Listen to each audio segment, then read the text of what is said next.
purely almost from a heritage point of view, let alone anything else. But let me say this, even if I didn't think that there was a greatly increased threat here in terms of Matlock's flood risk, I'd still be having to oppose this development purely on the basis that there are zero affordable social houses. That's where the need is. Our young people can't afford to live here, so another development of luxury houses will do nothing to address the problem. We already have the most expensive housing in the region. We already have I think the lowest median income. So yeah, those two things don't go together. Another load of luxury houses will do nothing for the local community, really. We need social housing, we need affordable housing, and we need starter homes. I say that regretfully the local authority aren't here defending their democratically made decision, a decision that followed officers' recommendations and advice. And the proposal was rejected under the rules and regulations of the time. And of course the MPPF has changed with the new government. I appreciate that. And the requirement for authorities to increase housing targets further, you would think, would increase the peril for Matlock residents of this development being given permission. But seriously, ma'am, it shouldn't matter one jot what the housing target is if the site is completely unsuitable for development. In the end, ma'am, for whatever reason, the authority is not defending its decision, so this has become the people's fight. This is a proposed development that's been kicking around for some 7 years, I think. Various iterations have been proposed. It's been a source of anxiety throughout. There was a petition against the scheme in 2023 that had 2,740 signatories. For this appeal, knowing that there had already been a petition I wrote to properties in Matlock only last week, I've got to say, but asking for their views on the scheme. A petition is, after all, very one-sided. There's no scope for people to express a differing view. So I wanted to sort of be as completely fair and invite a range of views from the public. So I've started getting them back, and I've not really had a range of views. What I've had so far, and they're still coming in, is it's 96.9% opposed. Around 70% of those cite flooding as their biggest concern. I mean, there are a range of issues being given to us, I've got to say, but flooding is obviously the overwhelming #1 concern. There's a lot of opposition to the increased traffic. I think 39 people have said they've already been flooded. 77% people have said that their family have been flooded. So that's something I'll come on to, the fact that there is localized flooding already happening. That's the thing. This area of land is so wet. A couple of comments from the surveys. I quote here, last October, the water in my back garden was up to my knees. Yes to homes locally, but no to the walls. Another comment was, we have been flooded several times and have had to pay £3,000 for extra drainage in our garden to stop the water entering the house. Now, Mark, we have to pause and remember that that's before a single property is being built. There are already localised flooding issues at the top of the hill. That's the incredible thing here, the top of the hill.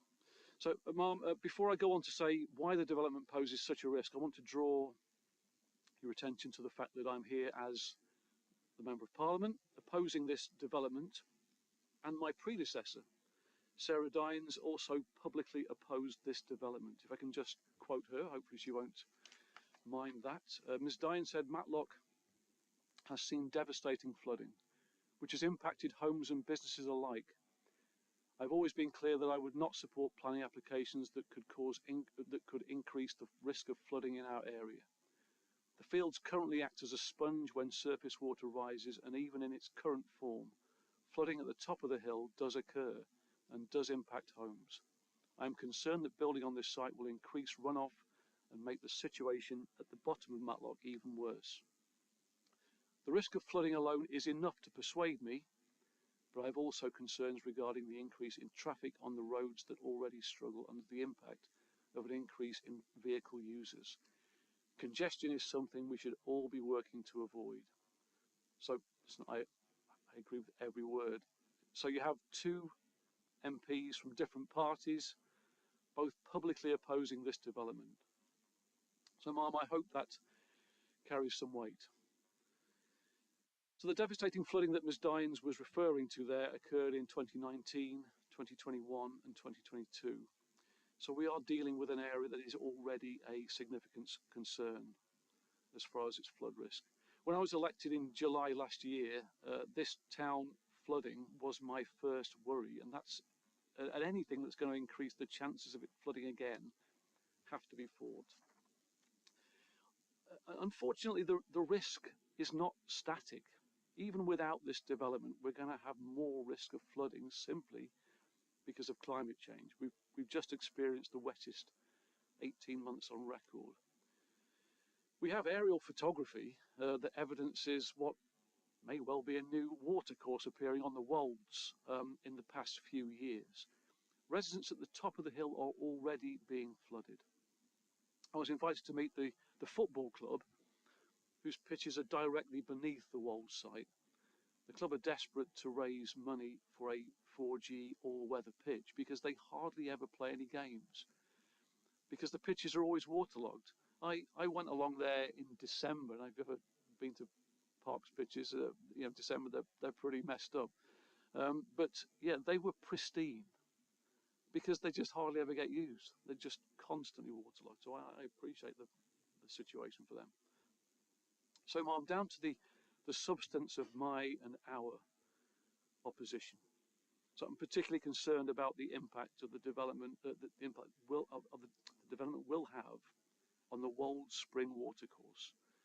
This watercourse was only recognised by the lead local flood authority in 2022 after sustained pressure from the local community. William Davis Limited plans to divert and culvert this watercourse, meaning that water will be directed into the Severn Trent network and ultimately end up in the Bentley Brook. The Bentley Brook has been a key source of the flooding in recent years, and culverting these springs will mean that the water arrives in the Bentley Brook even faster than it does currently.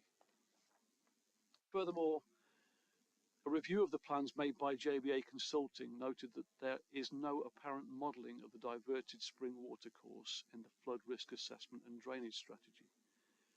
Instead of addressing this issue, it is concerning that the applicant has instead accepted that calculations for natural spring flows, overland runoff and shallow base flows cannot be determined accurately. It is surely unacceptable, therefore, that this development should be allowed to go ahead when such a high level of uncertainty exists about the impact of diverting and culverting the Wolds Spring watercourse. The fear, Ma'am, is that the enhanced flow into the Bentley Brook could overwhelm the Knowlston Place pumping station, and if that happens, the water will just back up and flood Matlock through the drainage system. Also, Ma'am, residents have consistently highlighted the existence of additional springs on the site that remain unaccounted for. I raised this point in correspondence with the Environment Agency, and they told me that flooding overland from groundwater sources is difficult to predict, and understanding of it relies heavily on local knowledge. In this instance, it is clear that we must listen to the people who know the land best, and I think that would be the local residents. As it is, the best chance of us avoiding a flood is using the Wolds in its natural capacity to absorb as much of the flow from the hillside as possible. As well as producing and absorbing spring water, the Wolds is a significant carbon sink. Dr. Stephen Martin, an honorary professor at the University of Nottingham, has estimated, using figures of grassland absorption of CO2 from the Soil Carbon Coalition, that the Wolds site removes around 180 tonnes of CO2 each year. So I think many people are also concerned about the series of large attenuation basins that are planned in order to deal with the massive water that this site and the hills above the site produce. The scale of these basins is staggering, with the largest having a surface area equivalent to 4.5 Olympic-sized swimming pools. Across phases 1 and 2 of the development, there will be 6 such basins, covering an area equivalent to 13 Olympic-sized swimming pools. The total volume of these ponds will be over 22,000 cubic metres, which is just short of the 25,000 cubic metres that would require the site to be regulated under the Reservoirs Act. I'm pretty sure that the Mott MacDonald email has already been referenced earlier in this inquiry, but I feel I have to sort of mention it again. Let's just remind ourselves that Derbyshire County Council asked Mott MacDonald to appraise the planned attenuation ponds, basins, and the risks that they presented ahead of the planning application. Their response was quite remarkable, accessed through a freedom of information request. In such a short email, they make 2 references to threats to life. I quote, "Based on consequence and volume of water, potential energy and downstream population, we would expect these ponds to pose a threat to life and would fall under flood category A if they were subject to the Reservoirs Act.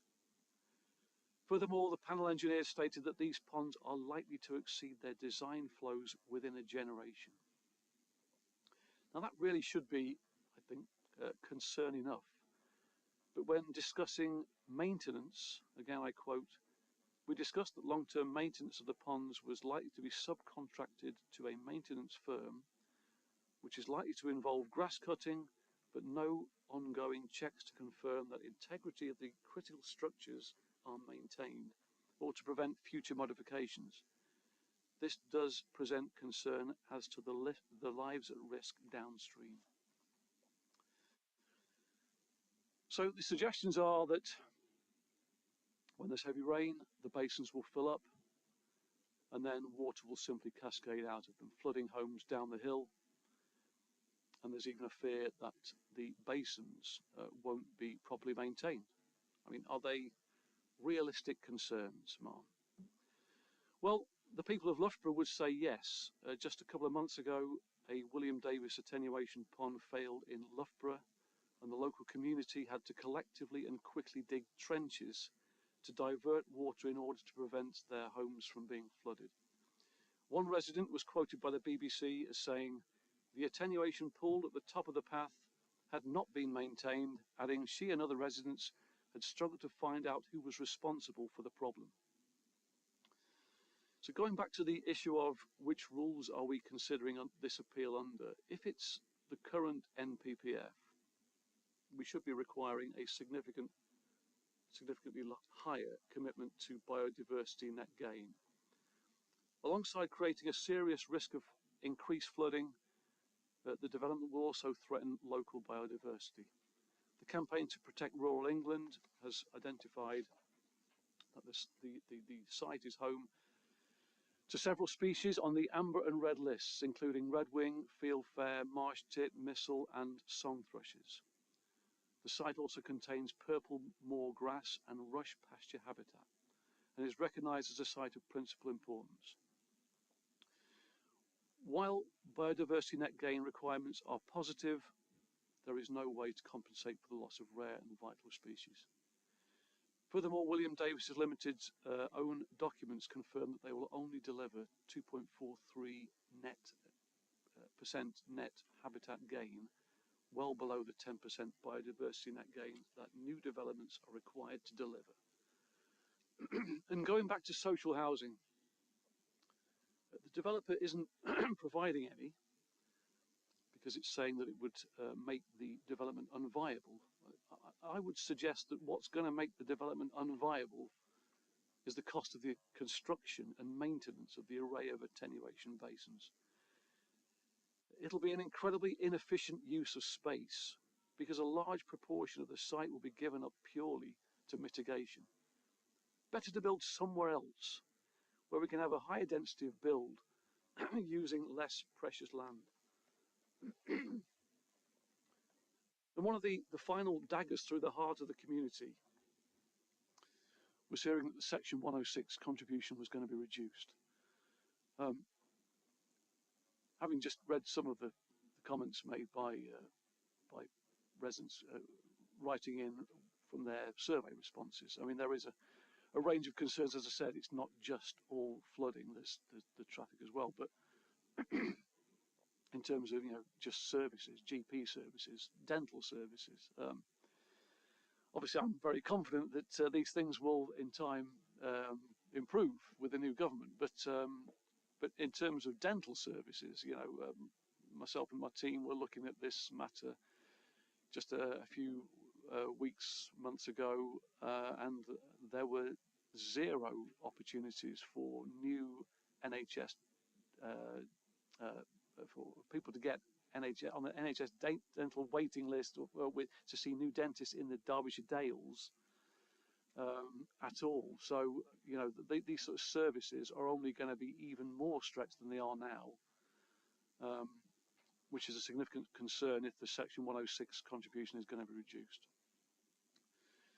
So to sum up, we are losing biodiversity, losing the carbon sink. There is no social or affordable housing. There is reduced Section 106. There are a significant number of large basins high up on the hillside that are a cause of concern for civil engineers, and that may or may not be maintained by some unspecified third party. We know it won't be the local authority. There is an increased risk, flood risk to Matlock from the increased flow into the Bentley Brook. And I've barely mentioned traffic. There is nothing here for the community other than peril. So in conclusion, Ma'am, I'd first like to thank very much the Wolds Action Group. They've done an absolutely fantastic job of raising this issue and keeping it alive. They have that local knowledge. Last year, the Planning Authority weren't satisfied that the development can be delivered without resulting in flood risk on site, elsewhere, or presenting unacceptable risk to public safety. Mom, I've tried to avoid calling the attenuation basins ponds. Ponds suggest something you have in your back garden. You wouldn't fit one of these in your back garden. I really don't want to be the public official responsible for this development going ahead. So I ask the inspector respectfully to listen to local knowledge, listen to the planning committee's concerns, listen to the civil engineer's concerns, listen to the residents' concerns, and please uphold the original decision to reject this application. Thank you. Thank you very much, Mr. Whitby. Mr. Lewis, do you have any questions for Mr. Whitby at all? I don't have any questions in relation. I'm very grateful to you, Mr. Whitby, for your attendance and contribution this morning. I don't have any questions in relation to the matters that you raised in relation to the extent of modelling and the work done in relation to the flood risk. We've canvassed those matters adequately at the inquiry. One matter I should raise, and it's more of a point of clarification and correction, perhaps, Mr. Whitby, not so much a question, perhaps, although if you disagree with me, do let me know. There was a comment made that an attenuation pond built on a William Davis site failed. I think that was one of the observations that you made in your contribution this morning. I'd just like to clarify, Madam, in case there has been some misunderstanding. The attenuation pond that failed, as I understand it, was a pond on a site known as Grange Park, south of Loughborough. That pond did fail, and it did cause some flooding on a housing site nearby that is a William Davis site. But the pond that failed was not, and this needs to be clear, was not on a William Davis site. That pond was maintained by the local authority, and before that, responsibility for that pond sat with the developer of that other site. And that other developer had no connection whatsoever with William Davis. And there's been no suggestion by the local authority for that area or the local residents that the failure of that off-site pond was anything to do remotely with William Davis. And so perhaps not so much a question, Mr. Whitby, but a point of clarification, if I can offer that. I'm grateful. Okay. Mr. Whitby, would you like to respond on that? No, as well? I'm happy to accept that. I suppose as long as we're accepting that an attenuation pond did fail, whoever was meant to be maintaining it, whoever built it, and it did cause flooding downstream. Well, it would have caused flooding downstream had it not been for the residents having to take their own action to avoid it. That's reasonable. Thank you. Thank you. Anything further, Mr. Lewis? Nothing further. Thank you. Okay, thank you. Thank you very much for your time, Mr. Whitby. It's very much appreciated. Thank you. Okay, so is it worth just taking a break whilst Mr. Cassie moves around? So if we just take a 5-minute break, the inquiry's adjourned until 10:05.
inquiry is resumed. So, Mr. Cassie, thank you for moving around to the speaker's seat. Mr. Lewis, could I please ask you to introduce Mr. Cassie and his evidence? Madam, certainly. Thank you. I'll introduce the appellant's next witness. That is Mr. Jamie Cassie. He's an associate director with over 30 years of experience in the planning, design and assessment of transport infrastructure. And he is here to speak to his highways technical note, which you'll have seen appended to Mr. Dickinson's main proof of evidence at Appendix 4, CD 9.1 for those working from the core documents. Mr. Cassie, you've worked in the transport planning sector since 1990, initially in the public sector for Leicestershire County Council, and since 2000 in the private sector, specialising in providing expert planning and design advice on transport-related issues across a broad range of property development projects. And you tell us more about your professional experience and expertise in section 1 of your technical note. You can confirm that that is accurate and up to date? That's correct, yes. So, Mr. Cassie, we can take your technical note as read. It is a relatively short document because the matters raised in relation to highway and pedestrian safety are quite specific and narrow, but nevertheless important, particularly in the light of matters raised by members of the public. And also, of course, the Rule 6 party specifically. Because if we look, please, at the Rule 6 party's main proof of evidence in relation to highway and pedestrian safety, section 5, we don't need to go to it directly necessarily, but you'll recall that the concern raised there is that the relocation of the crossing, which I explained at the inquiry yesterday, will, and I quote the Rule 6 party, create several problems which do not appear to have been evaluated in terms of safety. With the aid of the plan that we circulated yesterday, Mr. Cassie, could you respond, please, to the concern that has been expressed by the Rule 6 party and other members of the public that there is a safety risk or safety risks in relation to this proposed relocation that have not been given due attention? Yes, certainly. People have the plan in front of them. I find it useful to sort of rotate it 90 degrees anti-clockwise. It gives a more of a north-south sort of view. Yes. The concerns raised are with regard to pedestrian flow using the existing pedestrian crossing, but in particular the crossing of the Wold Road. At the minute that's undertaken, it's an uncontrolled crossing point, and therefore, although pedestrians should have priority in accordance with highway code, they have to basically wait for breaks in traffic. The proposed development, both in construction and operational phase, will increase traffic along Wold Road, and as a result of that, obviously increase potential conflicts between pedestrians and vehicular traffic. So the premise behind the relocation of the crossing is basically to remove that risk. And what it does is it removes the desire line across Wold Road by relocating the crossing of the Chesterfield Road to being south of that junction. And just explain the term desire line for us, if you will, Mr. Cassie, for those unfamiliar with this area. The predominant flow, because of the location of the school and the location of the built-up area of the town, the predominant pedestrian flow to use that to get access to and egress from the school is to basically make a north-south movement along Chesterfield Road. At the minute, because of the location of the crossing being north of the Wold Road junction, pedestrians are having to cross broadly north-south across Wold Road. Relocating the crossing to the south of that point negates the need for them to do so, and therefore significantly reduces, if not completely reduces, that risk, or eliminates away that risk. I'm very grateful. You'll have heard one of the concerns expressed is that it was said, well, at the moment, there's something of a benefit in having the young people on the departure from the school gathering in this location. And so therefore, is there not a safety risk, the question is asked, in as an alternative approach, having young people, students of the school, gathering on this footway, perhaps waiting for the signal to change so they can cross the road further westwards here. What do you say to that as a safety risk, and the way, if at all, that risk can be managed further on in this process? I mean, I broadly understand the point that Mr. Yarwood was trying to make with that yesterday. I must say I don't completely agree with it. If you look at the crossing, obviously has two sides.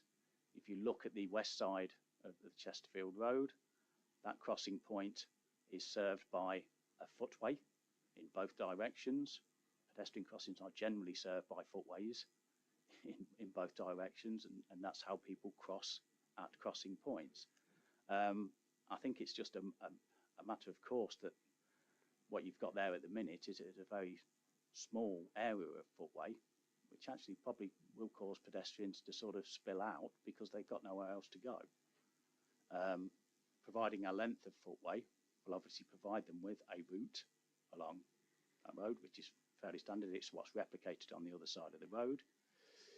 If the safety concern is such that there's a danger of pedestrians spilling out onto Chesterfield Road, you could put up lengths of pedestrian guardrail. It's interesting to note that there is no guardrail at the minute on either side of the road along the footway, and therefore, when that crossing was originally put in, I assume that the local highway authority were not sufficiently concerned about that as a safety risk to install guardrail. But these points will be assessed, if you like, as part of the Section 278 technical approval process. As part of that, there's an independent road safety audit that's carried out that looks at issues like this. That's a 4-stage process. It's carried out by an independent engineer or consultancy, and it's overseen by the local highway authority, and also the designers of the crossing will have a right to apply to that safety audit. So it covers those sorts of issues. I'm grateful. You've mentioned the local highways authority and their involvement that will continue, of course, in relation to what comes, if anything, subsequent to this. But on the principle of the relocation, Mr. Cassie, could you summarise for us what's your understanding of the local highway authority's position in terms of the whole idea of relocating this? Do they think it's a good or a sensible idea? They've supported it in principle. On balance, they've reflected that they consider that the benefits of it are apparent, and that so in principle they support the scheme. Just one other matter, please, I'd like to check with you. Perhaps not a matter remaining in dispute between us and the Rule 6 party in light of assistance that Mr. Yarwood gave us yesterday in cross-examination clarifying their concerns. But insofar as there might be some members of the public in the room that still have a concern as to whether this is a proper way to do things, whereby you can secure off-site highways improvements on land that the developer doesn't control by using a so-called Grampian condition requiring entry into a Section 278 agreement under the Highways Act of 1980. In your professional experience, Mr. Cassie, is that a normal way of going around things, or is it unusual in this sort of scenario? It's very normal. To be fair, for off-site highway works, a Section 278 tends to be the approach taken. You can also use a Section 106 obligation, but the comfort for a Section 278 is that the scheme, if you like, is set out. It's more detailed, it's more nuanced. The technicalities of it, or the principles of it, have already been explored, and every party knows what they're getting at the end of it. Section 106 obligation can sometimes be a bit broad, to put it lightly. So I think Section 278 in this instance is fairly standard procedure. I'm very grateful. Mr. Cassie, those are all my questions for you. Anything else that you wish to say at this stage? No. Very grateful. Thank you, Madam. Thank you, Mr. Lewis. Mr. Yarwood, would you like to cross-examine Mr. Cassie, please? Yes, thank you.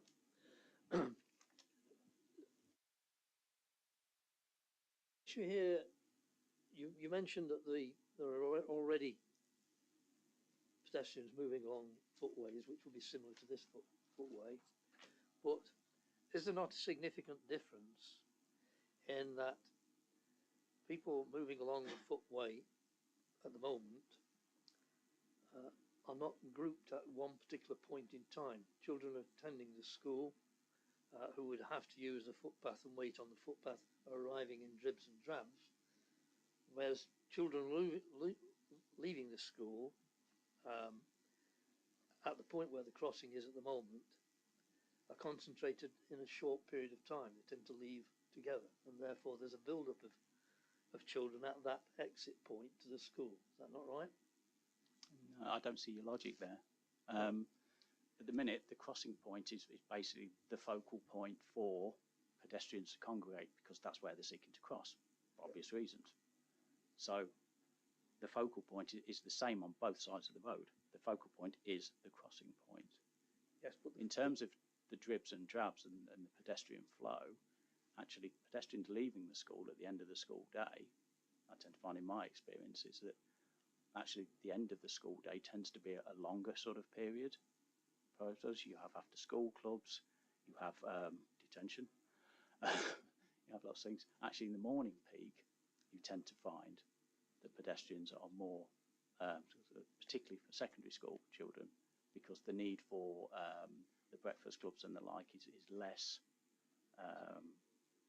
prevalent for secondary school children, because they are more independent. They are more likely to be going to school unaccompanied. Well, we'll have to disagree on that. In my experience, as a parent and a grandparent, and someone who occasionally collects children from school, there is a very heavy concentration of children when they leave school, as opposed to the arrival of children at school. But the point I'm making is that as people leave school at the moment, they're congregating at a particular point which allows them to wait within the school grounds, rather than in a string of people along a footpath. Do you not agree that children waiting along the length of footpath for the lights to change poses the potential that when those lights change, the children will cross at the point where they are, even if it's between lines of traffic? If that was to occur, and it does occur, people do it, not just children. You see people do that quite often. In fact, I saw somebody do it on the bank road as I was leaving last night. But the fact of the matter is, if that is a sufficient risk, and if it is audited as such through the road safety audit process, there is the recourse to put up pedestrian guardrails if that risk is deemed to be sufficient for pedestrian guardrails to be put up. As I've stated, at the minute, there is no pedestrian guardrail outside the crossing point as it stands on either side of the road. If you look down Bank Road towards the Crown Square junction, there used to be pedestrian guardrail around some of the pedestrian crossing points. They've been taken away because it's a modern, or if you like, good practice has actually been to remove as a guardrail, but it doesn't mean that they can't be put up. Is there space here to put guardrails up, do you think, given the Yes. the steepness of the slope away from the road and the necessary structural work which will need to raise the land to create the footpath? Yes. Well, perhaps have a look at that at some point on the ground. You say there'll be a road safety audit. At what point is that carried out? That will be carried out as part of the Section 278 technical approval process. So that's in the detailed design process. So the audit has not yet been carried out and will only be carried out at some point in future before the crossing is constructed, but after the grant of permission. Correct. Again, standard practice. Right. I'm not querying that. I'm just clarifying my answer. Suggesting that if the road safety audit did not find this to be a very satisfactory arrangement, other mechanisms to ensure the safety of children crossing Wolds Road would have to be found, wouldn't they? Correct, but the road safety audit is not a design check. What's it checking if it's not road safety? It is checking road safety, but it's not a design check. The premise of this proposal has been approved in principle because the design of the crossing meets relevant standards in terms of the location, the visibility available along Chesterfield Road, etc., etc. The road safety audit doesn't look for those sorts of things. No, what the road safety audit does is ensure that the risks of the scheme in safety terms are reduced or eliminated or minimised as much as possible. Is it not possible that they might find that the risks were so great that it wasn't a suitable solution? Simple answer, no. Right. I can't quite see the point then. If the engineering design has already been agreed, so we know that technically it can be done, what is the road safety audit doing other than assessing whether the safety element of its use is sound? It's very difficult for me to explain the in-depth parts of the road safety audit process.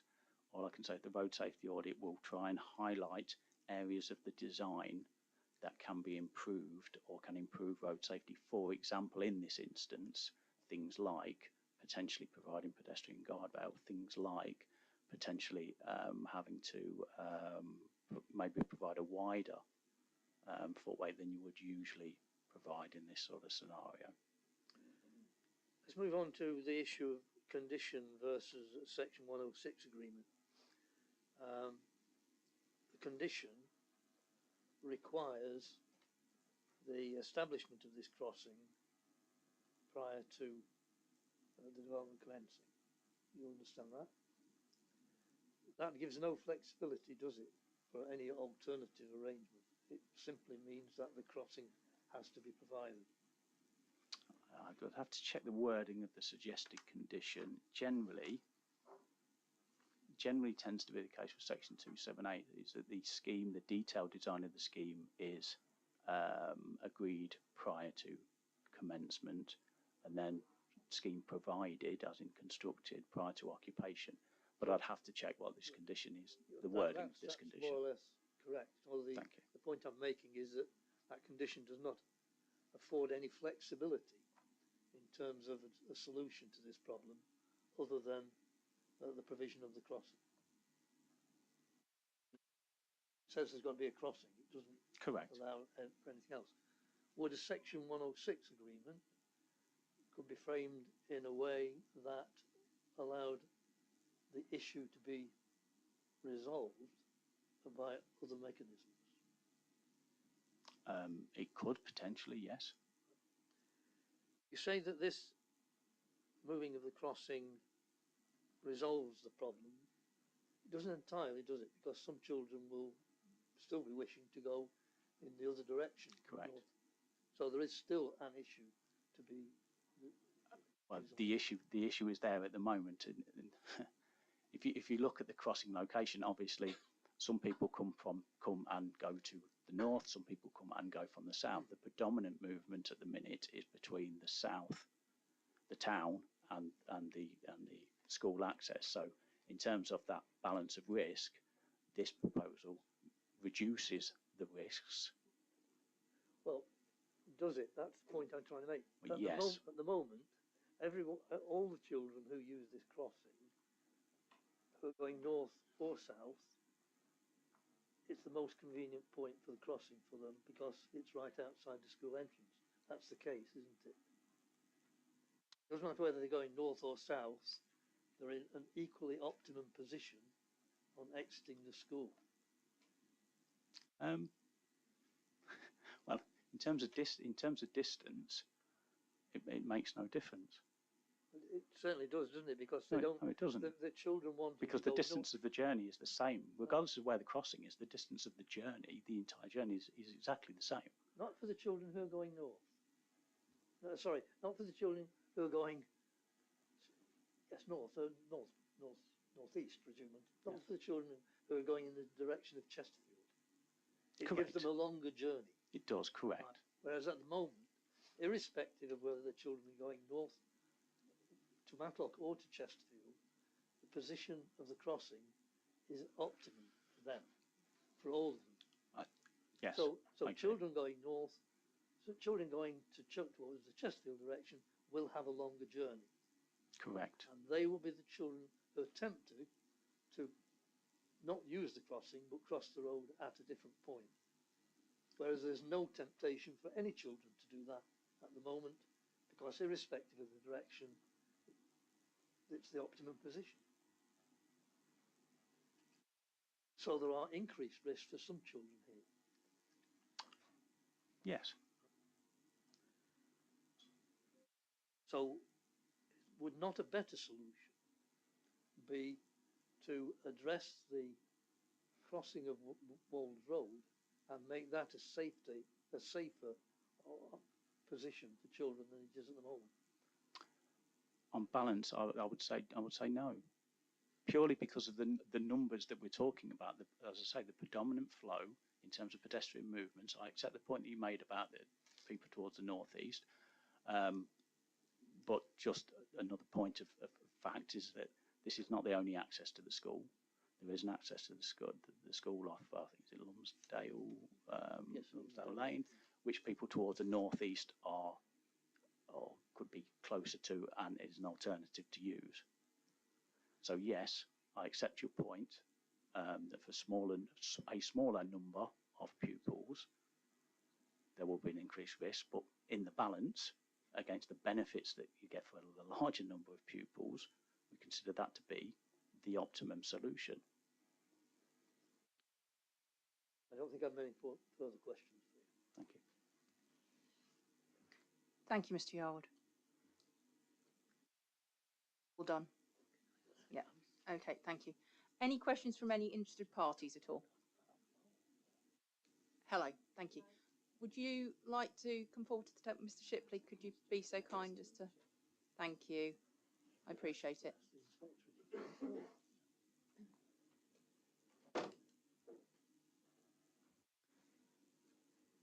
Thank you. Could you just introduce yourself, please, to the inquiry, and then you can address your questions to Mr. Cassie. Thank you. Thank you. I'm Christine Martin. I'm a resident of Gritstone Road. I've listened to what you've got to say.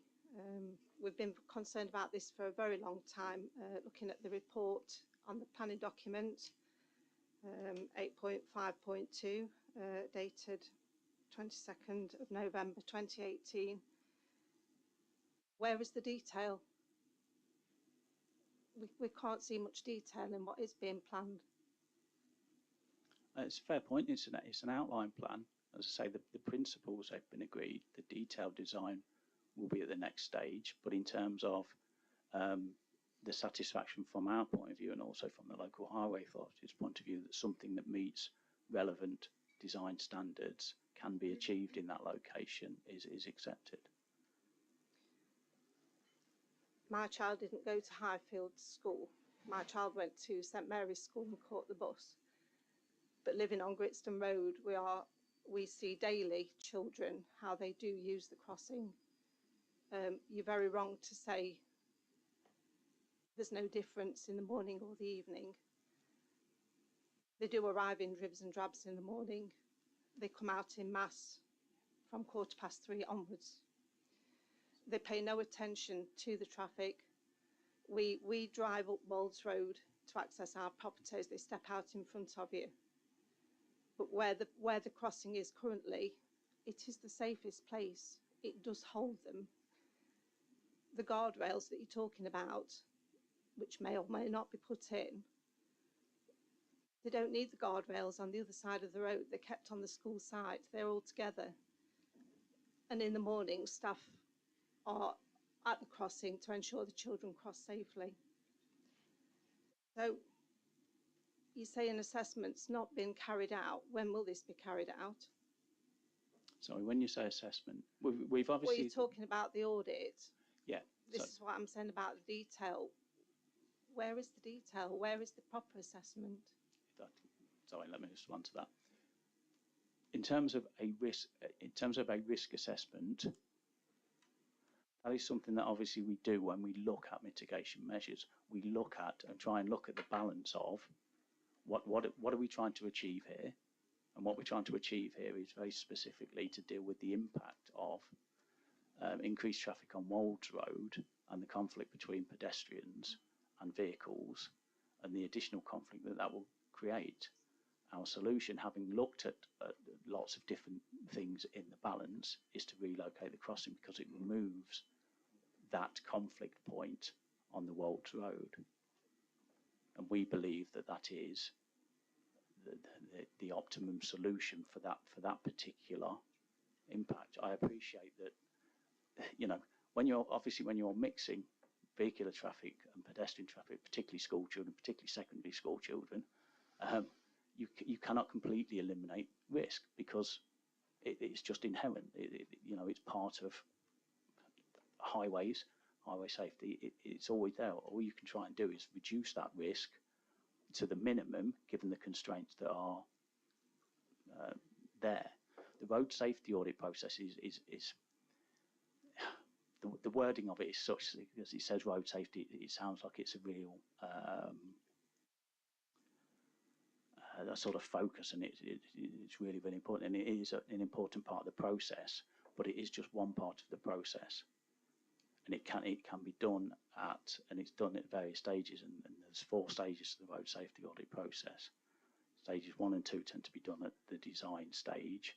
Stage 3 is then done at the post-construction stage, and stage 4 it can be done later on down the line to see if things are continuing to operate in a safe manner. So who is going to fund the works? You're talking about moving the crossing. Children will be waiting on what is currently a very narrow footpath and a very steep ditch, and there are houses behind there. There's going to be a lot of pushing and shoving and crossing the road at points. Who's going to pay for the guardrails? Do you really think that's going to be a suitable thing to do? That would be the developer.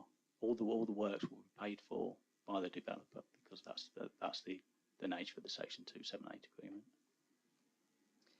That brings me now on to the link road, which will, after all the construction traffic, that's going to be a permanent addition to our part of the world and danger to children.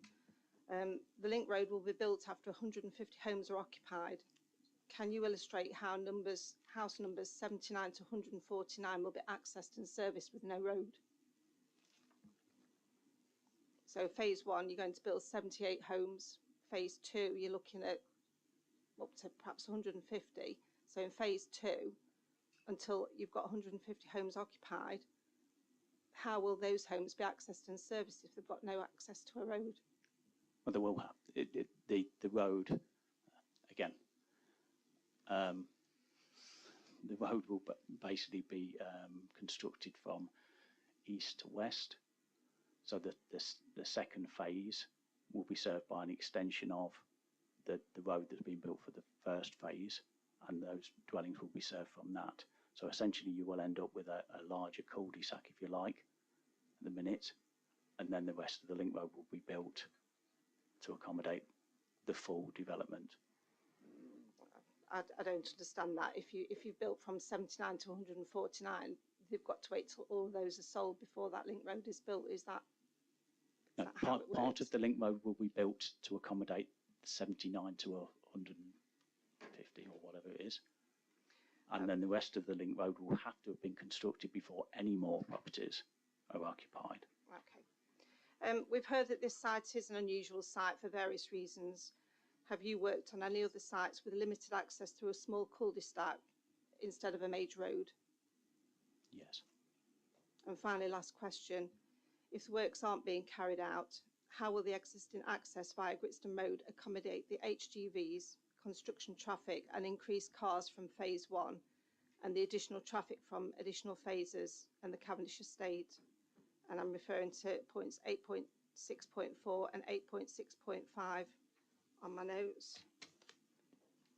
So in which document is that? This was on the planning portal, and it's dated the 21st of November 2018, and it refers to the Environmental Statement, Volume 1, Chapter 8, Transport and Access, Land at Gritstone Road and Pinewood Road. This document talks about widening the pavements. Do you happen to have a reference for that? Yes, so The CD reference? I don't know. Okay. I've printed this off the planning portal yesterday. Okay, let's see if we can find it.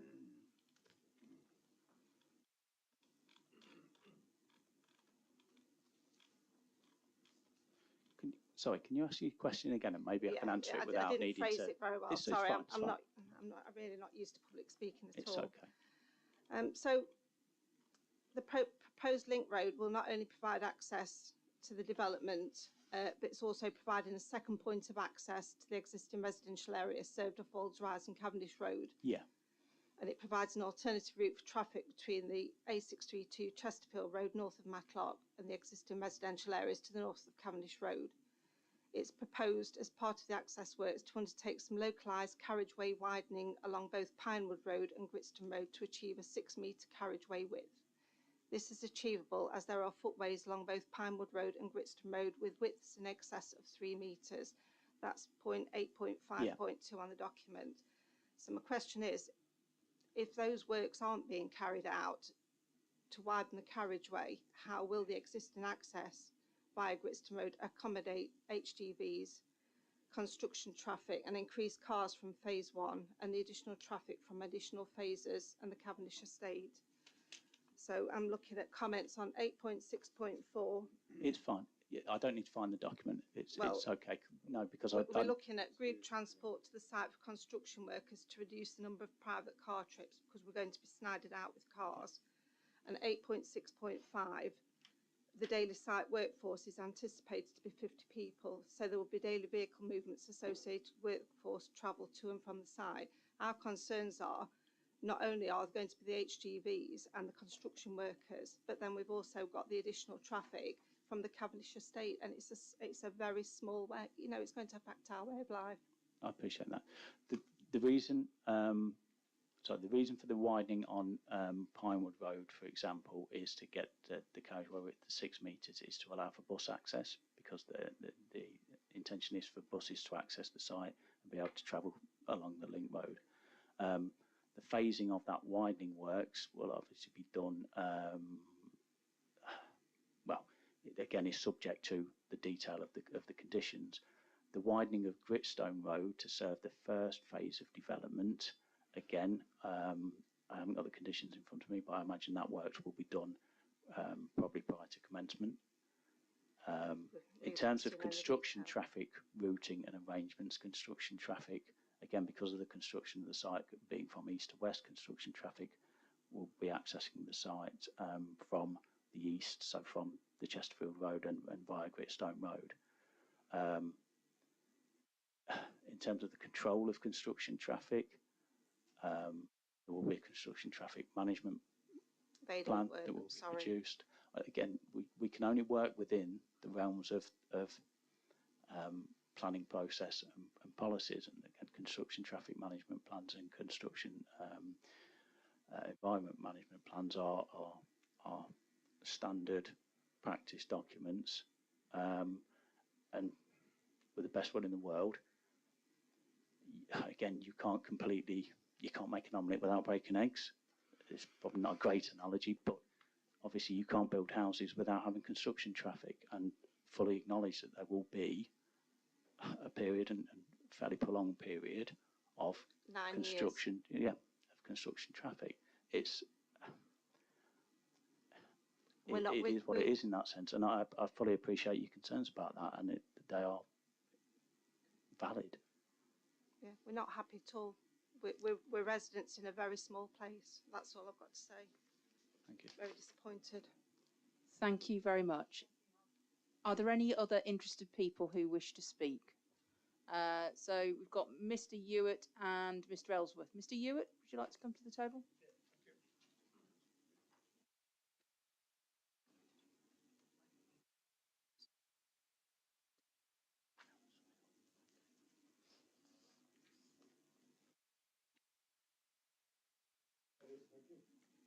Could you put the microphone on, please?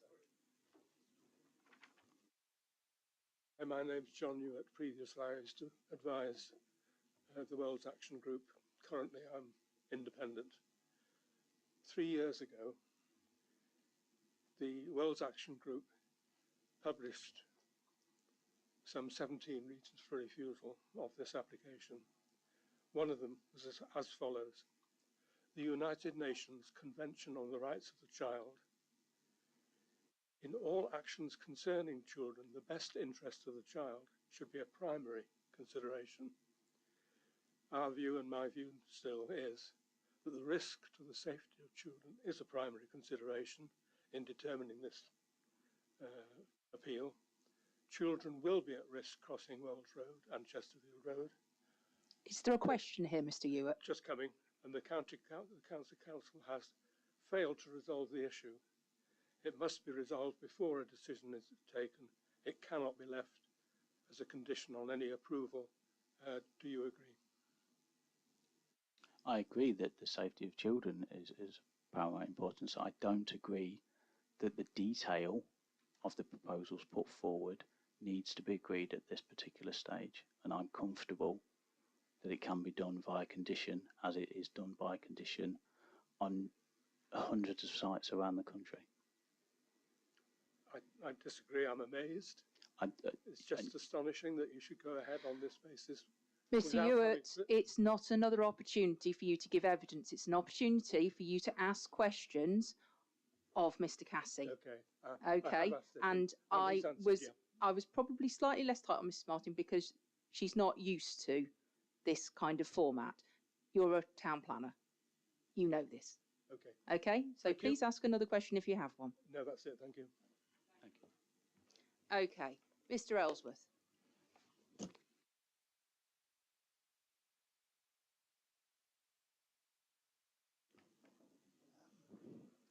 Apologies for the late arrival. You're obviously aware of the circumstances. No problem, Mr. Ellsworth. Thank you. Yes, I'm afraid I've just got to ask one or two questions first, and that is about your qualifications. I'd like to know if you're a chartered civil engineer. Did you miss the start of my... No, I'm sorry, I've not been in. I do apologise. I didn't know if you were there or not. Elsewhere urgently, so sorry. Are you a chartered civil engineer? Keep it quick. No, I'm not a chartered civil engineer. You're not a chartered civil engineer? Not a chartered civil engineer, no. Right. In which case, I see no point in actually speaking to anyone who's not. I've been talking to the Institute of Civil Engineers this morning, and I'm afraid that I can ask questions. I may just ask one just to test the waters, but this gentleman cannot answer this question because he isn't qualified, and neither can anybody else. Mr. Okay, Ellsworth, I'll ask the question. Ask the Okay, question. surely. Construction traffic on the existing Gritstone Road estate. Volumes of the traffic, tremendous. I've already asked the question, but I'm asking this again here, and that is, have you, as W.N. Davis, actually considered the point that this road into there, purely a street, an estate road, connector road to the houses, was never ever designed for the amount of traffic that's going to come through on that section over 9 years. Therefore, it seems quite appropriate to me that you would be very foolish to actually do, without actually examining that carriageway in terms of its materials and its strength and the length of life that's left in it, if you did not actually do an investigation of it. So I am asking you, why haven't you not done an excavation? Why have you not done this particular task, which is obvious to me that you shouldn't be doing? Thank you. By testing the highway, I assume you mean like core samples, well, sorts of things. Yes, I know what it is. Of course, you can do it by records, can't you? You can do it if there's any records of its construction when it was made or any repairs to it. The Highway Authority should have details. So hopefully you could get that, but if not, it obviously means taking samples of the materials that's there and testing them in the way that you would do normally to make sure that they are still strong enough to form a carriageway suitable for those heavy vehicles. Hope I've answered your question. I didn't realise I was. Yes, you have. Thank you. Thank you. In which case, as I say, that's just an example of why it's pointless me doing this. The only other thing I'll just say briefly and go is that, of course, these are civil engineering works. Civil engineering works are dealt with in an entirely different way to planning, and the way that disputes are done and this sort of thing is by arbitration. And I noticed that you have offered arbitration for the flooding works, but there's no arbitration for the question that I'm asking. And all I'll just say before I go, and I mean go, is that you have had the chance, and so have all the local authorities and the statutory consultees, of seeing the expertise that I've put down in public as an expert witness and a member of the civils with their royal charter, and I expected that the whole process would be able to take into account this. It may still do so, but nevertheless, I do not want to prejudice anything which I may have to say at a later date in other places, including County Council and the District Council, no, not the District Council, Leeds Local Flood Authority and the Highway Authority, who I have complained, made a formal complaint to. And Mr. Ellsworth. They've not had the courtesy to reply to me. With that, thank you all for your time and attendance. I will now disappear to have a little rest and come back again with something I can hopefully get some answers for. Thank you. Thank you, Mr. Ellsworth. Any further questions from interested parties on highways matters? Councillor Hughes?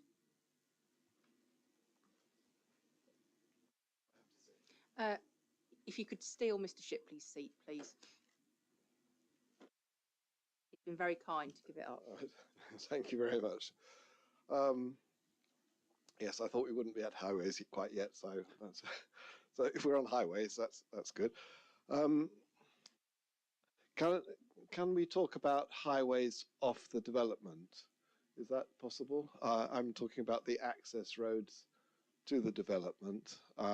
They go from Pinewood Close, Cavendish Road, Wolds Rise, top of Wellington Street, and then the on the other side, Gritstone Road, I think Wolds Road and Sandy Lane. There's going to be a lot of construction traffic going over those roads over the next 10 years if this development goes ahead.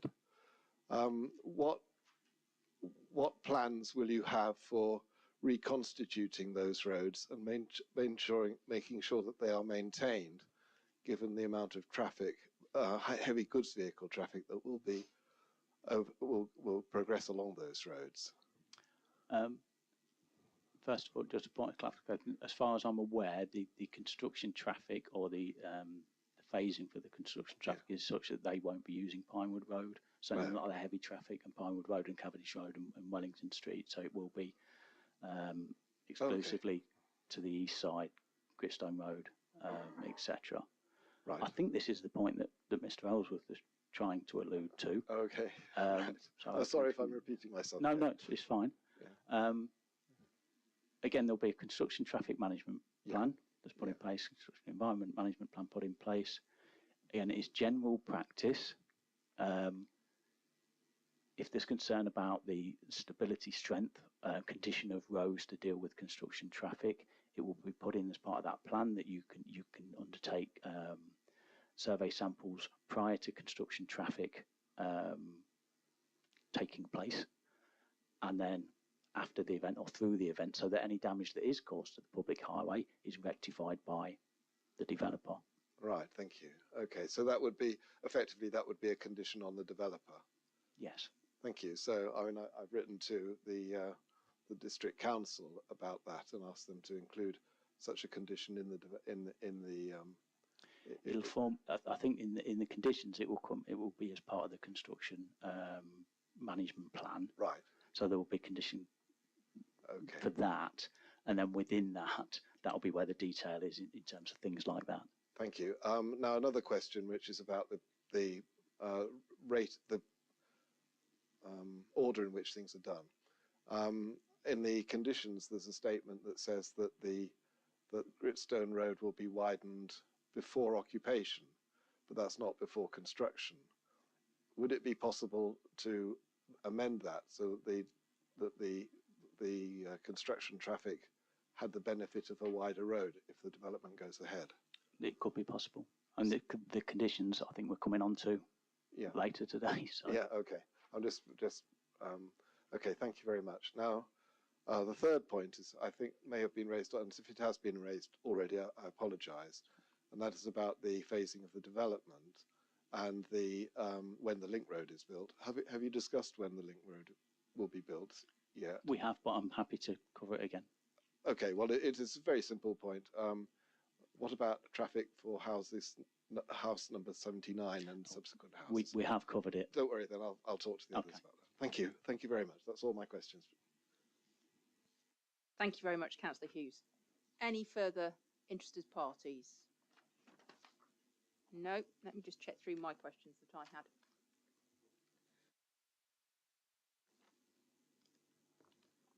Mr. Cassie, would you be in a position to just take me through the area-wide travel planning situation, or would that be better suited to the conditions discussion later this afternoon? I think probably better suited to the conditions, but if you've got a specific no, so okay, question. I'll save that to conditions. And we've already covered road safety audit quite extensively. There was mention in the supplementary TA at paragraph 2.4 about a minor improvement scheme at Crown Square roundabout junction. So what happened with that over time? I'm not sure where that went to actually.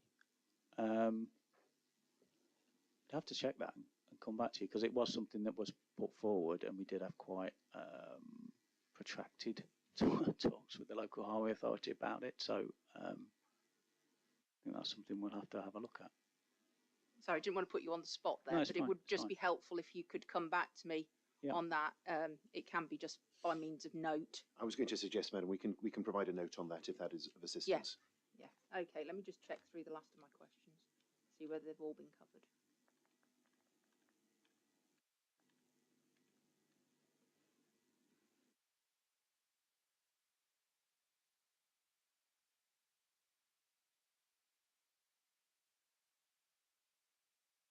I think that's it from me. So, Mr. Lewis, would you like to re-examine Mr. Cassie? I'm very grateful. No further questions from me, Madam. Thank you. Okay, thank you. We're now at 10:54. If we can take a break until 11:15, and then we come back and hear from Mr. Dickinson. Just as we break, can I speak to Mr. Lewis, Mr. Cosgrove, and Mr. Yarwood just up here, just about a matter that I've received an email on? Okay, thank you. The inquiry is adjourned until 11:15.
Okay, so the time's 11:15 and the inquiry is resumed.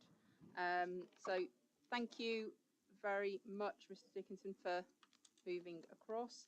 And unless there's any housekeeping matters, over to you, Mr. Lewis. Madam, thank you. I will introduce the appellant's final witness in these proceedings. That is Mr. John Dickinson. He is the Managing Director of Dickinson Planning Limited. He has a Bachelor of Science degree honours in Minerals Estate Management and a Diploma and Master of Arts in Town and Regional Planning. And he's been a member of the Royal Institute of Chartered Surveyors since December of 1990. Mr. Dickinson, you've worked in the public and private sectors for approximately 35 years, dealing with planning matters for a wide variety of development proposals, including residential and employment schemes. And your experience includes the coordination of planning applications, environmental impact assessments, and acting as expert planning witness at public inquiries. And you can confirm that all of that is accurate and up to date. We should also note the long history of your involvement with this site and the proposal, which you set out at paragraphs 1.3 and 1.4 of your proof of evidence. You can confirm, Mr. Dickinson, for us that your involvement with this proposal is long-standing, yes? Yes, it is. Very grateful. Before we come on to just look at some matters in further detail, Mr. Dickinson, I'm aware that you've got some minor corrections that you'd like to make, or amendments, corrections to your proof of evidence, and they're all very minor and relate mainly just to clarifying your final position in relation to whether matters are now proposed to be dealt with by planning obligation or planning condition. And you'd like to take the opportunity just to walk us through those corrections. If you could give us the paragraph reference, wait for us to get there, and then just let us know what correction you'd like to make, please. Thank you very much. So the first one's paragraph 627.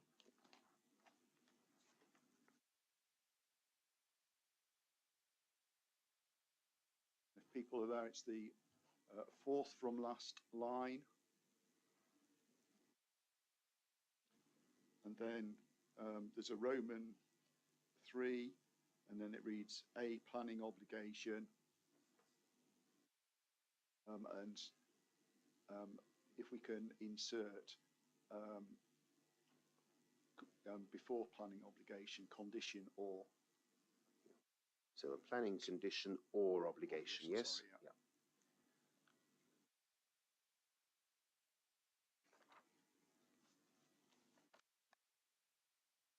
Okay. Grateful. Next one. 638.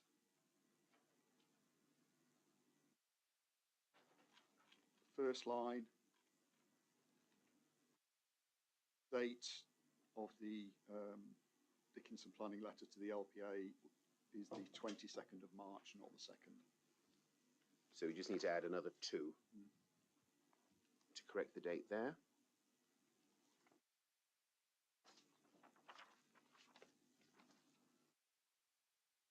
So both emails were the same. That's correct, day. yes. The letter and the email were Yes. the same day. Yeah, thank you.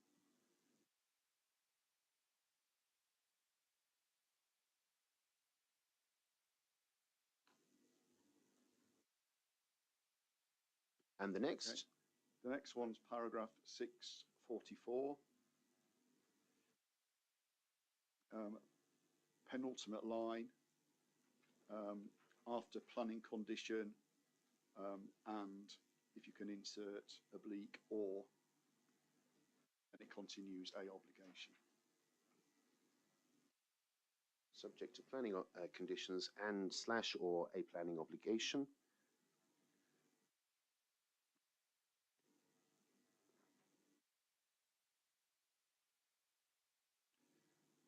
And then next one's paragraph 645, final line. And again, that's, if that reads at the end, planning condition or obligation. So if you add condition or before obligation.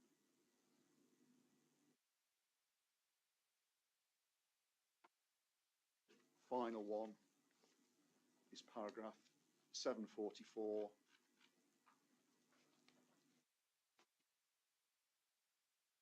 line.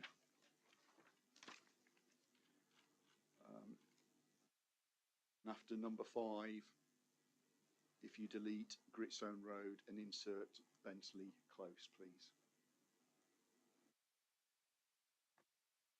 I think that's one you did in your rebuttal, wasn't it? That's correct, yes. But very helpful for you just to confirm that for us.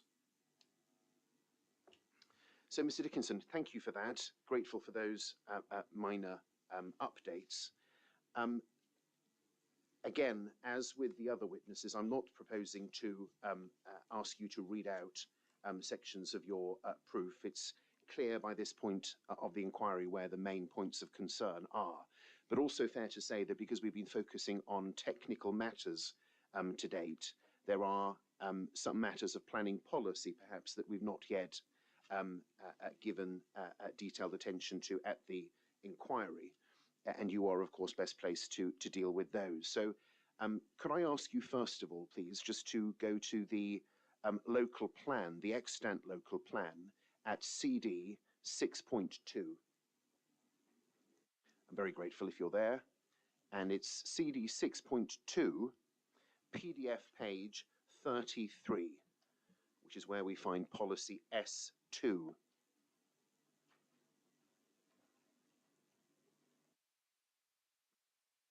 Now, if we're there, we'll see here that this is the settlement hierarchy policy in the local plan, and we see there various tiers in the hierarchy, and common ground well established between the parties that Matlock is a first tier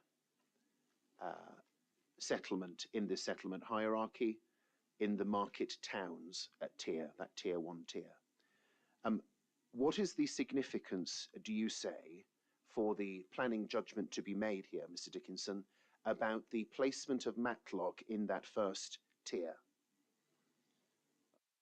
Matlock is in the first tier, along with 2 other market towns, Ashbourne and Wirksworth, and in accordance with the policy, it confirms that these market towns should be the primary focus for growth and development to safeguard and enhance their strategic roles as employment and service centres, and that they will continue to provide significant levels of jobs and homes, together with supporting community facilities and infrastructure to meet their economic potential in the most sustainable way, consistent with making or enhancing key environmental attributes.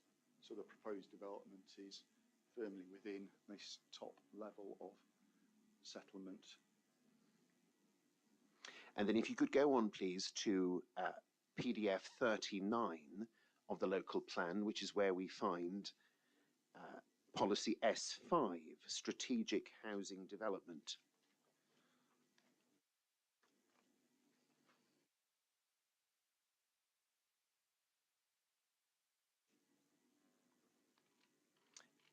And can you see this? This local plan is perhaps a little different from most in that the supporting text tends to come before the policy rather than after it. So we see policy S5, strategic housing development, and there's a table before policy S5 that informs what policy S5 is saying in relation to allocated sites. And you can see, Mr. Dickinson, that in table 3, strategic housing provision, there are various entries in that table, and there's an entry for allocated sites of, and the number there is 2485 units. And then we see that then transplanted to the body of policy S5 itself, whereby the policy says the district council will accommodate at least 5,680 dwellings over the period 013 to 033.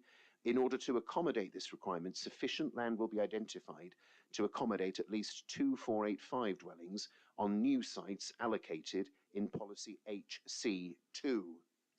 So just comment for us, if you will, Mr. Dickinson, on the role that allocated sites are intended to play in the provision of strategic housing in this plan. The allocated sites provide a key part of the delivery of new housing within the district, and the allocation of the site off Gritstone Road and Pinewood Road provides for up to 430 dwellings. So it's the fourth largest of the allocations and would provide almost a fifth of the of new houses to be provided as part of the local plan. Thank you. And then if we move on to the specific allocation, we know that the allocation is listed in the allocation policy, but then we've got the detail of this particular allocation on PDF page 114, please, of the local plan, and it's policy DS4. First time I think we've gone directly to the wording of this policy and looked at it at the inquiry. We'll see what policy DS4 says there about land amounting to 24.16 hectares is allocated for residential development comprising approximately 430 dwellings on land off Gritstone Road and Pinewood Road, Matlock, as defined on the policy's map. And then there is a subject to compliance with adopted local planning policies, and then a series there of criteria. What do you say at this stage, Mr. Dickinson, is the significance of this particular allocation for the site for the planning judgment that is to be made in this appeal? This policy is either the most important or one of the very most important in terms of the determination of the planning application, as it comprises a specific site allocation. The proposed development involves the vast majority of the land covered by the site allocation and will deliver up to 423 dwellings, whereas the policy provides for up to 430 dwellings.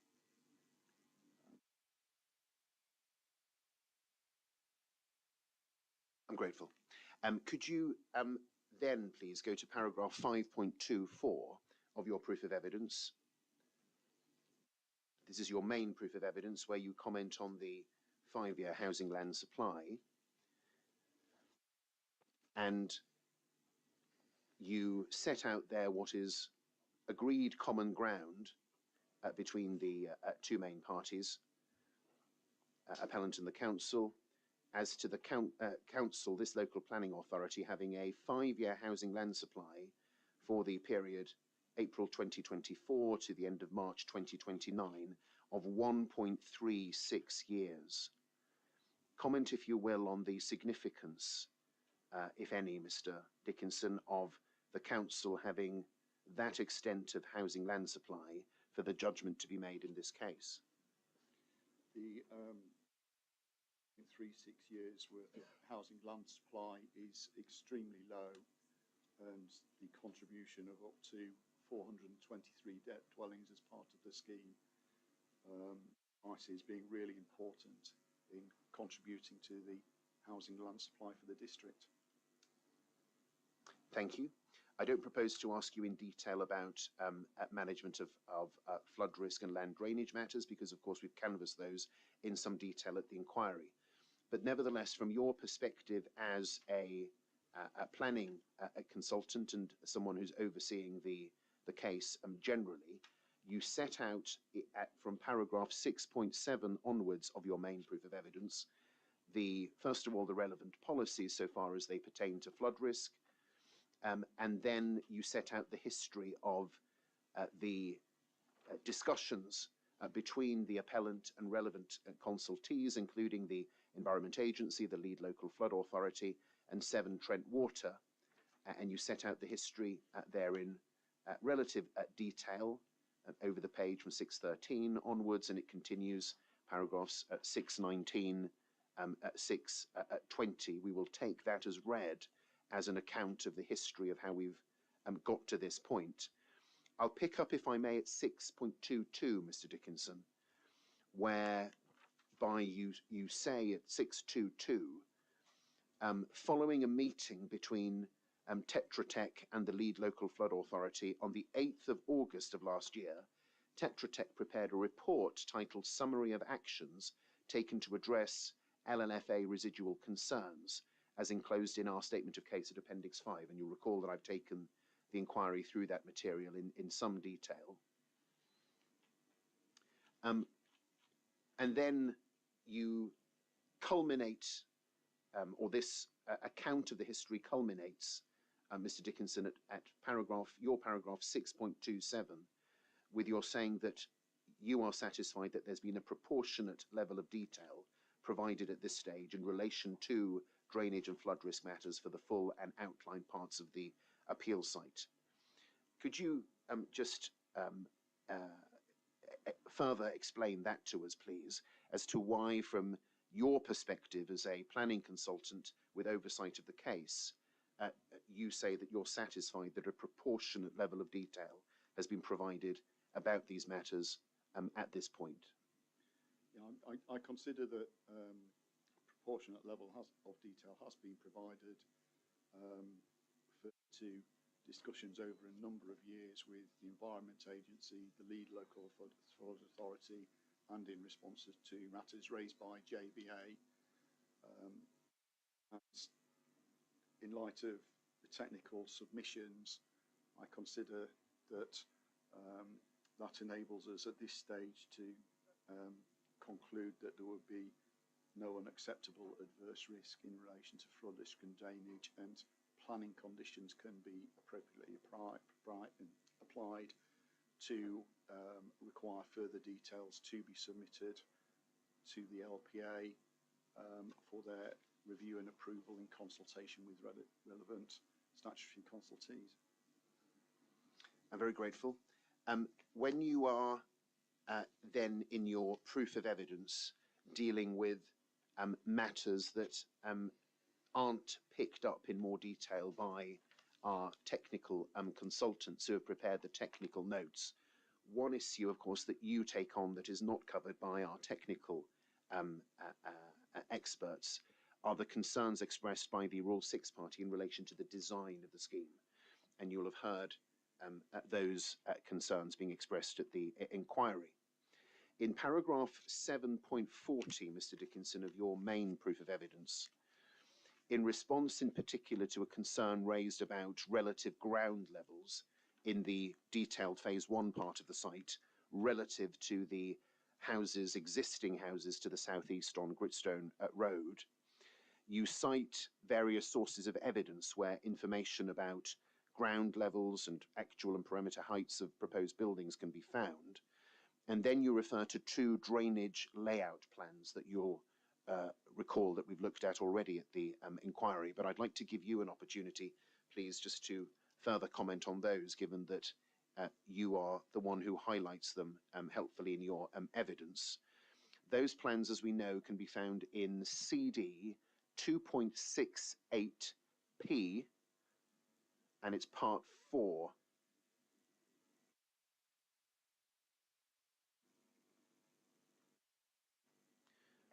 And we have 2 old friends in this PDF document.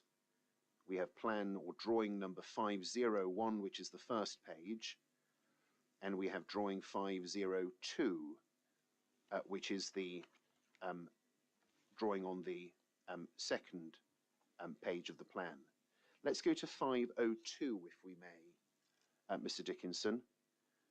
And again, we will probably need to zoom in to see some of these very tiny annotations on the plan. But you'll have understood the concern that's being raised about the relationship topographically and in terms of levels between the houses proposed between plots 70 and 78 on our site and the houses immediately to the southeast. Let's deal with them in 2 parts, if we may, because appellant accepts that there are slightly different considerations pertaining to plot 75 to 78 because of the proximity of the houses to the southeast. Let's deal with 70 to 74 first of all, please. From your perspective as a planner, looking at these plans, what do you say about the acceptability or otherwise of the relationship between the houses proposed in detail on plots 70 to 74 and the existing housing immediately southeast of those plots?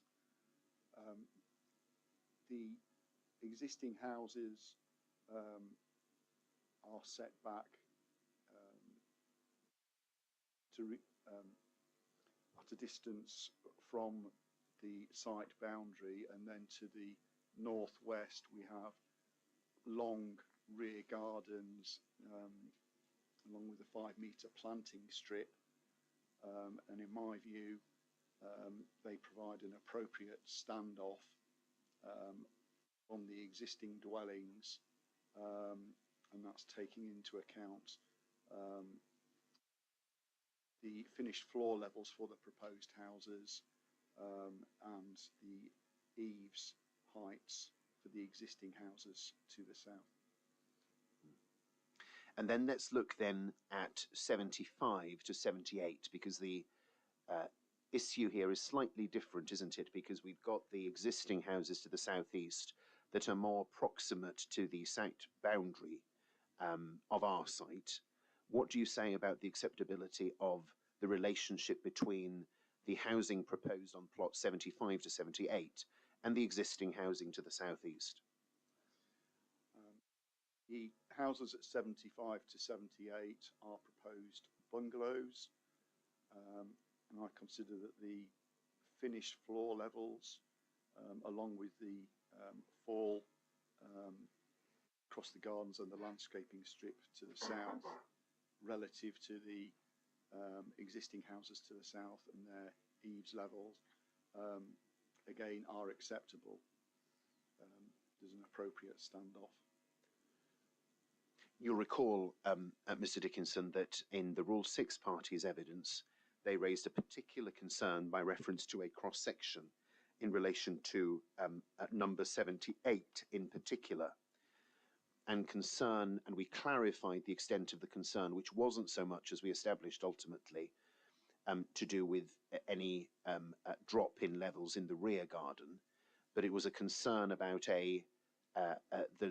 any decrease in levels at the immediate back point of the proposed, the immediate rear of the dwelling proposed on 78, and concern there about there being potentially a 1 metre drop in levels to negotiate at that point. What do you say in response to that concern? I don't consider that that would be a significant drop, and you can accommodate that by various engineering solutions with appropriate grading of the rear garden, landscaping strip, and or steps from the rear of the house where necessary. I might add actually that the officer's report specifically looked at the relationship the existing houses to the proposed bungalows on phase 1 at 78 at paragraph 7194, and that's CD 4.2. They found the relationship to be acceptable as well, including in the context of local plan policy PD1. I'm grateful, thank you. Let's zoom out from that area of detail and just deal with some more perhaps macro level points that are raised by way of concern by the Rule 6 party. And one is in relation to the overall layout of, in particular, the detailed phase 1 scheme, as we clarified in cross-examination yesterday. If you take up CD 3.7, please, which is the latest illustrative development master plan. And if we, possibly helpful just to zoom in on the detailed phase of the proposal to the right of that plan. You'll recall the concern expressed by Mr. Yarwood on behalf of the Royal Six Party yesterday, Mr. Dickinson, about the layout in phase one not being or not being sufficiently pedestrian friendly, and that the allegation was that the scheme has been designed to give priority to the movement of vehicles at the expense of pedestrians having an acceptable experience in this part of the site. What do you say in response to that concern? I consider that the phase one, along with the wider proposed scheme, provides appropriate arrangements for pedestrian access, and this would include a new footpath link to Sandy Lane on the northeast edge of phase one. Phase one includes pedestrian routes around the area of open space in the southern central part of the site, and also there will be links through to the wider countryside park, and then through subsequent phases there's proposed links to the existing residential areas to the south, including a shared vehicular access to Sandy Lane, and then also proposed pedestrian and cycle links to, I think it's Herker Rise and Bent Close. I need to check the name of that road. Paragraph 4.20 of their proof of evidence, the Royal Six Party suggests that there are rows of parking spaces that would be dominating the street scene in phase one of the scheme. Your response to that suggestion? Phase one, the majority of car parking proposed for the houses involves driveways with garages set back from the houses. There are some rows of proposed car parking to the front of some of the dwellings, such as on the south side of phase one, but these are would be interspersed by tree planting, and I consider that would be an acceptable arrangement. There is a general concern expressed by the Royal Six Party, it's paragraph 4.24 of their proof, about the council having failed, they say, in recent years to exercise enough control over the material used in the construction of new houses. You deal with this in your evidence, but summarise for us, what do you say would be the appropriate way forward if the inspector were to conclude that it would be necessary to have one further final approval of the materials to be used in the phase one scheme? I consider that matter could be dealt with by way of a planning condition. Thank you. We've then got this interesting little point about interpretation of the framework when it comes to the proposal for a sui generis hot food takeaway on or within the local centre. The Royal Six Party's position is that there shouldn't be provision for such a takeaway on the site because it would be within walking distance of a school, and they say that's contrary to paragraph 97 of the framework. Could you take up the framework, Mr. Dickinson? I'm conscious that this is probably a matter ultimately for legal submission if it comes to the interpretation of policy, but I'd just be interested in your take on it as a planner, if I may, before any such submissions are made. You'll be familiar with the policy because you've commented on it in your proof. Paragraph 97 says, local planning authorities should refuse applications for hot food takeaways and fast food outlets within walking distance of schools and other places where children and young people congregate, unless the location is within a designated town centre. And you'll recall that we went to the glossary to the NPPF yesterday to look at the definition of town centre, and let me just remind you of what that was. Town centre is defined, or part of the definition includes this: references to town centres or centres apply to city centres, town centres, district centres and local centres, but exclude small parades of shops of purely neighbourhood significance. What is your position as an expert planner, Mr. Dickinson, in response to this concern expressed by the Rule 6 party that there shouldn't be a hot food takeaway within the local centre proposed?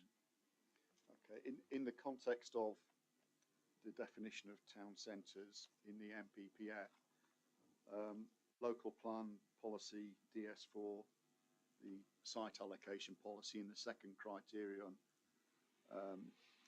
confirms that the scheme should incorporate community facilities, including a local centre proportionate in size to serve the needs of future residents of the site. So my interpretation of that policy in the context of the MPPF is that the scheme can provide a local centre on site, and as part of that, a hot food takeaway could be an appropriate use. But as I've said in my proof, if the inspector doesn't consider that to be an appropriate sui generis use, then we would accept that the description of development could be amended, and we just accept commercial uses. So just to clarify your instructions, Mr. Dickinson, is the developer strongly passionate about the need for a hot food takeaway on this site, or are they ultimately flexible and subject to consideration of interpreting that as a planning policy? Flexible, and probably to use your phrase, we're not wanting to die in a ditch on that matter. Grateful. One matter of clarification, and we're grateful for this matter being raised yesterday because with Mr. Hilton, because it does provide an opportunity for clarification. Councillor Wayne, I think it was, queried how a surface water drain connection could be secured from the appeal site to the surface water sewer network if that extends or potentially extends across land that is not under the control of the appellant. Not perhaps strictly a planning matter, but nevertheless the concern's been raised, Mr. Dickinson. What's your understanding of how these sorts of issues can be resolved, if they can be resolved?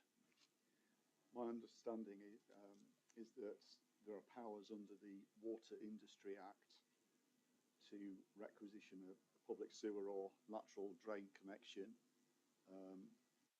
through third-party land. I'm grateful. So we believe we can achieve that as part of this scheme. Indeed, and that might be a matter for me to cover in closing, insofar as legal and statutory references to that are going to be helpful. But thank you for clarifying your understanding. Let me just check and go back to... Yes, that concludes, Mr. Dickinson, the questions that I had for you. Anything else that you wish to say at this stage? No, I don't. Thank you. I'm grateful. Thank you, Mr. Dickinson. Thank you, Mr. Lewis. Mr. Yarwood, are you ready to cross-examine Mr. Dickinson? Thank you. Over to you.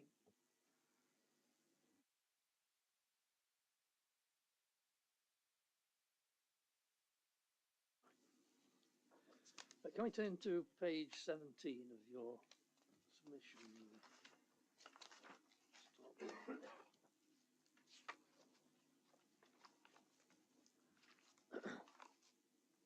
Yeah, you presumably here for my cross-examination, which concentrated very much on the geotechnical issue of the construction of the dams and their safety. But do you agree with me that the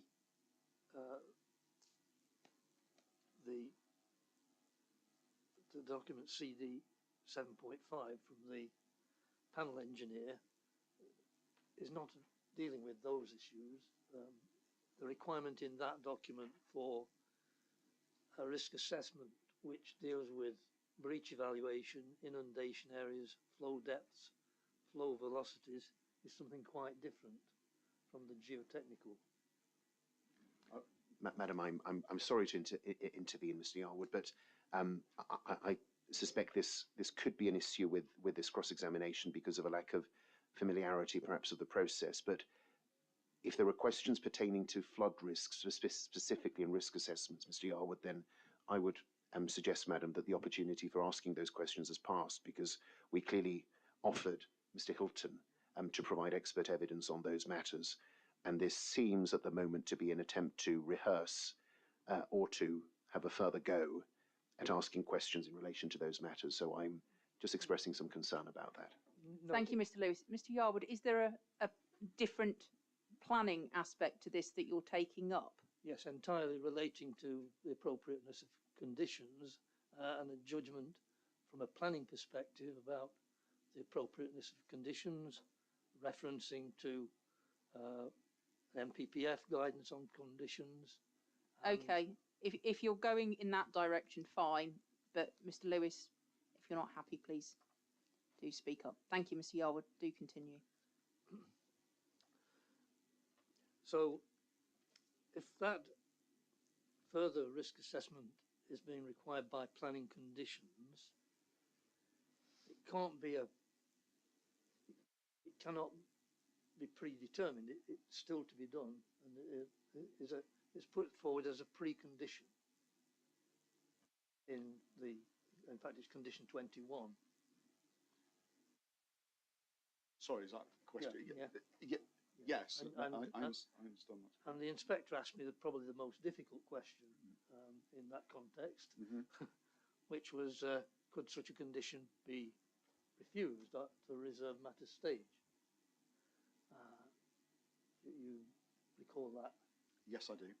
I wonder what you think the consequences would be as a planner if a developer came to you at that stage and said, what am I to do now, seeking your advice in a situation where such a risk assessment had been determined to be not acceptable at the reserve matter stage? What advice could you give to the developer in those circumstances? Well, you'd look at further engineering solutions to come up with a revised scheme and resubmit that, and the LPA, along with the relevant technical consultees, would review that and then the planning authority would take a view on whether that's acceptable and can be approved or not. And that applies to similar planning conditions in relation to a wide range of environmental matters.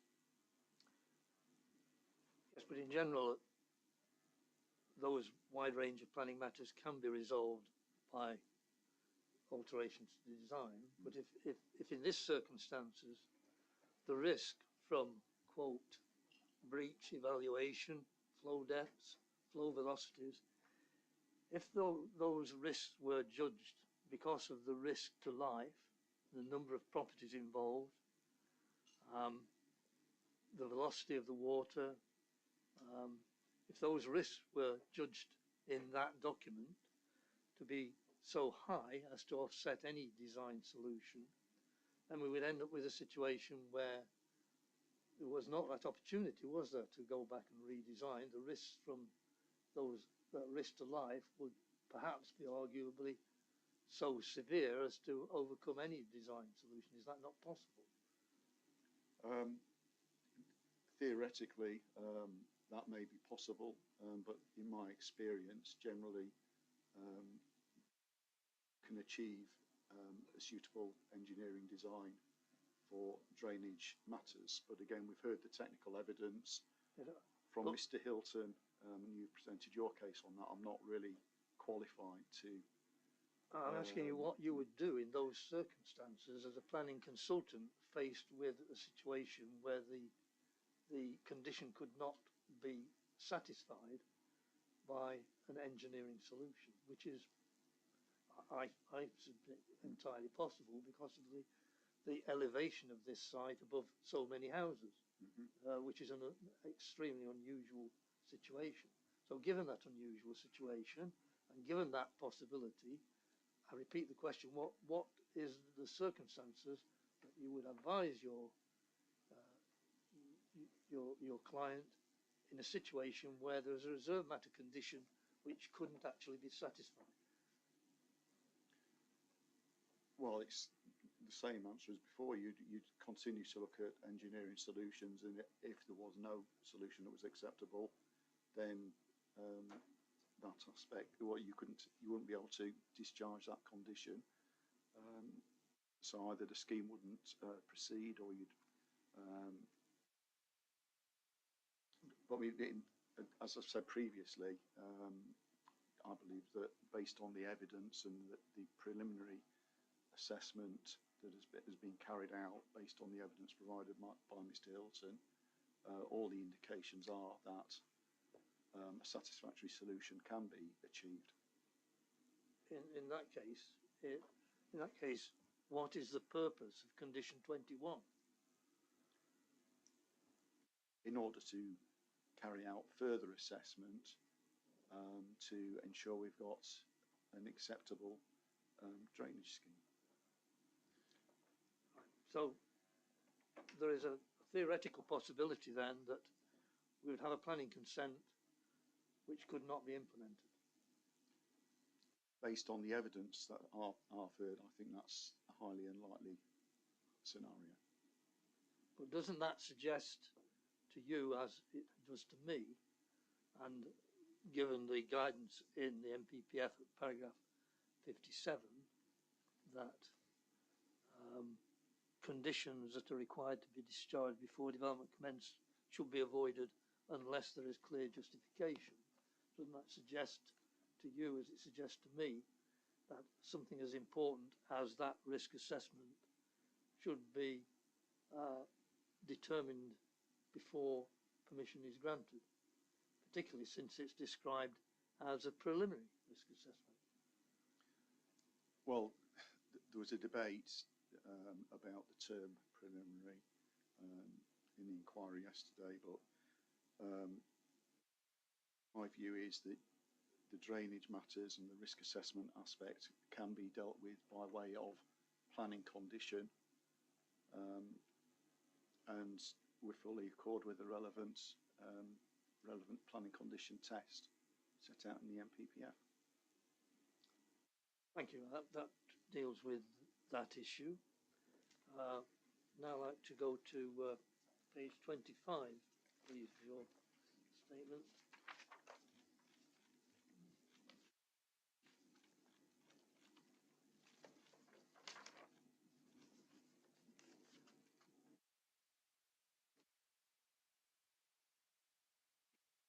Again, it's a matter of conditions rather than anything else.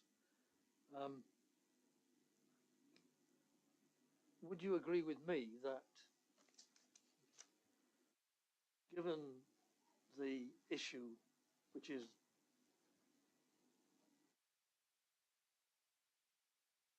the children crossing Wolds Road, that it would be better to have a more flexible situation than a precondition, because the precondition restricts us to one solution, whereas a more nuanced approach could be adopted in the Section 106 agreement, which enabled that matter to be reviewed and alternative solutions presented. Well, I'm reliant on the evidence of Mr. Cassie, and based on the evidence that he's provided, I consider that the proposed planning condition is entirely appropriate. Have you experienced where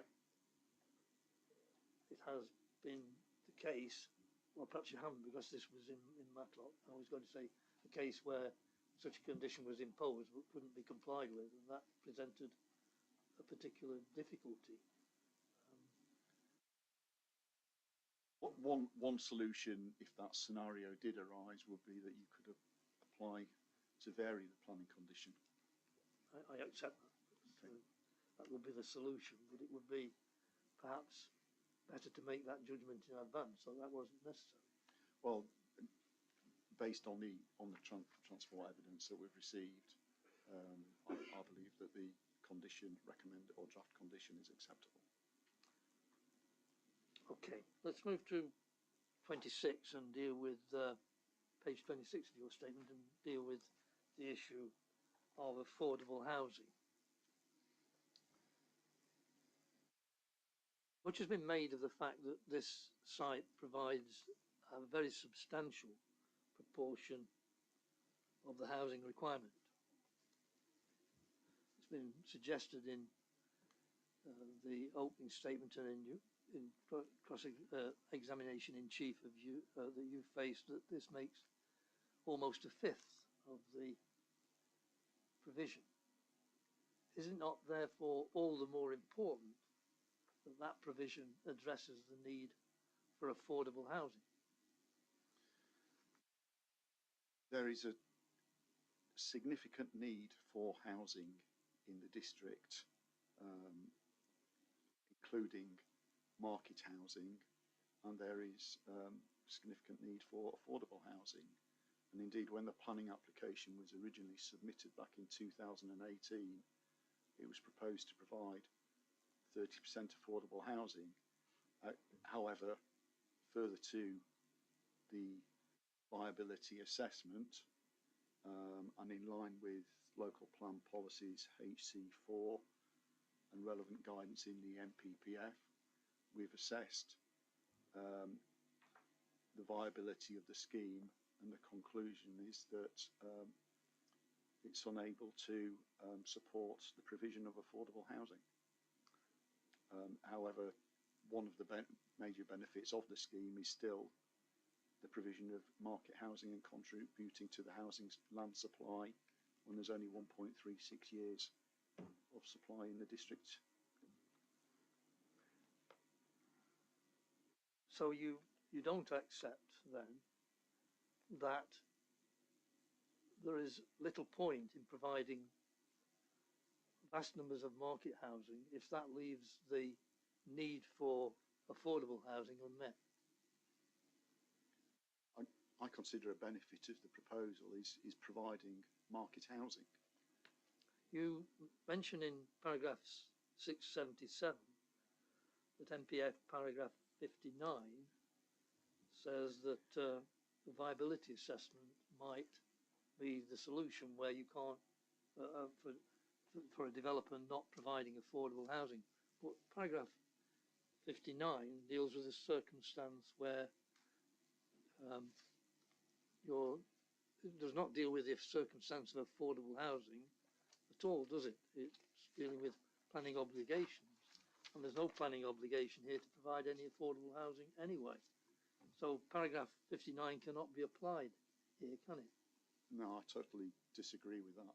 Paragraph 59 is entirely pertinent and enables a viability assessment to be carried out as to whether affordable housing can be provided or not. And indeed, the MPPF needs to be read as a whole. It does indeed. As confirmed by paragraph 3. Yes, let's look at that then. You say, I think, that flexibility is afforded by paragraphs in the MPPF. You talk about national as well as local policy, providing you with that flexibility. But can you point to any paragraph under the section in PPF which deals with affordable housing, which allows for that flexibility? Well, as I've said, you've got to read the MPPF as a whole, and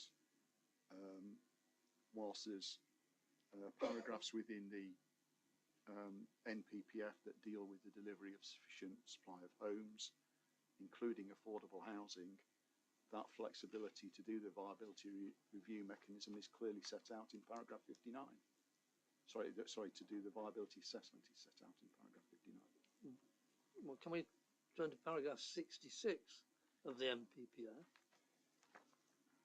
which, as you say, the MPPF must be read as a whole, but paragraph 66 specifically deals with affordable housing and says that where major development involving the provision of housing is proposed, planning policies and decisions should expect that the mix of affordable housing required meets identified needs across social rent, other affordable housing for rent, affordable home institutions. So MPPF expects that provision to be made.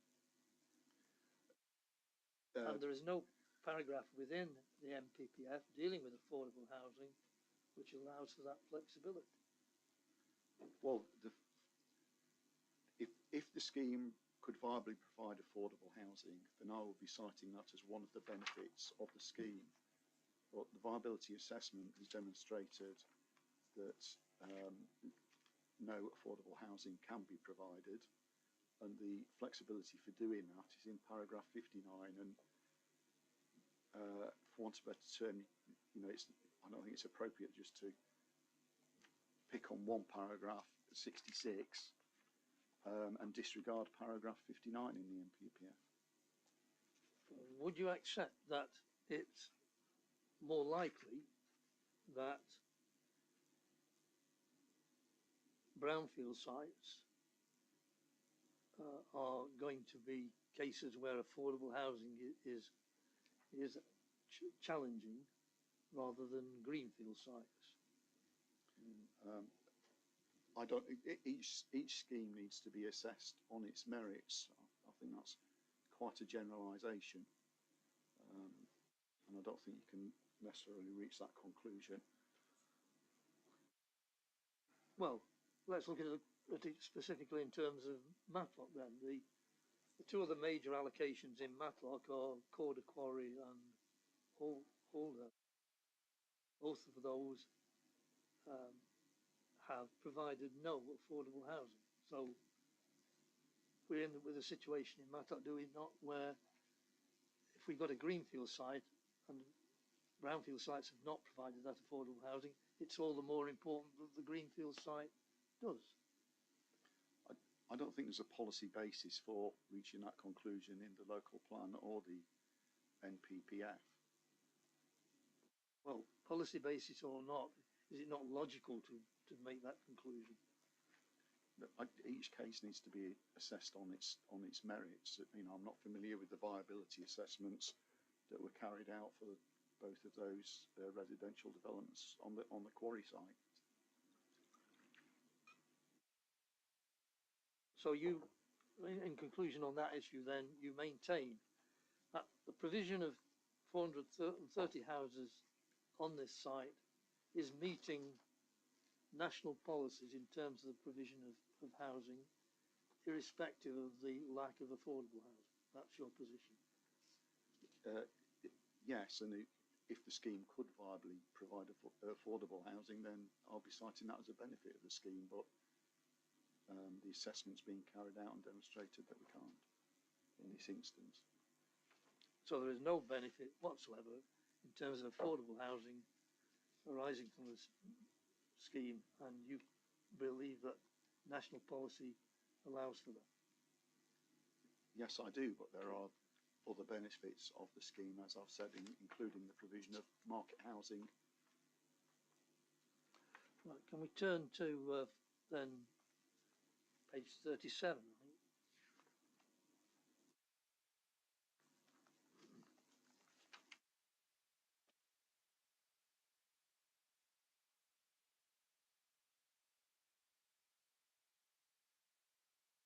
You query the accuracy of my cross-section. On what basis do you query that, since it's drawn from one of your own submissions? I merely said I'm not able to verify the accuracy of it. I don't know how you've arrived at the red lines indicating the location of or the position of house 78. I don't know if you've used computer software or how you've done it.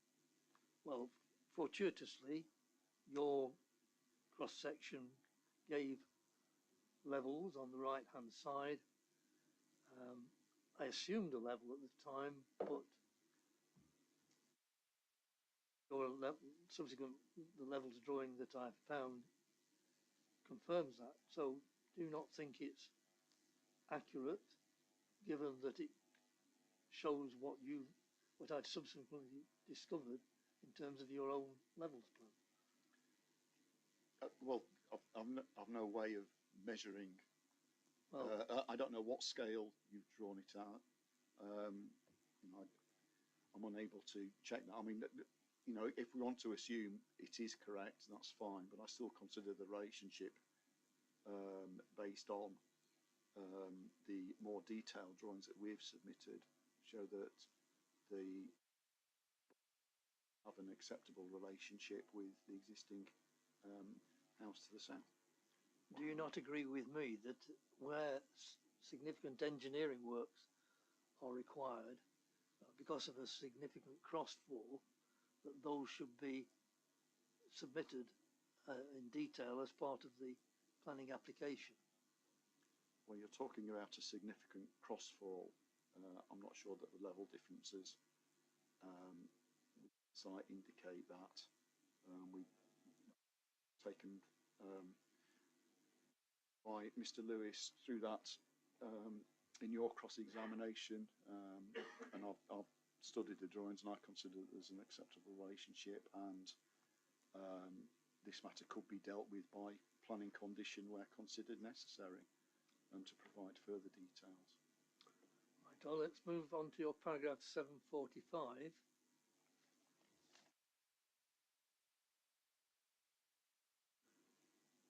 You stand by your statement that this development would deliver a high quality design. Does that apply to your opinion on phase one, or is it a more general view of the proposals as shown in the master plan? I consider that it applies to the full extent of the development, including phase one. Right.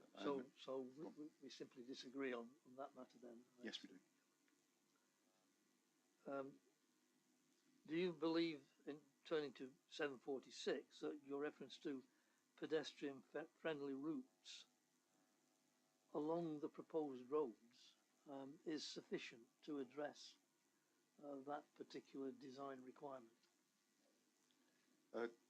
Yes, I do. And in the,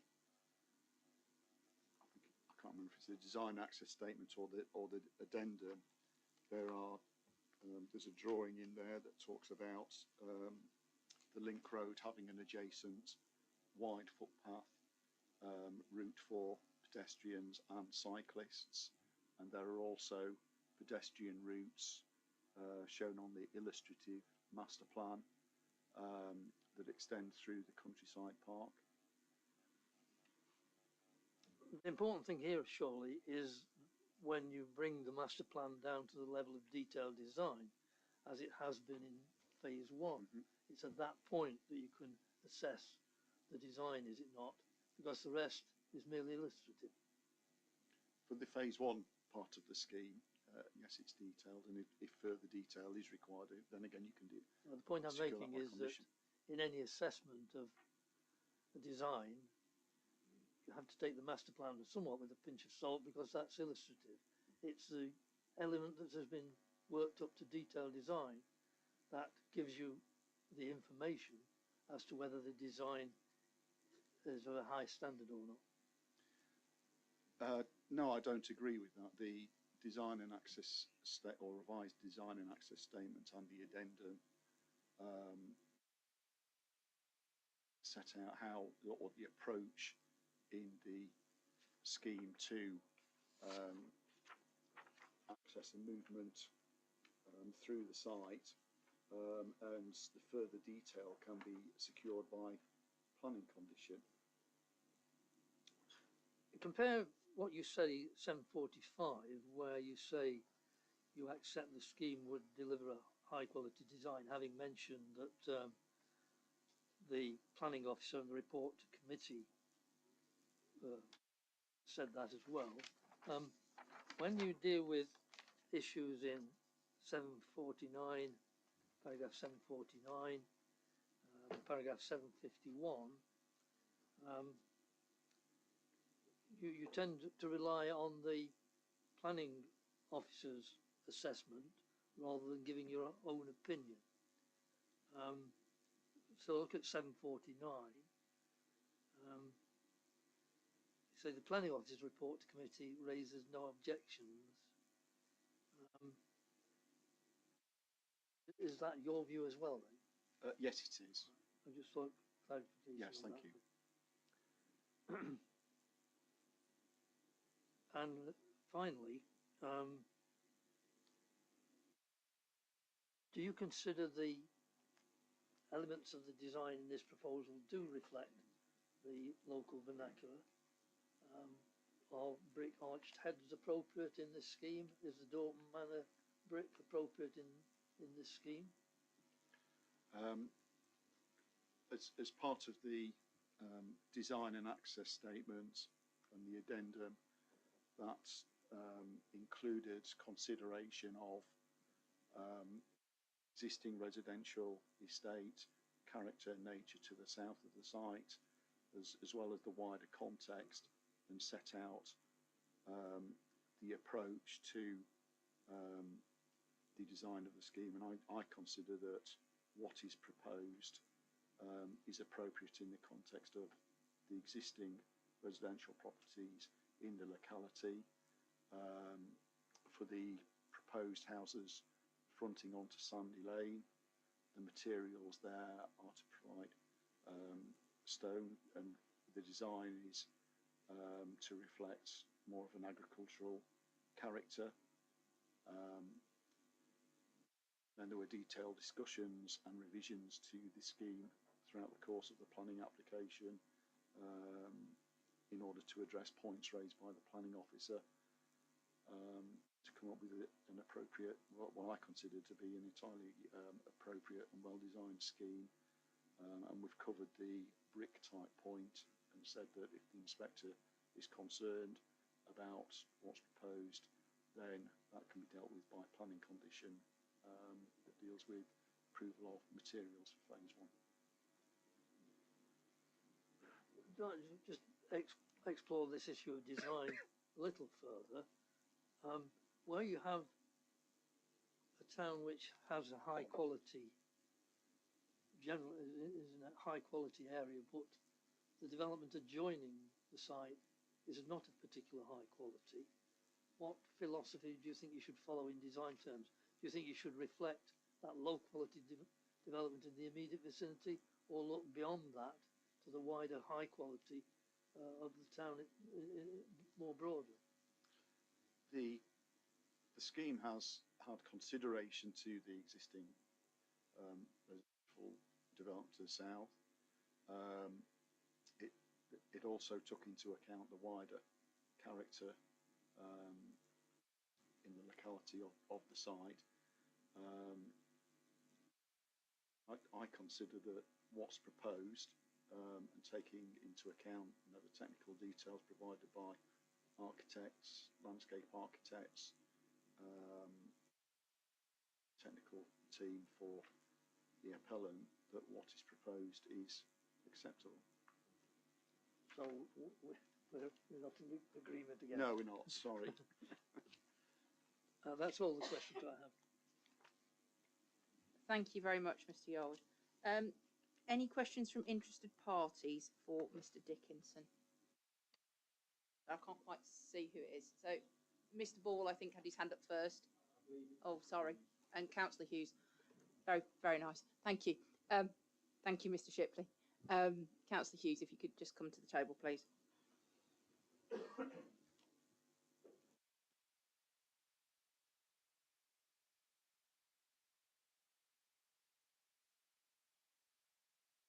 To question Mr. Dickinson. Thank you, Mr. Dickinson, for taking the questions.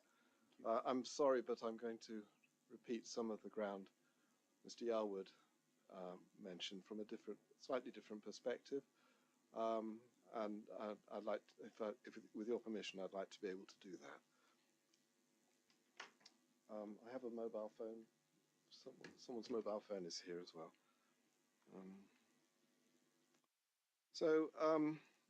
You may recall that when I gave my opening remarks, I mentioned that there were 3 sites in Matlock with large numbers of housing, and the total number of housing, including the Gritstone development, that would have planning permission but have not been built, is around 1,045 dwellings.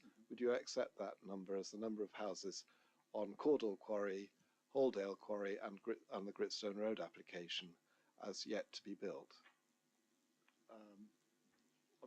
I've not got the details of the 2 quarry schemes. I know they're large, so if that's factually correct, then okay, thank you. In my earlier submission, I had a little table which showed how they distributed across. Sorry, I've not No, I haven't got it in front of you, but if you could accept that number for the time being. Would you also accept that there are no affordable houses, affordable dwellings included in any of those schemes? Again, I mean, it's difficult because you haven't got the evidence in front of you, but would you accept my allegation that there are no affordable housing? I'm happy to proceed on that basis. Thank you. And you acknowledge the 30% inclusion local plan policy for affordable housing. That there is a requirement in the local plan that a target in the local plan for 30% of housing on major development should be affordable, and given there is the viability assessment that needs to be done, so that is a target, not the actual number that would be built on any one site. Yes, I'd accept that, and policy HC4 allows for the schemes to be reviewed. Thank you. Yes, I understand that. And in my opening remarks, I also mentioned that there was a recent housing survey which showed that there was a requirement for 191 affordable housing across Derbyshire Dales, and that was about a third of our, little less than a third, 32% of the new target that has only just been introduced of 588 houses, affordable houses overall per annum for the local plan. And that would be, and that's in line with this 30% target in the local plan. Yes, I'll accept that. Thank you. Yeah. Do you accept that the local plan policies are intended to ensure development meets local housing need? Yes. Thank you.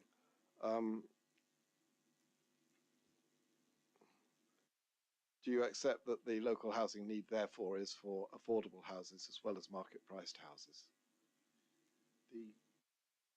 As I've said previously, the local plan does enable you to carry out viability assessments for specific development proposals to see if the scheme can deliver affordable housing or not. Yes. And then in this instance, it doesn't. Yes, I agree with you. It does. So thank you for that. When designing schemes, or this particular scheme anyway, what were your design principles for the design of the scheme? The approach to the design was set out in the revised design and access statement, and then there was an additional addendum that was produced as well, and that set out the approach to how the site was considered, the opportunities and the constraints, and then referred to the community consultation that was carried out in 2016-2018, and then addressed various design matters as well as other environmental matters. What market considerations did you take into consideration in designing the scheme?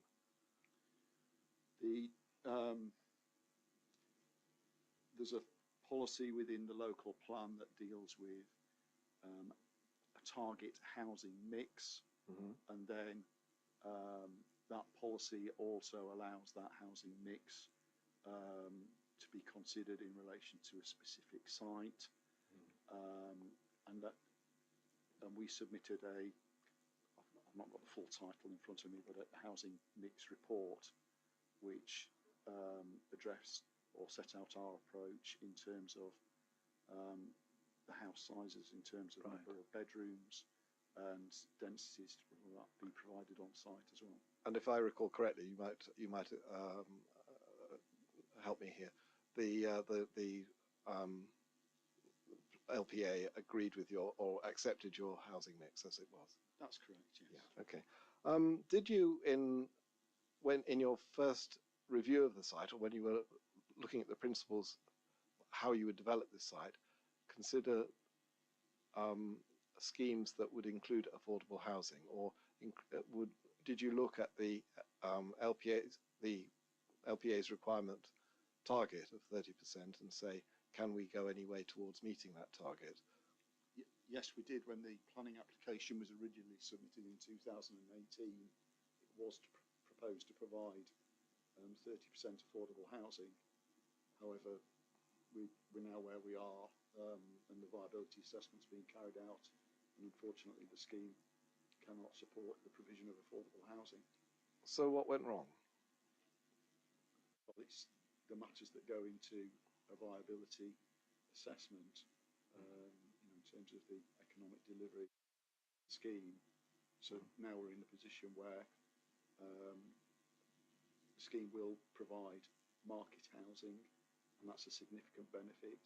There's a significant need for that, but unfortunately it won't deliver affordable housing. Okay. Do you think that another developer might, or another design for the site might have been allowed affordable housing? Or are the constraints on the site so onerous that no development would deliver affordable housing? I mean, that's speculative, I know. Yeah, I don't have a crystal ball to see what another developer would do, but there are significant sort of cost constraints associated with the delivery of this scheme. Understood.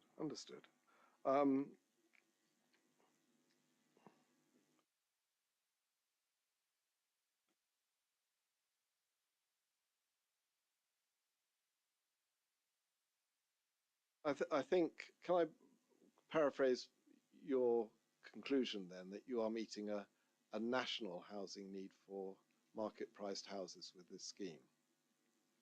A national and local housing need. Right, okay. There's only 1.36 years worth of supply yes. in the district at present.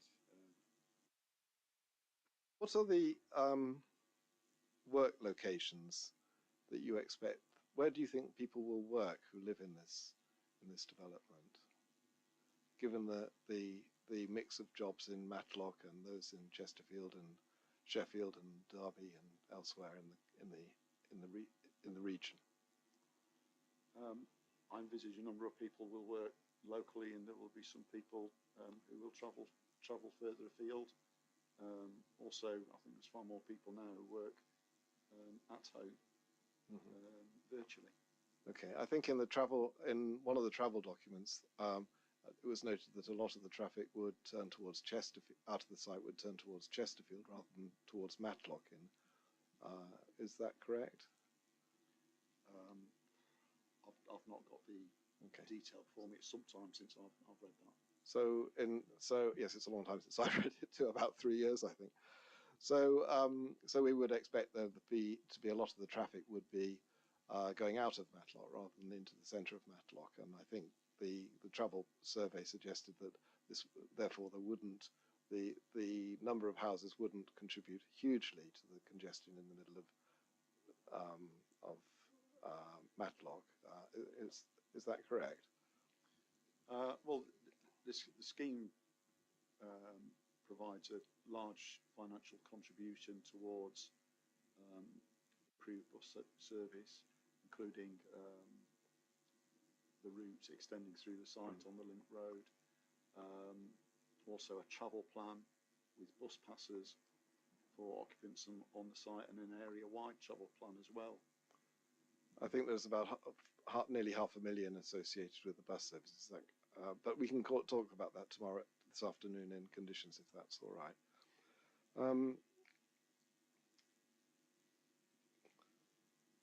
What recommendations regarding houses do you have for local people who need affordable housing, given that the three biggest sites in Matlock are not going to have any affordable housing. Well, it's probably not for me to, sort of give a view on that. Really, it's not part of the proposed development. Mm-hmm. Okay, so so you'd accept that it's not providing any support for the local housing need for affordable housing, and therefore 30% of the local population are not going to benefit from this scheme. Based on the viability assessment, unfortunately, the scheme is not able to support affordable housing. Okay. Talking about local services and access to local services, which primary school is targeted to take the children from the development? I think it's Castle View. Is that the one to the south? South of it, Yeah, yes. yes. Again, it will be up to people who move into the estate to decide where they send their children. Yes. There are two or three schools that they could go to: Castle View, St Joseph's, or All Saints. Yeah. I submitted. Matlock Town Council submitted a response very early on to the application, which talked about, amongst other things, travel to and from various locations in Matlock, with a view to discussing the sustainability of the site in accordance with local and national policy. And if you could accept my statements here, that the St Joseph's Catholic School is 180 feet, 55 meters or 180 feet lower down from the site. Castle View Primary School is 80 meters, that's 265 feet below the level of the site. Saints School is 80 meters or 265 feet below the level of the site. And the centre of Matlock is 130 to 140 meters below the level of the site, which is 50 feet. And we've talked about, I think the travel plan has been introduced into this discussion, and in that submission, the town council showed that the gradient greater than 1 in 10 to the schools was to St Joseph's Catholic Primary School was 1 in 9, Castle View Primary it's 1 in 9, and then to All Saints and the lower levels of Matlock, it depended on the route. If it's a walking route, there are effectively 3 walking routes. If you go down Bank Road, it's 1 in 6. Councillor Hughes, we're getting into a lot of new evidence here that hasn't been introduced to the inquiry before. Indeed, but it's been introduced to the developer, and the developer has seen this and has responded to it previously. Could you get to the point slightly more succinctly? Okay, so just to on these gradients, 1 in 6, 1 in 7, 1 in 4, and 1 in 3.5 in parts, including steps. Now, going to a primary school, people walking with children often have small children with them. Is it appropriate? What do you think about somebody walking to a primary school which requires a 130-meter climb, which includes a 1 in 3.5 or 1 in 4 slope or steps? Is that a reasonable expectation? I'm not a highways engineer, but there are a number of existing residential properties further out of Matlock than we have at present, and also in the locality where people who live in this beautiful town have to negotiate steep hills. It's a sort of the character of the area, isn't it? Indeed. And it's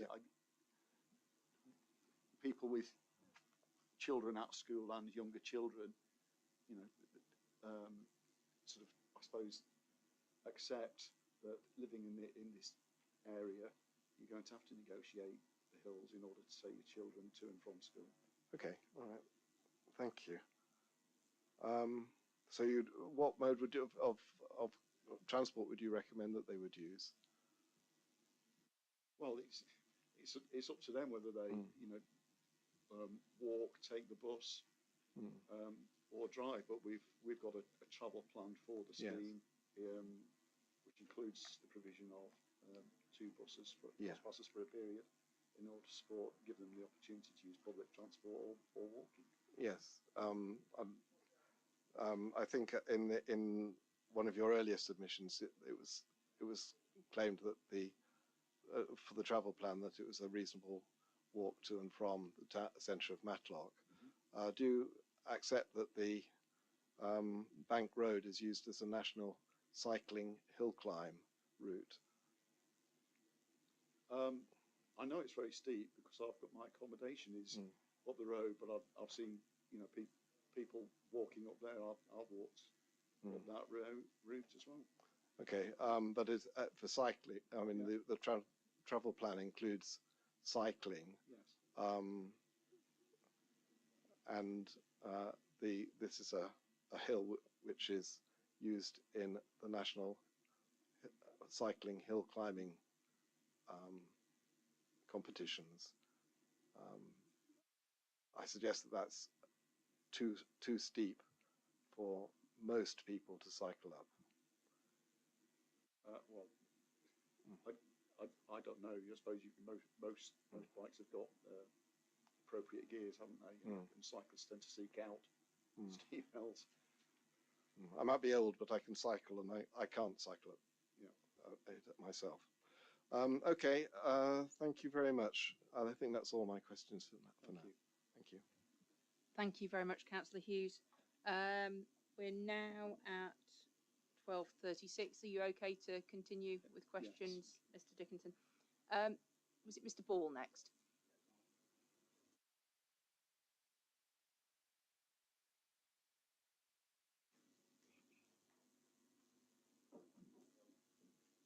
Hello. Hello, Mr. Dickinson. My first question is from Councillor Wayne, Matlock's lead flood warden, who's unfortunately had to leave due to another matter. He would just like me to run through some emails in relation to the appellant's relationship with Severn Trent Water and the understanding in relation to what is permitted and not permitted. And so I just want to establish that by reading what is given me to. I mean, you are included in a number of these emails, obviously, and so I just want to establish this. So he's given me an email from the 1st of February 2022, from himself, Chris Whitmore, Bill Walton of Severn Trent Water. Mr. Ball? Yes. Should this not have been asked of Mr. Hilton yesterday? No, well, no. Well, it does include, obviously, Mr. Dickinson, because Mr. Dickinson is the one who has been talking about these things, and it was actually brought up by Mr. Lewis yesterday. I mean, it is a question, obviously, that Councillor Wayne has asked me, but he's trying to establish where there is some obscurity what the current situation is regarding water from outside the development. It's not flooding related, it's design related and also planning related. Mr. Lewis? Madam, that sounds to me like a matter that certainly ought to have been put to Mr. Hilton yesterday if it relates to the water conditions of the area. There is also the issue that, Mr. Ball, you seem to be referring to an email that you've not given a core document reference to. I'm not even certain that it is within the core document library. So this is problematic, I'm afraid, this approach. Mr. Ball, I appreciate that the question itself is from Councillor Wayne, who's unable to be here, and I appreciate that that's difficult for you as a result. But can I suggest that you park that question and move on to your own questions, because I agree with Mr. Lewis that this is... Well, that's entirely acceptable, yes, yeah. I accept that. Thank you. No, that's absolutely fine. So just a little bit of clarification to yourself, Mr. Dickinson, regarding the houses and the potential overlooking of the houses facing towards houses on Gritstone Road, and the accuracy of the section which was put together by the Rule 6 party. If you look at my document document 7, which is landscape and visual impact, it shows entire modelling for that. It was myself that first brought it to the attention of the Rule 6 party, and within that, it is actually based on your information. So as far as accuracy, it is as accurate as your information submitted is. And so if that just clarifies that for you. Right, Thank you. No problem. So I've got a follow-up question in relation to that. And this is not to do necessarily with the levels. Well, it is to some extent. And I just want to talk very briefly about the buffer zone, because obviously I was a landscape architect, and so this is kind of within my remit. Yesterday, when it was discussed about the levels, it said 1.5 to 2 meters, is that correct? The maximum drop between the first floor level of the bungalows and the ground beneath. And then there is an area of slope, which was 2 meters over 12 meters, and then a buffer zone, which will create mitigation from overlooking towards the houses on Gritstone Road. Is that correct? I've not got the levels before me. I thought there was. It's fine. Yeah, okay.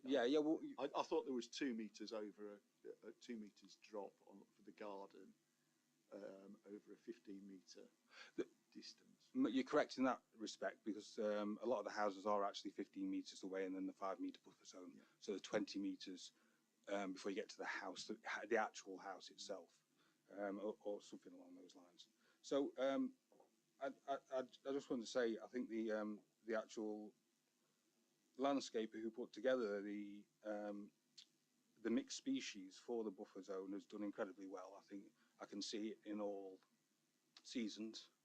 And I know the species, obviously: hazel, blackthorn, holly. It's a really nice job, and they should be congratulated for that. What concerns me is if there is a 2-meter drop from the bungalows at the maximum, and 2 meters over 15 meters, well, that's 4 meters. And the pot sizes, or should I say the centimetre girth sizes of the trees to be put there, are 14 to 16. Is that correct? That's what it says on the landscaping report. I've not got that before me, and I'm not a landscape architect. No, it's fine. I just wanted to raise this point with you. Well, obviously, because it was brought up in a previous discussion as part of this. And so a 14 to 16 centimetre girth tree is about 15 foot, or about 4.5 meters. So if you've got a 4-meter kind of drop, 4-meter height, I know there's a hit and miss boundary fence to be put there. That will be 6 foot, or 1.83 meters. So if you're putting in a 4.5 meter tree there, as trees grow, it would be very light on the top anyway.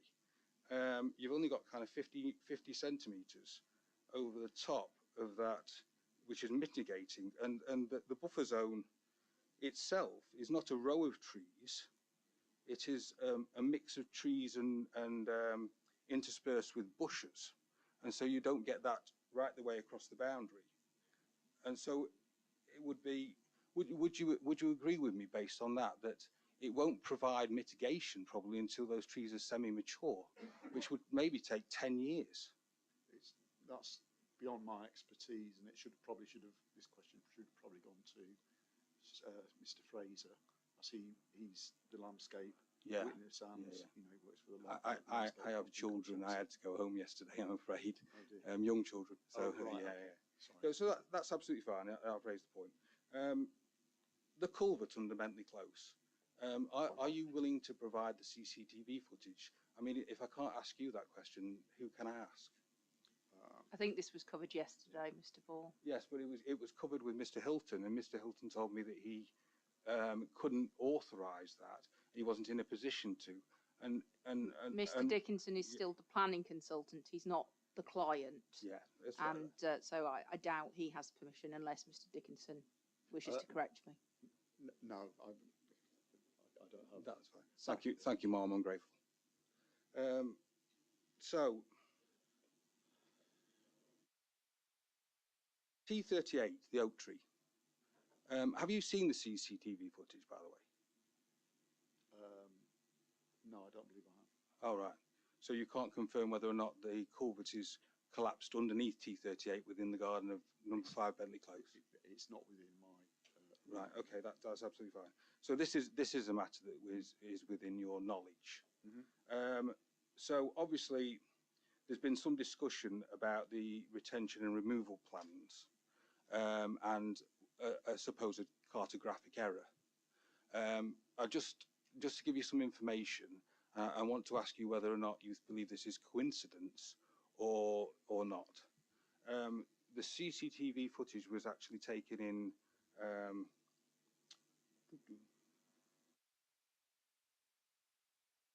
January 2023, to the best of my knowledge, and the retention and removal plan was adapted or amended to include those 2 trees in the May of 2023. Do you believe that is a coincidence? Or should I say the cartographic error was first evident in the May after the CCTV footage was taken in the January? No, I don't. And indeed, when I've looked further back at the original landscape tree retention and removal plan, T38 was shown as being retained. So I don't know why. Yeah. There's the cartographic errors crept in. I mean, the tree's clearly outside the site boundary. Yeah. So it should have never been shown as being removed. Is that the only cartographic error? Is that the only error in relation to this? In relation to T38, yes.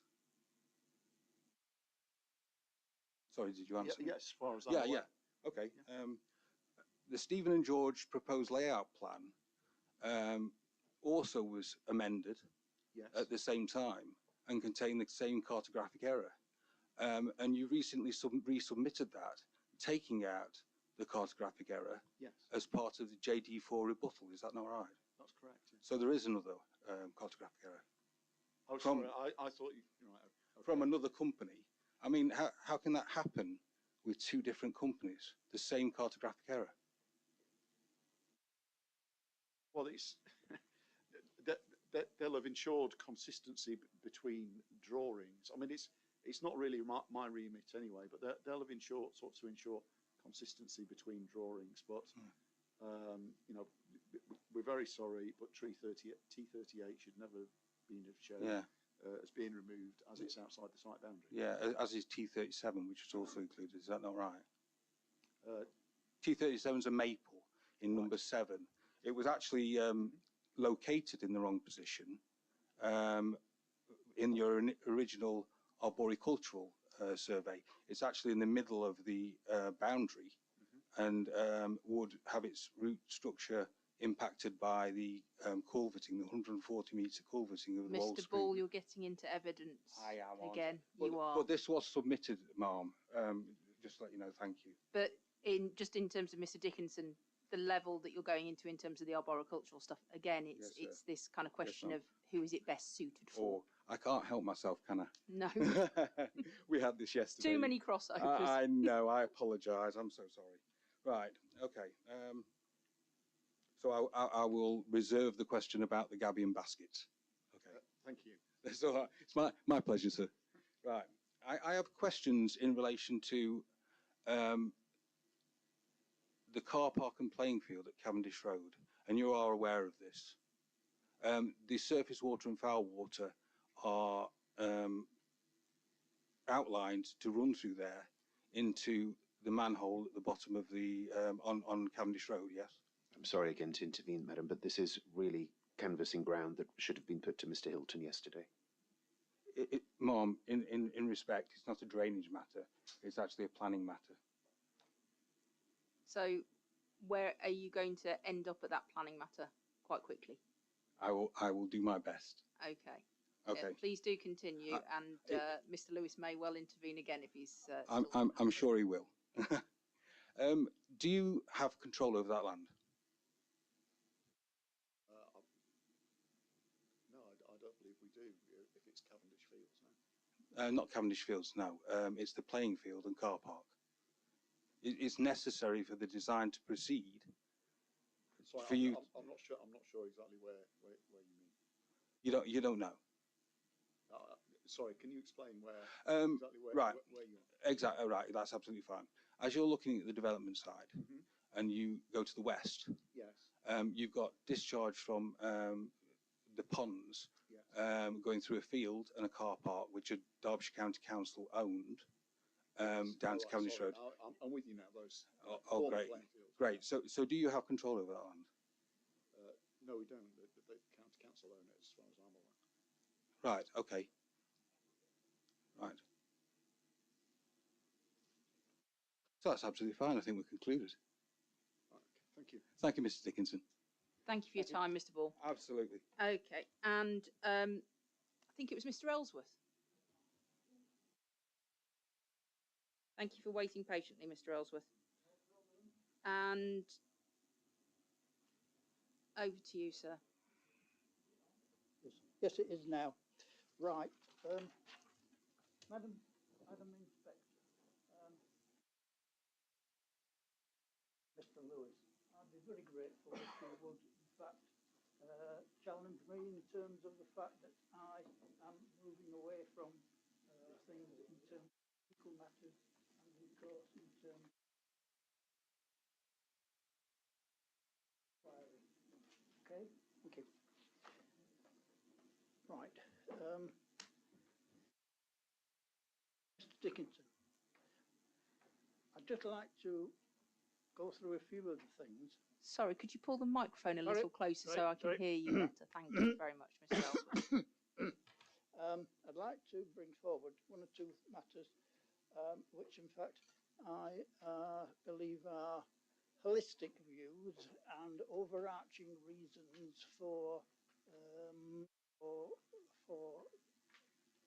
ensuring that this scheme is built to all the standards that's required, shall we say.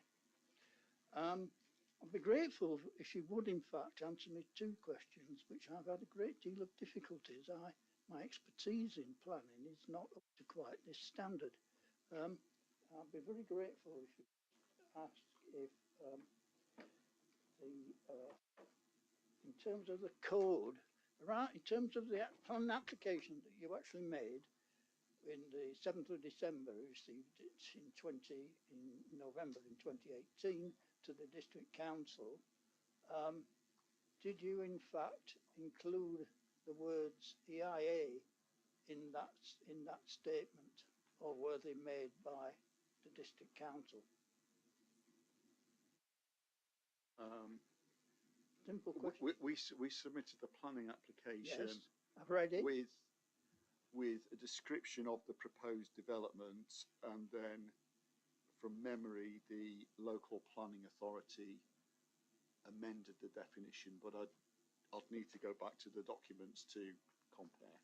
Okay, is it possible for me to ask the District Council, please?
Yes, but who actually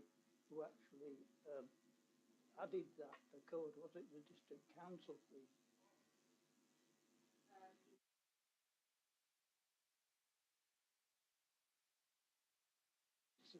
It's the code that describes the planning application, 18010. 242/EIA, environment. Oh, right. Thank you very much for that. That's fine, because I've got a freedom of information in about this, and in fact, they've not responded. The reason being, quite simply, is that in that respect,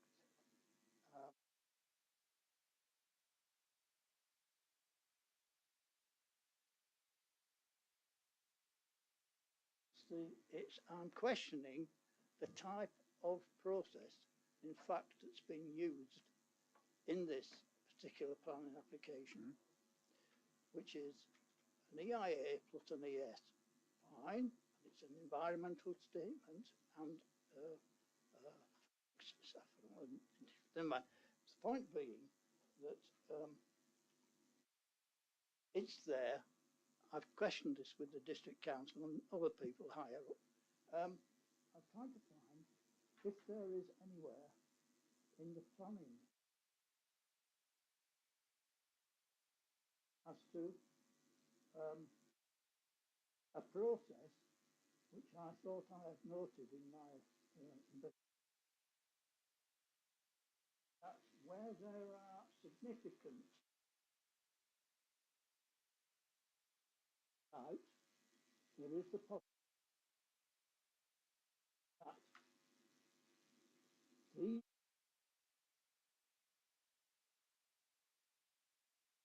are just one application. Can you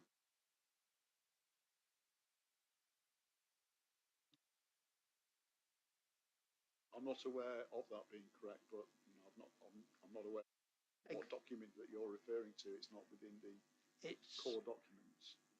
I'm referring to it comes into the time at which you define the classes of areas of land under an act somewhere.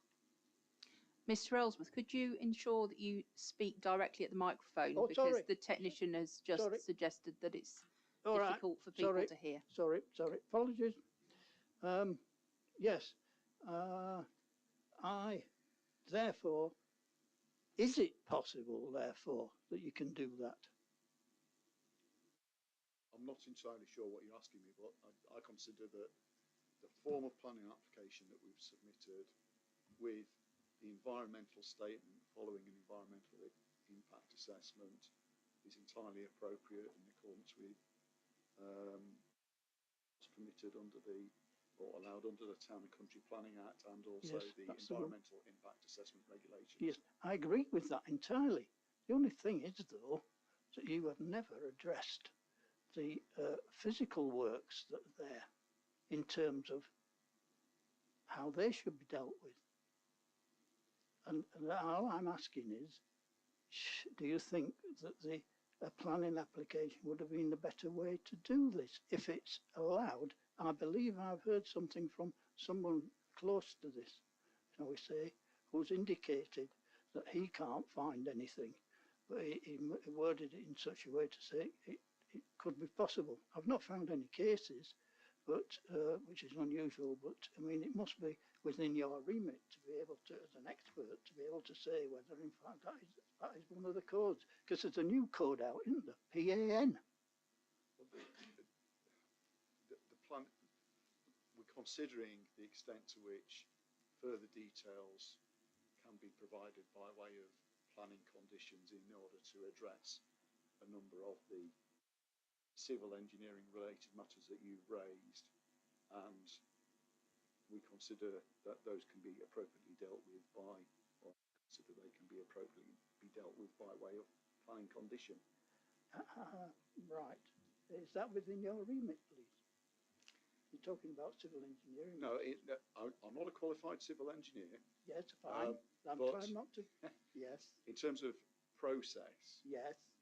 Under the Town and Country Planning Act and the tests for planning conditions, I consider it's entirely appropriate. But I would ask you another question then on this very same thing, but a different view, and that is, do you accept that in fact there is a vast difference between the rules and regulations the remits and the responsibilities of the planning authority and those of any statutory consultee or even the prime, other thing, DCC and DDC, the District Council and the County Council. I fail to see how this is relevant, Mr. Ellsworth. The planning application has been submitted by William Davis Homes. The Yes. council has validated it. They've dealt with it. They've determined it. They've refused it. It's now here at the appeal stage. I'm going to be the decision maker in this case, unless the Secretary of State gets in touch very soon. I'm going to be the decision maker who's dealing with the conditions that we're going to be discussing this afternoon. So I'm just not really understanding what the relevance of your questions The relevance here. is, of course, as you are fully aware, that both the District Council and the appellant has accepted, if you like, a flawed document, which in fact is sufficiently flawed for me to take it further. I've been asked to do so by the Institution of Civil Engineers. And which document are you referring to, Mr. Ellsworth? That is the highway engineers and the indeed local authority in terms of the works that are necessary that are for enabling the site to be built, are necessary for that, and they are under different terms of rules and regulations. And if one of those has actually committed due diligence, duty of care, and I won't say malfeasance, but if they have, and I've proved that they have done this, and it's in a formal complaint to each of those, not the District Council as yet, but it's in the others, a formal complaint gone into those authorities asking them to investigate this because of the certain fact of the influence it has. Not it's because of the planning. I agree entirely with you, madam, that it's a planning application, but included in this are civil engineering works, and they have to be dealt with under my sort of remit, on the Institution of Civil Engineers, in the way that's suitable to them. Now then, as I say, the Highway Agency, Highway Authority, had submitted a consultation response to the District Council, which I claim and can prove is false. Therefore, Mr. Ellsworth, you're going into the realms of your complaints to those bodies. Yes, I know that. And those complaints to those bodies are to those bodies. They are not to this appeal. Yes, but you have to take account of these in terms of the process. No, those complaints are not a formal part of this appeal, Mr. Ellsworth. Not the complaints, but the actual factual evidence that's there that you are looking at, that the people who are looking at and believing is correct, is not. But and you have the opportunity. What is the relevance of the questions you are asking Mr. Dickinson, who is a planning consultant and a chartered town planner? I am not asking him that particular, well, I'm just saying he is this is to do with the process of a planning application, is it not? And sorry, I'll give it, I'll cease on that. I'm quite happy as long as it's aware of that, because this is going to, depends upon, I'm sorry to say it, madam, but this depends upon your final verdict. You may decide. And if you dislike my final decision, which I have not reached yet, then you can, of course, challenge that decision via the High Court in due course. Surely. But in the meantime, could you just question Mr. Dickinson with relevant questions on planning? I'll try to. Thank you. Yes, thank you. Right, so again, you see, we're into procedures. You're referring to things in planning terms. Again, I say about this this process that's here. We're not dealing with the civil engineering works, and by that I mean that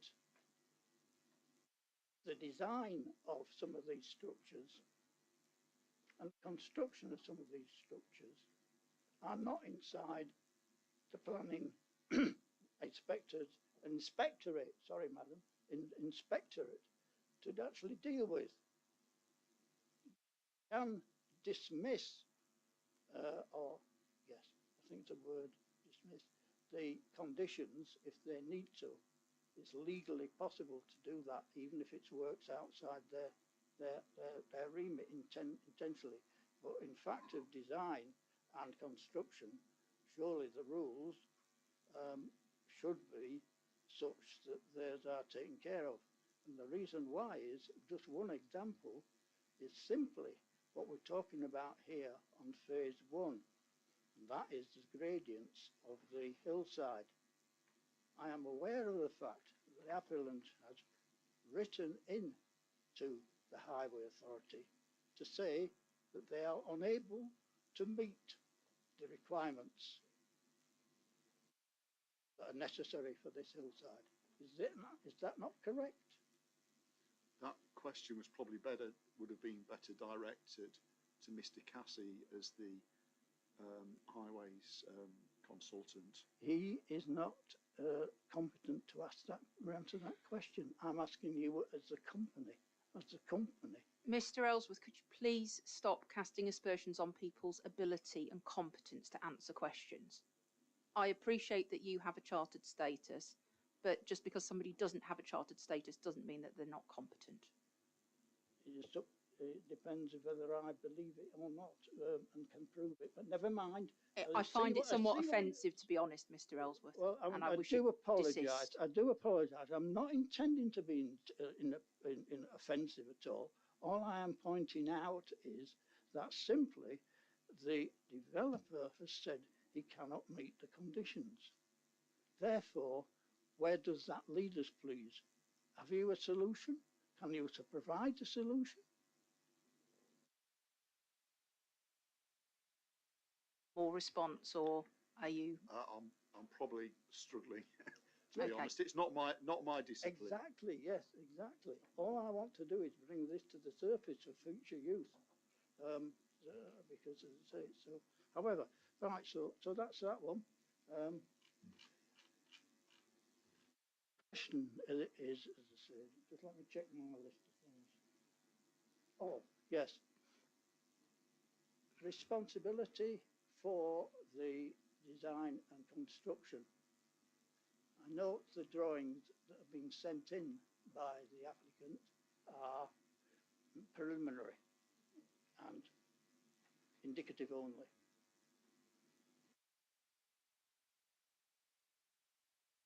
You have certainly said that you are not prepared to actually provide any further detailed information.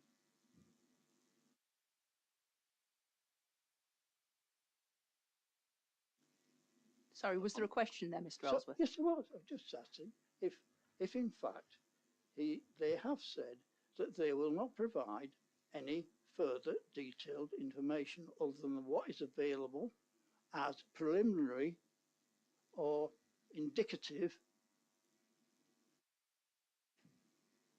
solutions, shall we say. What is this in relation to specifically, Mr. Ellsworth? It's in relation to everything that they've sent. It's in order to, surely it's in the best interests, and it should be the case, especially that including the district council. The district council has got no idea whatsoever that what is going to be eventually developed on this site. There is no actual solution. According to the rules, if I'm not correct, do tell me, but surely the district council needs to know what on earth it's going to say it's fine to do at that level. It's not right if in fact you haven't given what's the correct level of detail in the drawings, which you haven't. That's my point. I'm just asking. But that's your personal view that there isn't a sufficient level of detail. I'm not. Mr. Dickinson, have you got any response to that at all? Well, we've submitted the planning application with supporting information. We consider that a number of technical matters can be appropriately dealt with by way of planning condition where more details are provided, and the inspector will have to take a decision on the appropriateness of that approach. And we've got a session Yes, I know. today to discuss the Sorry. conditions. Yes, that's, as I say, I'm sorry. It might be just useful just to finish with just a quick question on the conditions, and that is because I'm not sure how much I'm allowed to say at that meeting. The question is the design and construction, the rules, standards that are applicable to the civil engineering works, and that is how on earth are you going to be able to control, shall we say, the works, shall we say, the external works, in terms of ensuring that they are done to the standards required.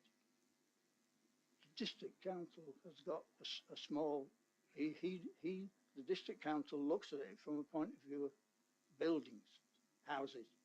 We're talking about here about structural works, which are entirely different, and they need someone else. I'm pleased to say, I've noted that you have retained, can't remember the name now, damn it, the consultant, something like that. JPA. JP, that's better, sorry, memory's not good. JPA. I'm pleased to hear that you've done that, because you are, I believe that you are going to ask them to oversee the site works effectively. So that's very good. But the question is, do you have the powers to actually do that? Any of you?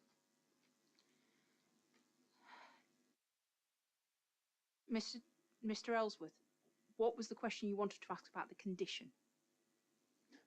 Well, it's the fact that the conditions are not founded on fact, can be defined as. I'll come to it this afternoon. Let's put it that way. I'll leave you in suspense. Thank you very much indeed, madam. I can't wait. Thank you, Mr. Ellsworth. Okay, thank you very much, Mr. Ellsworth. Yeah. Mr. Dickinson, quite wrong-footed by that for a moment. Sorry.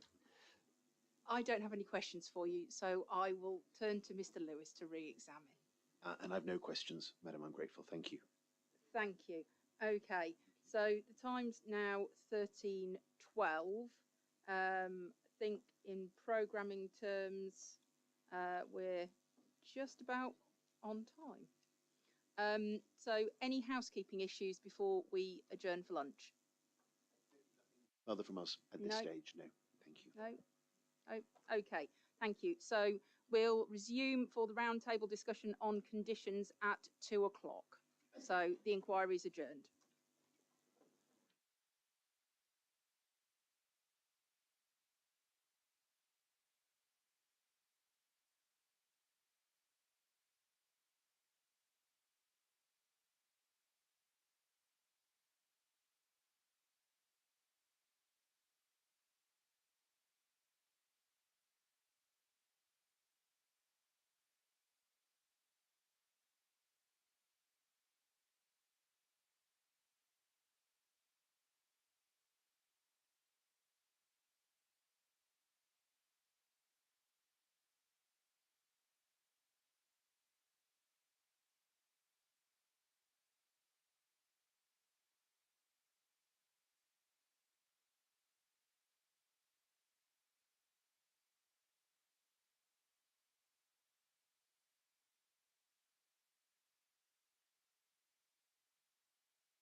Good afternoon. The time is 2 o'clock and the inquiry is resumed.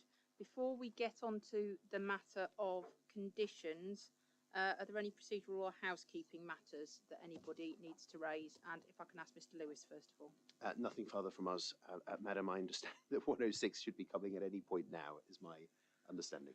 Apologies. Okay. Can I just check in terms of the note and plan? The note and plan in relation to the correction on the level marking, I believe, Madam, I checked this morning, I believe it's up there on the inquiry documents page as ID 20. Okay. Although I did note that the note, although it's labelled note and amended plan, the note is there, but not the plan. Right. That we, so... I haven't received it. You haven't received it? Okay, okay. No. So we will... I believe that it was, I'll check with Miss Effa when she's back in the room. I believe it was forwarded to the case officer. Would it be helpful if we sent it again? It might be. Yeah, okay. We'll There's send been it a fair again. amount of traffic, so. And yes. we will, we'll also send it to the council for the website, and then we'll resend the amended plan with it so that you can make sure that both are together. Thank you. And then there was the note that was mentioned earlier, just with regard to Crown Square. Oh yes, and the roundabout issue. And so the yes, roundabout issue. Mr. Cassie's very kindly said that he will prepare that note. Do you want it before the end of this week, Madam, or? I don't think that's necessary. It would just be helpful to have it next week if I could. We will certainly do that. Yeah. Okay. Thank you. And we talked about surface the sequential test this morning, so nothing further on that. We are still expecting that tomorrow. Yep. Good. Okay. Anything from the council? No, thank you. Not by way of housekeeping. Okay. Anything procedural or housekeeping wise from Mr. Yarwood? No? Okay. So.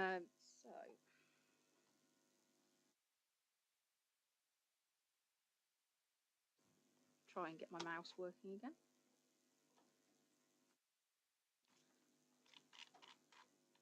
So moving on to the roundtable discussion on conditions.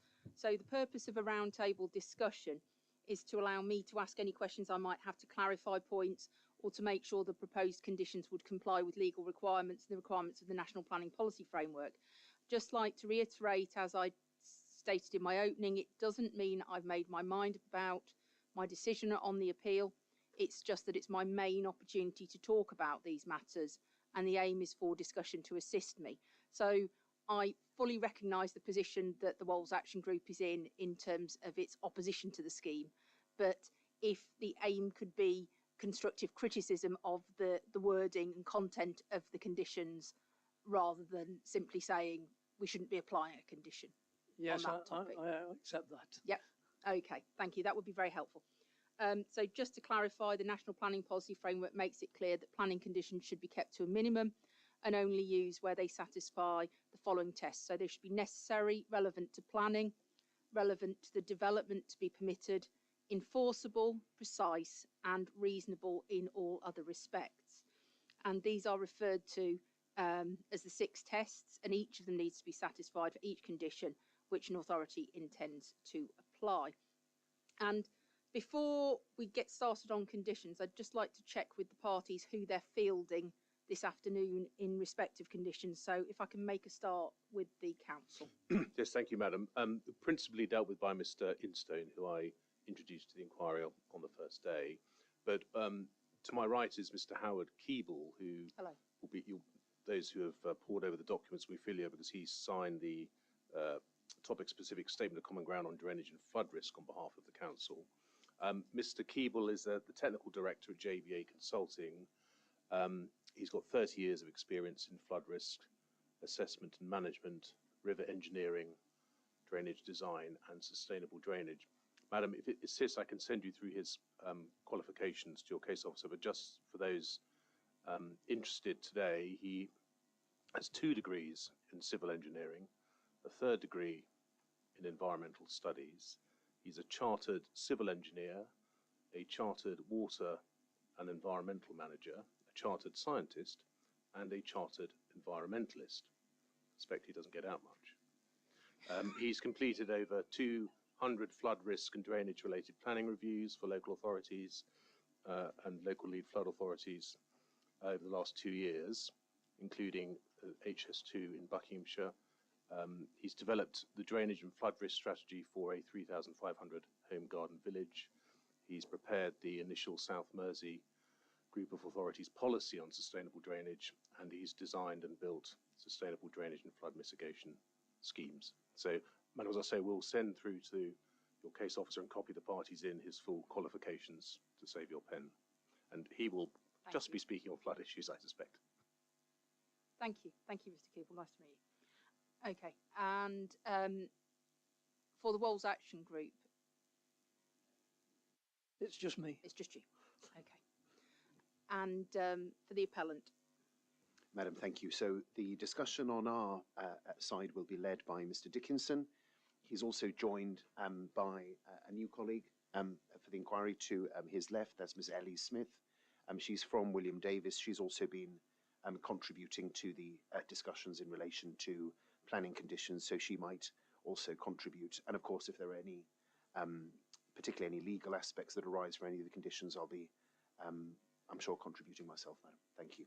okay, thank you. And if any interested parties do wish to contribute, it would probably be helpful if they sat at the table with the speaker sign, just so that they can use the microphone, because the meeting's being live streamed. So if you do intend to ask questions on particular conditions, please do go and sit there. Okay.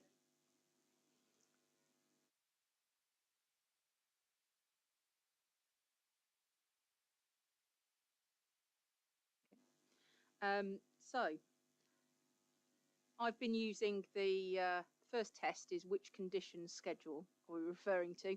I've been using a schedule which has the Rule 6 parties' comments attached in red text. So I've had regard to that when I've been reading through them. Okay, and we've got a few to get through this afternoon. It's a tidy number, and there seems to be a bit of feedback.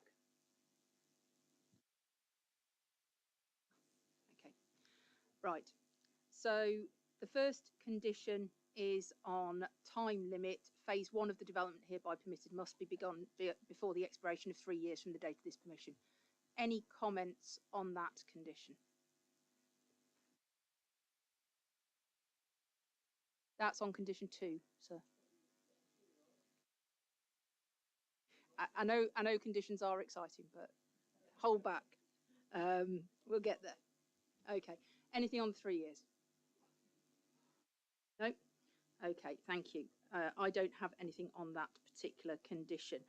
On condition 2, this is regarding an application for approval of all reserved matters for phase 2 and each subsequent phase as shown on approved phasing plan, and then it gives the number there. And it states that must be made not later than the expiration of 5 years, and then the development hereby permitted must be begun not later than the expiration of 2 years.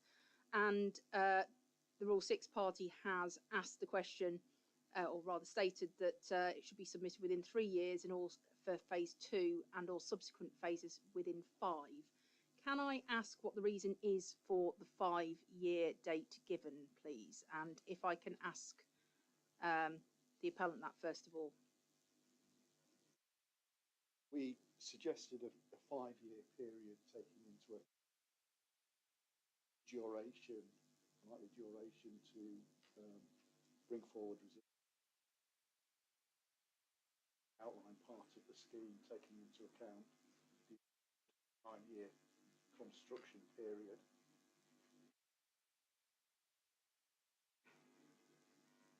And in terms of the Walls Action Group's comment about the phase 2 in 3 years and subsequent phases in 5.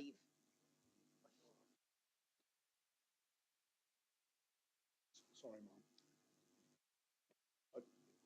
I believe our preference will be to retain the 5 if at all possible, rather than have 3 years for phase 2. However, if you're minded to approve, then we're not going to. And is that because quite a considerable number of the significant issues with attenuation basins, etc., are linked with phase 2? That's right. There's obviously a fair amount of work required in relation to, in particular, the engineering and attenuation basins. Thank you. Any views on that from the council? Ma'am, the council originally suggested 3 years, and we liaised with the appellant, took on board the complexities, of the case, that there's 4-season monitoring for drainage, for instance, required, and just, having regard to the Town and Country Planning Act, since Section 92, and the allowance of flexibility, we thought 5 years was reasonable, taking account of the circumstances of the case. Thank you. And can I get the Wolds Action Group's view, please? Well, another factor has arisen, which I think prompts me to maintain my position, and that is that the 106 agreement in the last draft I saw doesn't require any provisions of local infrastructure improvements other than travel plans and such like until 100 houses have been built, and that means it won't come forward till we get to phase 2. So there'll be a very long lead-in period before any contribution to infrastructure. I'll be making that point in the 106 agreement and challenging that. But if it remains, that's another reason for hastening forward the phase 2 element. Thank you. And would the appellant like to respond on that at all?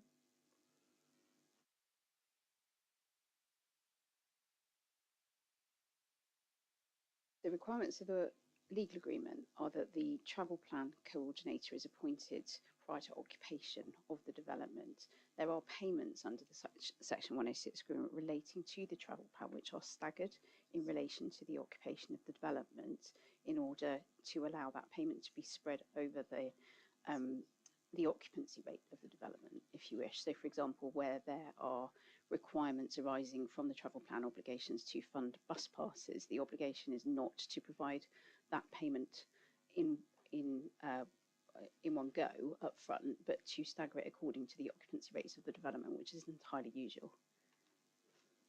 Thank you. Anything further, Mr. Dickinson? No? No, not for me, thank you. Okay, well, I've got everybody's views on condition 2, and I will take that away and think about it when I'm reaching my decision. Just in terms of the phasing plan, I've got 323 UWP Rev A 0112. Is that the correct phasing plan? We're going to have an exciting moment in a moment when we talk about plans, believe me.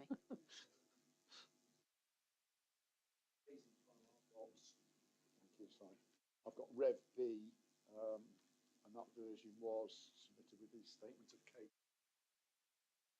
Okay.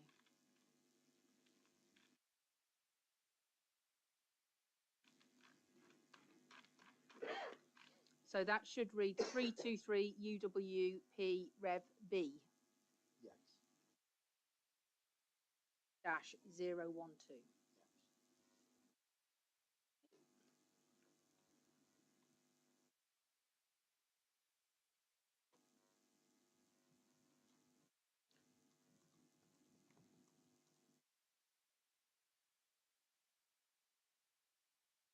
Sorry, there will be pauses as I just type away and correct things in my notes. Okay.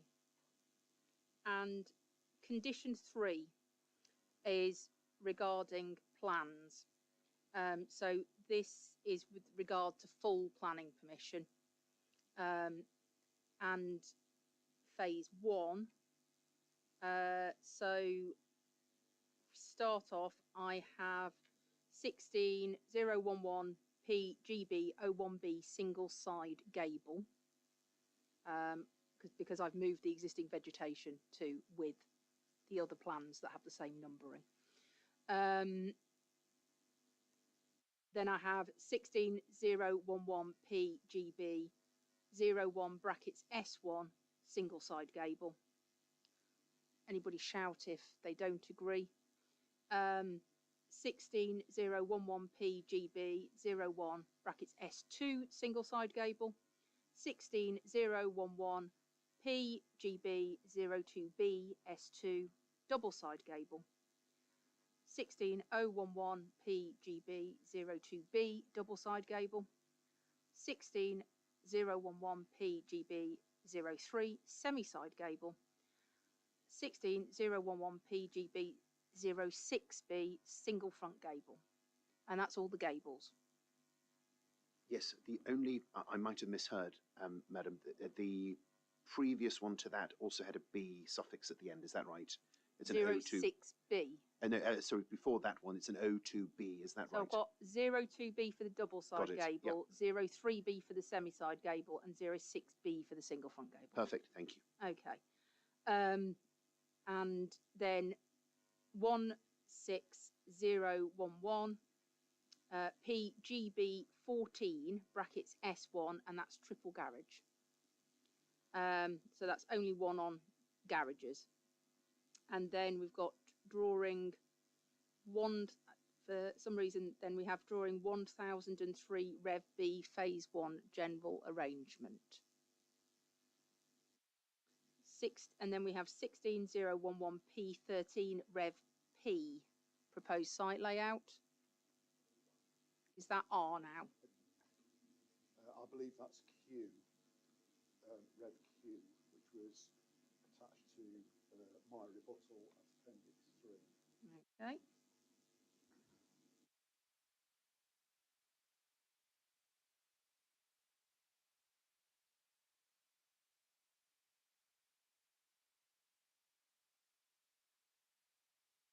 That was Appendix. That Appendix 3, Mr. Dickinson. Yes, that's correct. Thank you very much. So it should read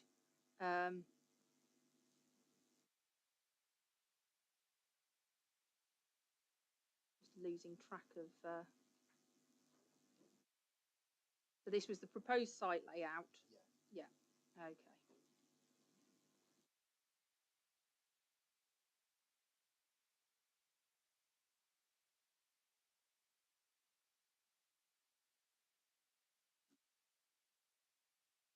And then we have 16011. I'll start again and get my teeth in. 16011 001 P03 Rev T proposed materials plan. Then 16011 P04 Rev P proposed hard landscaping plan. And then we have 16011 P005 Rev R proposed boundary treatments. And 16011 A02 Rev B electric vehicle charging points plan. And 16011 BA brackets PC -4 Bakewell. Then 16011 BA -2 Bakewell. 16011 BF brackets RC -1 Broxford. 16011 BF brackets RC -2 Broxford. So that's all the Broxford ones done. And then 16/011 CFPC -1 Cromford. 16/011 CF-1 Rev A Cromford. 16/011 F-FD-1 Rev A Findon, and that's entitled M42. So that's in relation to accessibility standards. 16/011 HA brackets PC-1 Hathersage. 16/011 HA1 Hathersage Rev A. Is that correct?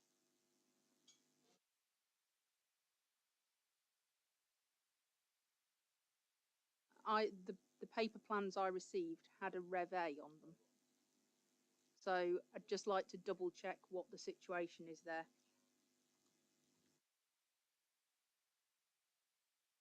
Not to be paranoid, but when you've had a complaint about plan numbers, you check.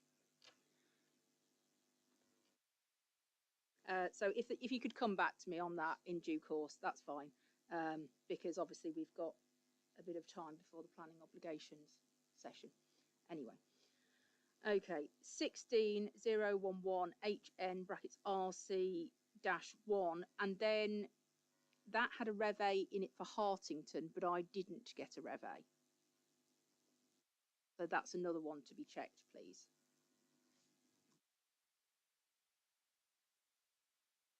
Um, 16-011-HN brackets RC-2 Hartington. No revs. Then 16-011-HN-2 Rev A Hartington. But for some reason that one had 3 plans, not 2. And then 16-011-HW-1 Rev A Hardwick. 16-011-H2 Hardwick again. Then 16-011-KL brackets PC-4 Rev A Kedlestone or Kedleston. I think it was spelt differently on the plan and the schedule. So if you could check that, please. Then 16-011-LD-FC-4 Longford. And then we've got same start, LD-1 Rev A Longford, LD-2 Rev A Longford. And then we've got OT-1 Rev A Oakerthorpe. And then we've got RB brackets RC-1 Ryber. And then RB brackets RC-2 Ryber. RD brackets RLC-2 Radbourne. RD brackets RLC-4 Rev A Radbourne. RS1 Rev A Rowsley. TA1 Rev A Tapton. WS brackets FC-Wessington. WS brackets FC-2 Wessington. And WS-1 Rev A Wessington. WS1-1 Det Rev A Wessington. WS2 Det Wessington. And I'm sorry if I've crucified any local names in saying that. And then we've got L44 Rev D, and that's an 1800mm timber screen fence. L56 Rev C, and that's a timber palisade fence, again 1800. L57 Rev A, 1100 post and rail fence. L59 Rev B, timber knee rail. L62 Rev B, 1800 waney edged panel fencing.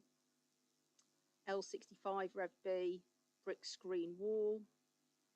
L83 Rev D, metal boundary railing. L89 brick screen wall detail.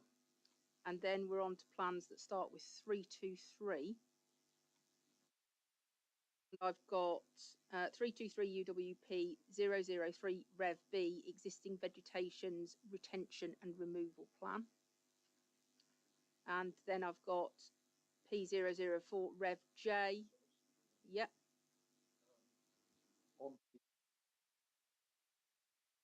P3 Rev B, yep. existing vegetation, that should be. That's Rev C now. That's again in my rebuttal as Appendix 3.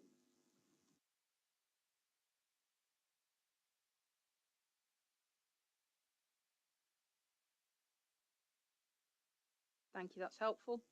Okay, so then we're on P004 Rev J, landscape proposals 1 of 4. And then P005 Rev H, landscape proposals 2 of 4. P006 Rev H, landscape proposals 3 of 4. And P007 Rev H again, landscape proposals, and that should read 4 of 4, not 3 of 4. In relation to the revision number or reference, it should be Rev I rather than Rev H. So that's P007 Rev I. That's correct. And again, yeah. that that's in the rebuttal.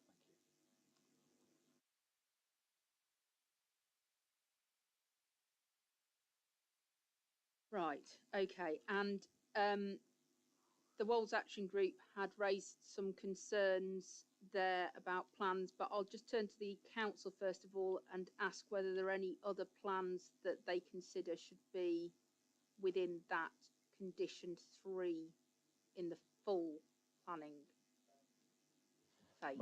I mean, during the course of the inquiry, we have discussed levels and that drainage levels plan. Mm-hmm. I have spoken to Mr. Dickinson. We have considered whether those should be approved plans, but it needs to be looked at in the context that there are subsequent conditions to control drainage. So we don't know if it's worth just referring to those plans in terms of levels, maybe, and not necessarily a detailed drainage design of those within those plans. Okay.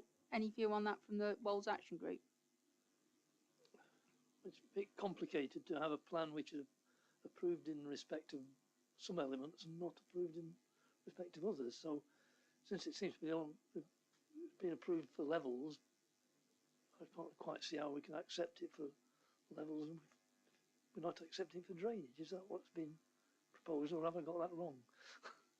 Mr. Instone, could you perhaps clarify? I mean that was the basis of the discussion. Yes, or we could have a separate levels condition. Is probably the simplest way to do it, and it could say broadly in accordance with the levels shown on those on those drainage plans, which might be a simpler solution. How does that sound, Mr. Yarwood? It's probably the best we can do. Yeah. Okay, Mr. Dickinson. Yes, I think that's an appropriate way forward. Thank you. Okay, thank you. We'll come to that in due course. I'll talk about any additional conditions at the end. Okay, so Mr. Yarwood, would you like to speak to the notes that you've provided in terms of the other plans? Well, I thought it would be appropriate to include the site plan, since it's a document that is part of the submission. So I mentioned that. I'm not fussed about revisions L's and P's and such like, but I make the point that, there is an issue there. Of course, we're dealing with plans which were submitted after the determination of the application, it would appear, if they've got suffixes which don't match those which were submitted before. And I haven't been able to go through them all and make sure they're all identical. The site layout plan with the inconsistencies, what I thought was then inconsistencies, that's probably been dealt with by confirmation of the removal of the retaining wall. The retaining wall. Yeah. Well, the Gabion wall. The Gabion wall. Yeah. And then you've made reference to the FRA as well. Yes. Can I get Mr. Dickinson's view on all of those issues that Mr. Yarwood has raised, please? Thank you. I consider reference to figure 1.2a site plan is fine. The next one, proposed site layout, and also landscape proposals drawing in Mr. Yarwood's comments, are both being addressed. Yep.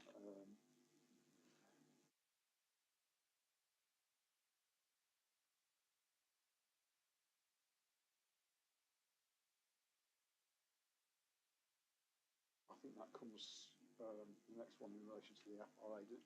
Are those the drawings with the levels that you're referring to? Mr. Yarwood? At the time when I wrote this, that was the only plans I could find with levels on. Which Okay. probably. So this could be addressed by the separate condition on levels? Yep. Yeah. Okay, thank you. So anything further on that condition 3? No? Thank you. Okay.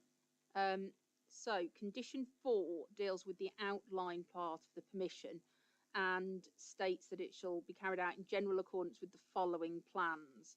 It says 323 UWP 013 parameters plan, 323 UPA 012 phasing plan. So is that? I believe that should now be Rev That's B, that's B. and that was statement of case appendix.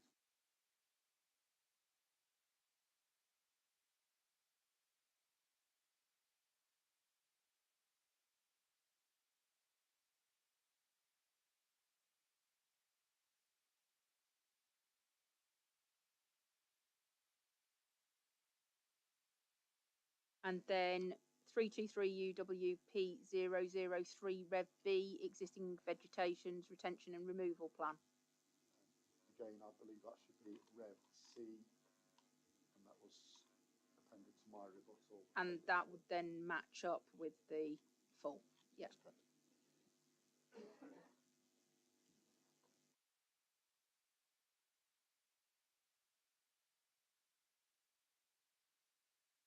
Okay. And then Mr. Yarwood has raised concerns about further plans. Can I get your views on that, Mr. Dickinson?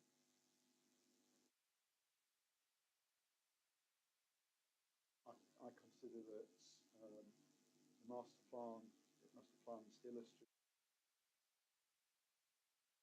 That shouldn't be included in condition 4. Really, open space types and the landscape should be included in condition 4 for the outline parts of the definition. But that comment also applies to the plan drawing. Matters would be matters submissions.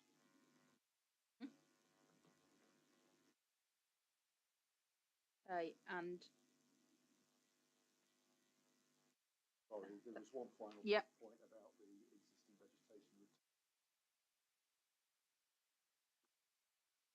Yeah. Thank you. Okay, thank you. Any comments on that condition from the council? Yes, so the council have suggested approving 2 parameter plans. So the revision 13, which is a sort of a typical parameter plan which shows heights of building, where the built form, where the green infrastructure is, approximate locations of the sludge basins. So I think that provides sufficient information to establish the principles of the outline permission. The other plans, which is the Rule 6 part you've referred to, they show more detailed layout of street design, housing locations, and we're not necessarily looking to approve that level of detail at the moment. While that's important, sort of proving layouts that quantum development can be achieved, and the planning authority don't necessarily want to approve that at the moment, allowing for flexibility in the drainage approach. So we've concurrently recommended a condition to impose a design code, and that design code should be read alongside this approved parameter plan to secure future development. Okay, thank you. Mr. Yarwood. Well, no strong views on this, but it does seem strange that much has been made during the course of the inquiry about how the master plan and how that treats pedestrian movement and such like, and yet we're now saying it's not part of the approval at all. Anything further on the other plans? No, I've no particular concerns about those. Okay, thank you very much. Mr. Dickinson, any comments on what you've just heard? No further comments. Okay, thank you. So I'll take that all into account in reaching my decision. So condition number 5.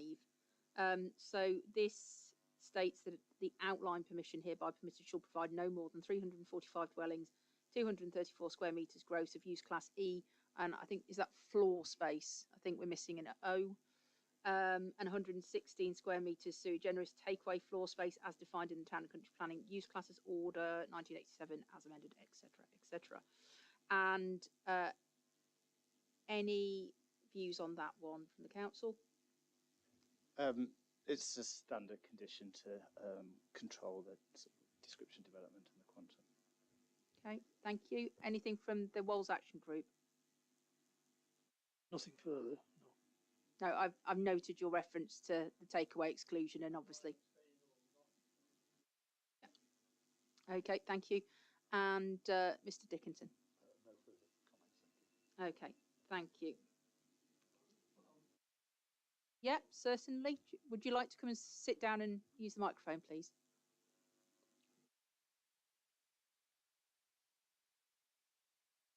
Thank you, Ma'am. It's really on the sui generis takeaway.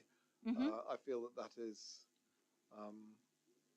too prescriptive for a community to define community use, to establish community use. I think there may be other uses of the premises that might be more appropriate.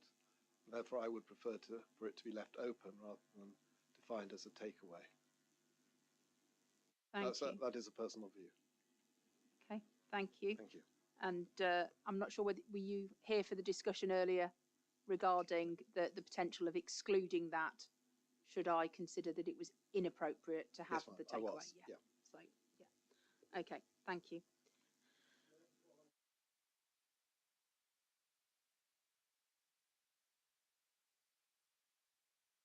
Okay, do go ahead.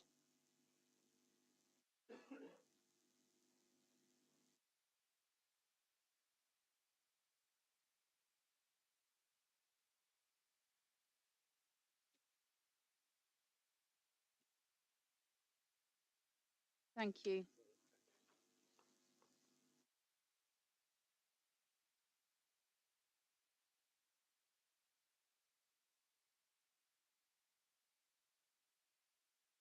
Thank you.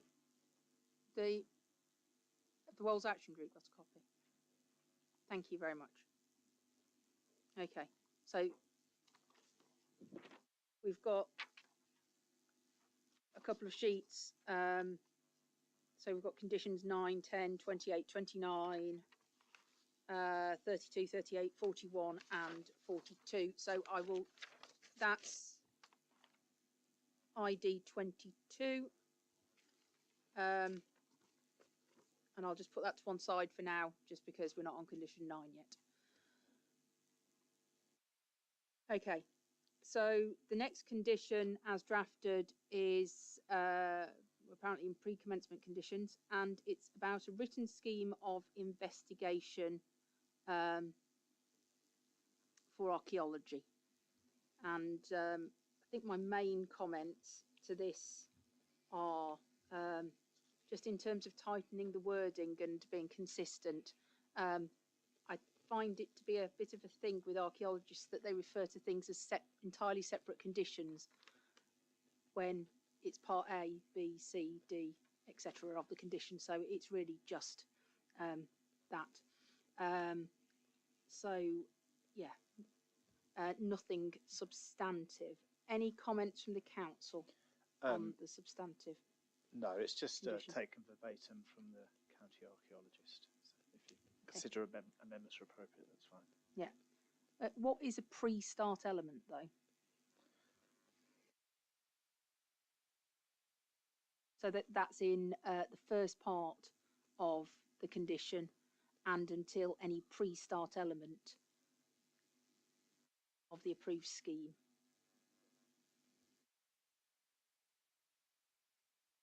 Would it be appropriate to say pre-commencement?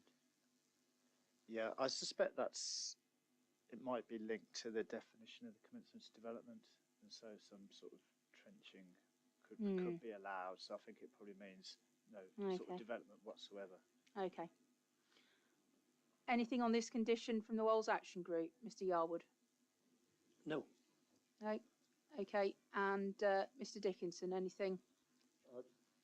I'm just wondering whether the pre-start element reference relates to work that needs to be carried out to be specified in the written scheme of investigation prior to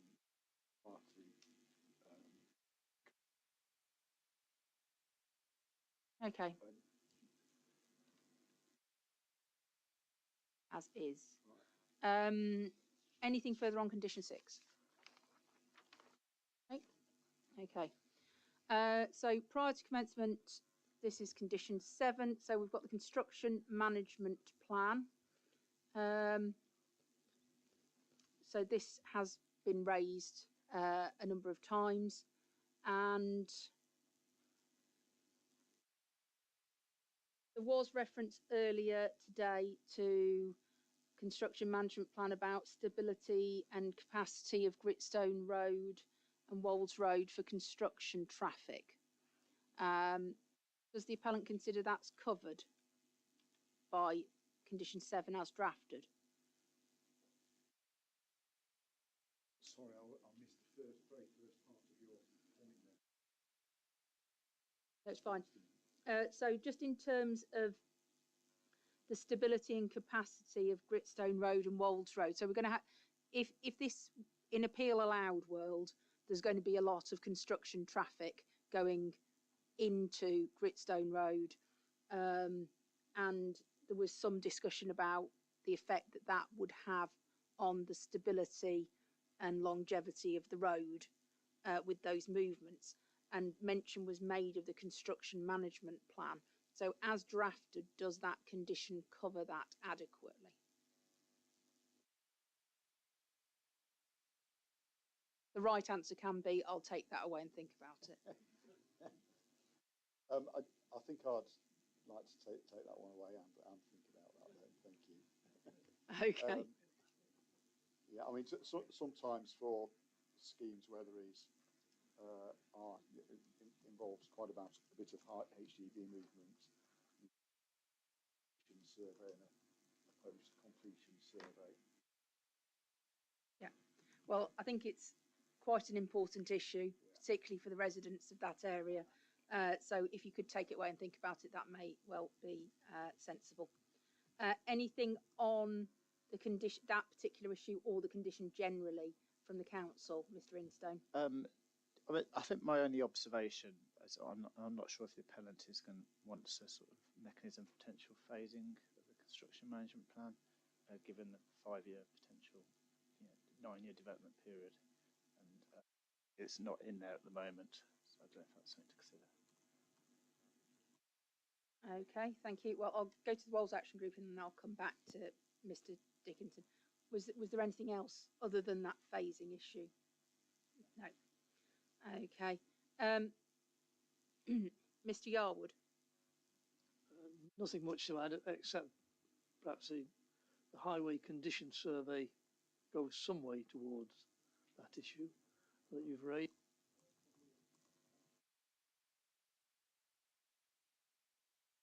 Thank you. Mr. Dickinson, so with regard to the phasing? Yes, that would be acceptable, thank you. Okay, so perhaps in thinking about anything on stability and capacity of the road during the construction traffic, you could also think about rewording in terms of phasing. Okay, and what I will do is tidy up my notes and I will also send them through to you after, so it can help with finalising the schedule of conditions. Perfect, thank you. Can't promise it'll be today or possibly even this week, but yeah, I'll send it to you. Okay. Right, anything further on the construction management plan? Mr. Ellsworth?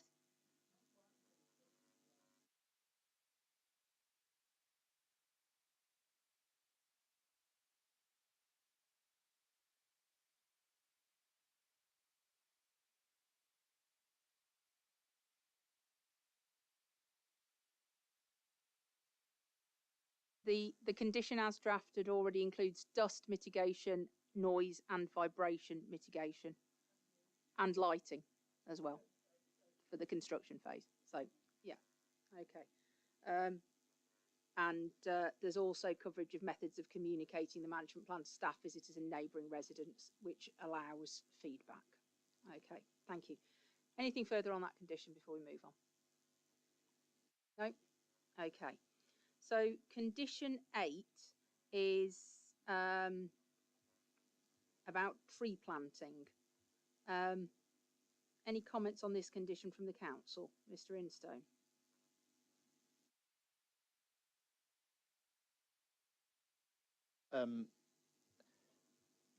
No comments. It's just to make sure that sufficient information is provided on sort of root protection systems, etc.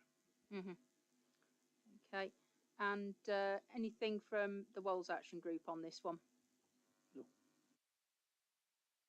No. Okay.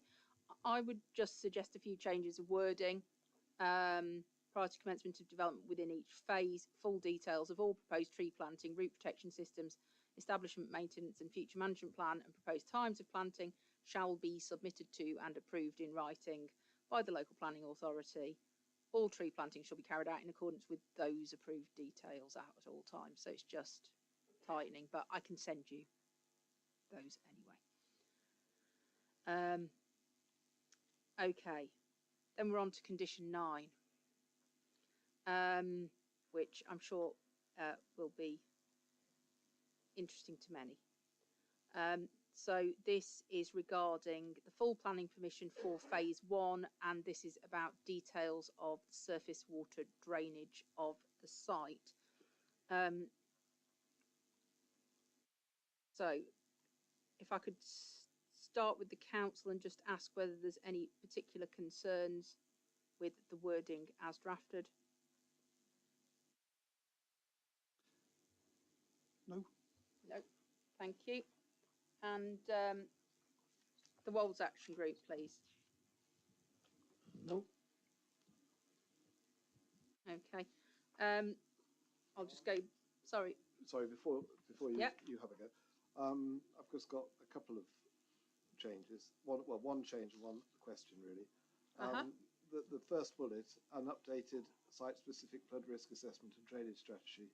Could that be amended to an updated drainage strategy and site-specific flood risk assessment? Because I don't believe a flood risk assessment has been submitted at this stage. Therefore, it can't be an updated flood risk assessment. There is a flood risk assessment. There is, okay. Yes, okay. it's part of the environmental statement. All right, thank you. And the other point was just a minute.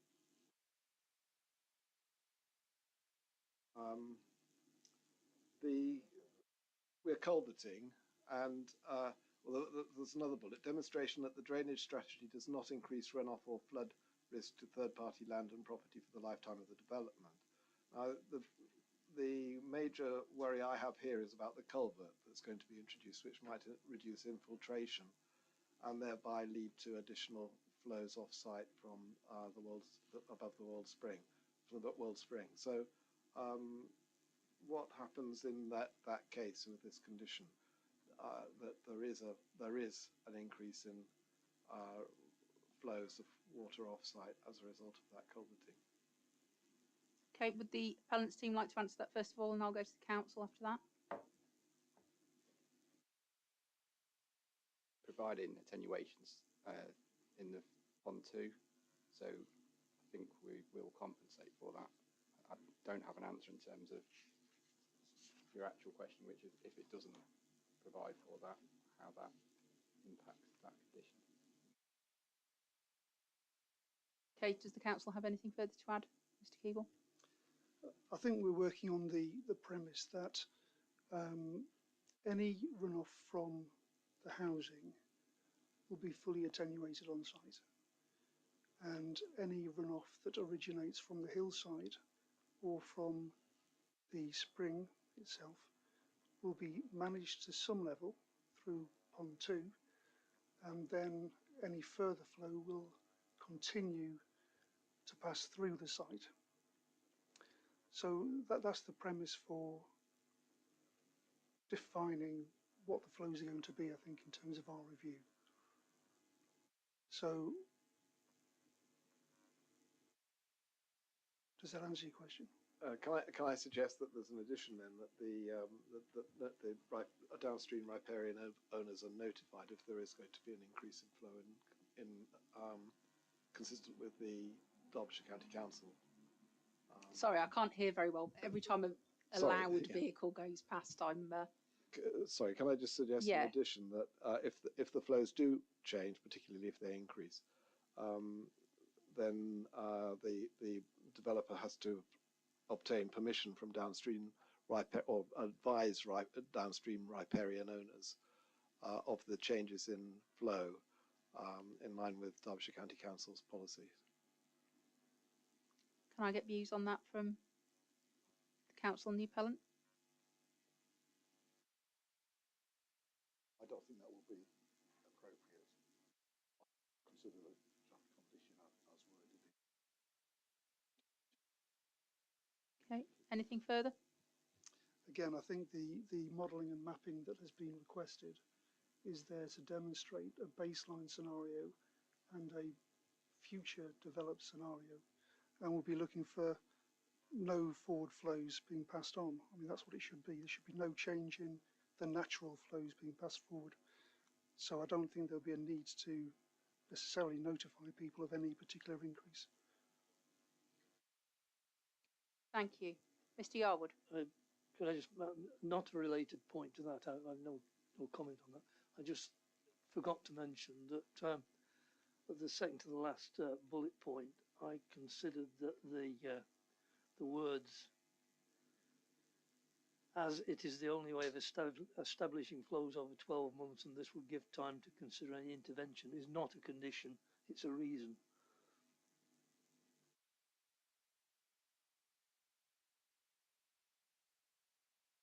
Okay, any views on that from the council?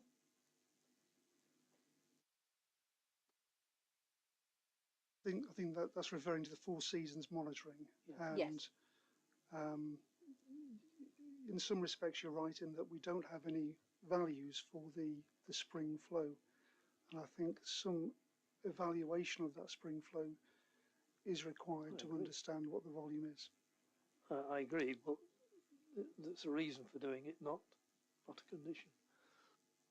I think what Mr. Yarwood was trying to get at as a planner is that if one was to say this should also include 4 seasons flow monitoring over a 12-month period, it would read more like a condition than saying as it's the only way of establishing flows over 12 months. Then obviously slightly different wording in terms of intervention and alterations. Yeah. I think it's a fair enough point, actually. That's a perfectly legitimate point by Mr. Yarwood. That is more in the style of a narrative rather than a condition. So I accept that point. Yeah. So if team could reword that particular section, please.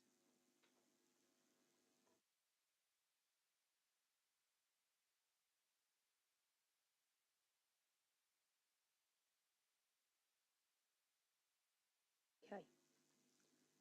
Anything further on that condition?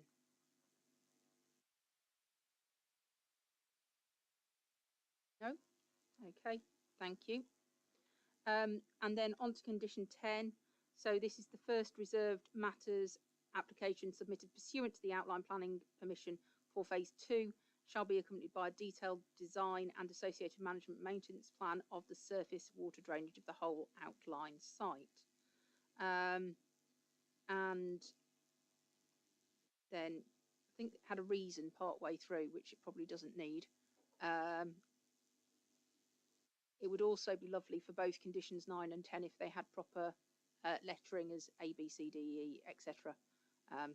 Because when you get to an appeal situation and you're having to refer to 5th bullet point and 3rd sub bullet point, it gets fun. So if you could do A, B, C, D, that would be helpful. I did have a question regarding, so it's comparing. So we've got the final point of condition 9 that reads demonstration that the drainage strategy does not increase runoff or flood risk to third-party land and property for the lifetime of the development when allowing for climate change impacts. Now that reads as the full planning permission for phase 1 for condition 9, and then for condition 10 that's for the outline planning permission. That doesn't appear to have, does that have the same requirement, Mr. Dickinson? I think it will be fine to tag that on to this condition at the end of the condition 9 bullet point onto 10. Yeah.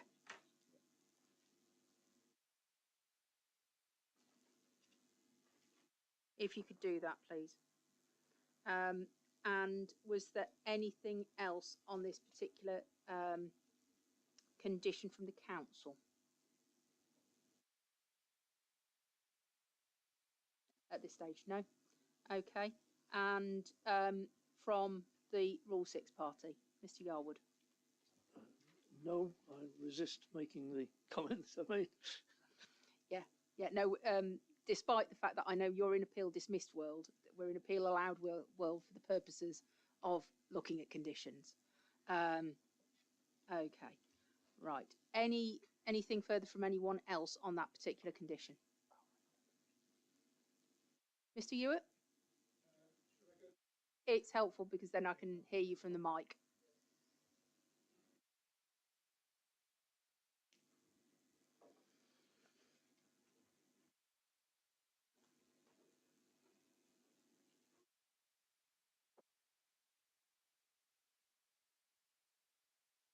Could you put the microphone on, please?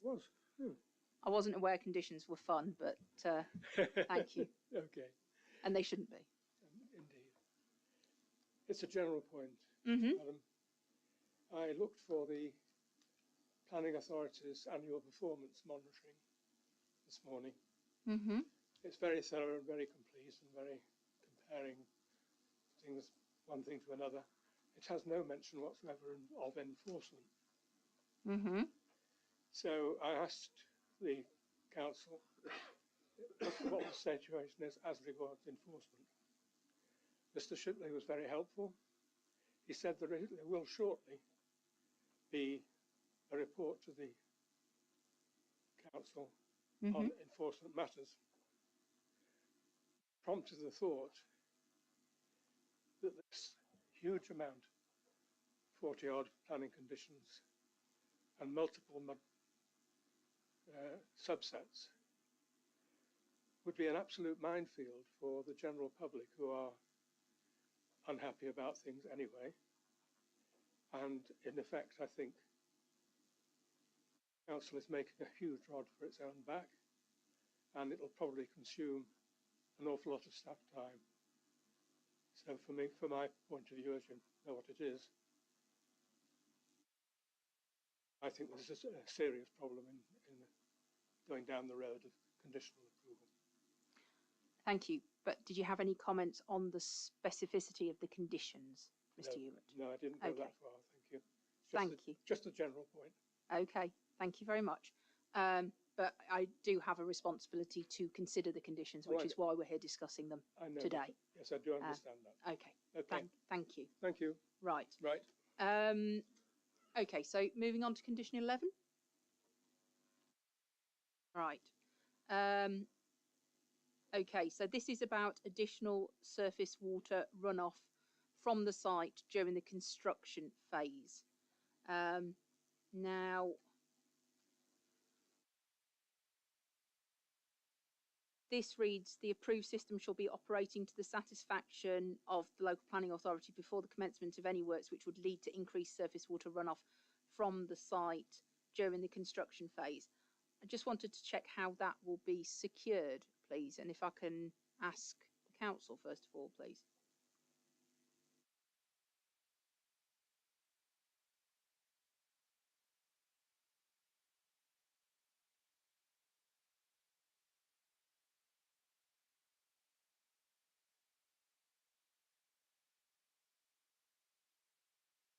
So I think the way this would work is that as part of the design process, there will be the construction phase management plan, which will outline the developer or the contractor's methodology for construction.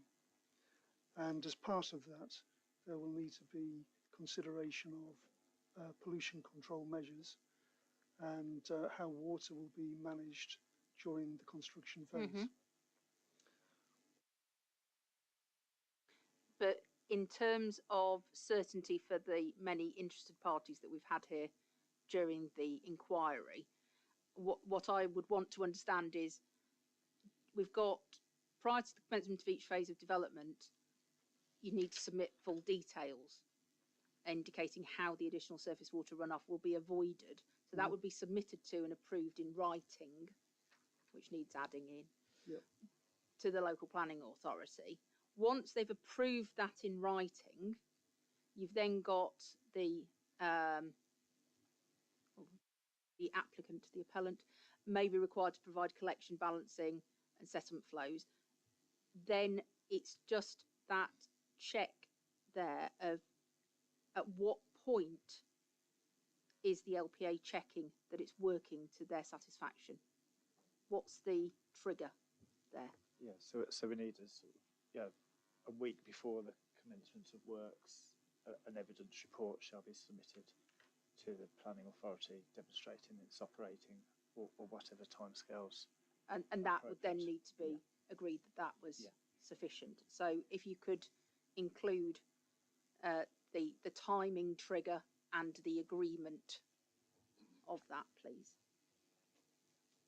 And that's prior to commencement of each phase. Yeah. Okay. Obviously acknowledging the Rule 6 parties' view that it's inappropriate. It generally, any specific points about the condition itself, Mr. Yarwood? No, I think the point you've made is the only point I would have raised. Okay, thank you. Anything further from the appellant on that one?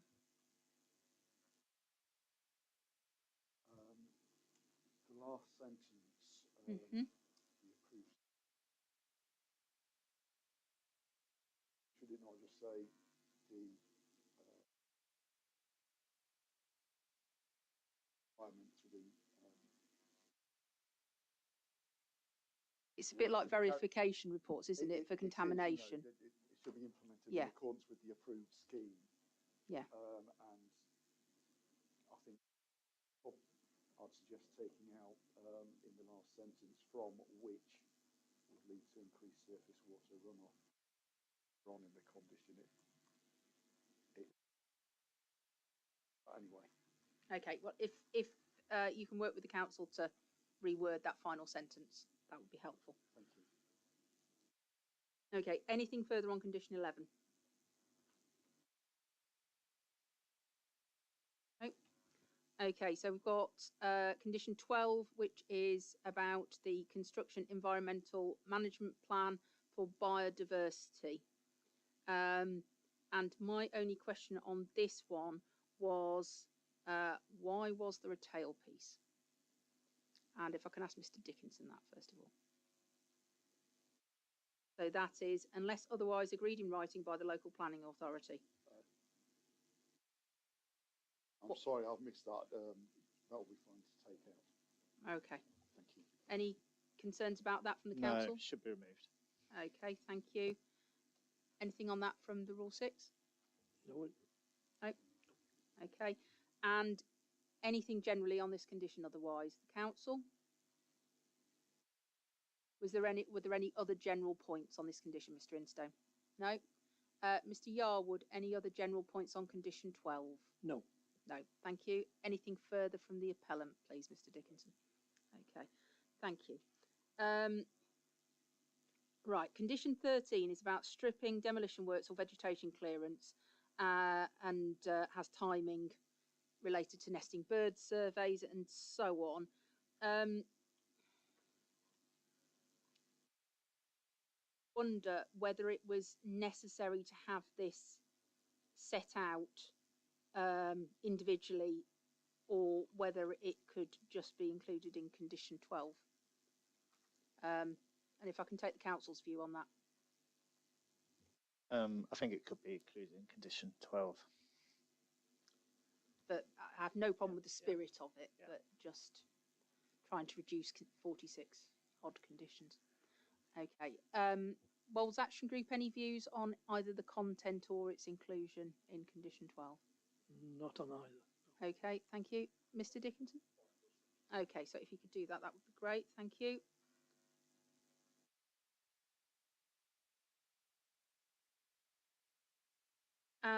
Then we've got condition 14, which is about a bespoke compensation plan for the translocation of rush pasture. So this is within phase 1 of the development. So I would suggest the inclusion of a bespoke compensation plan for the translocation of rush pasture. It's very hard to say the two words together. Within phase 1 of the development shall be submitted to and approved in writing by the local planning authority prior to the commencement of phase 1. Didn't have anything else on it apart from consistency on LPA, local planning authority. And obviously we've discussed the translocation earlier in evidence. Any comments on that particular condition from the council? No, ma'am. Okay. The Walls Action Group. No, it's about the best we can do. Sorry? It's the best that can be done. Yes, thank you. Noted. Mr. Dickinson. Yes, certainly.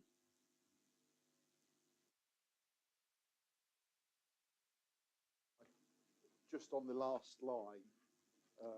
So this is the plan should clearly show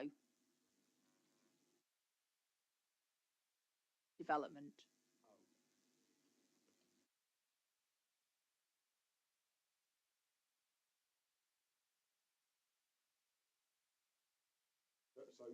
So penultimate line, we believe we should say fledged rather than pledges.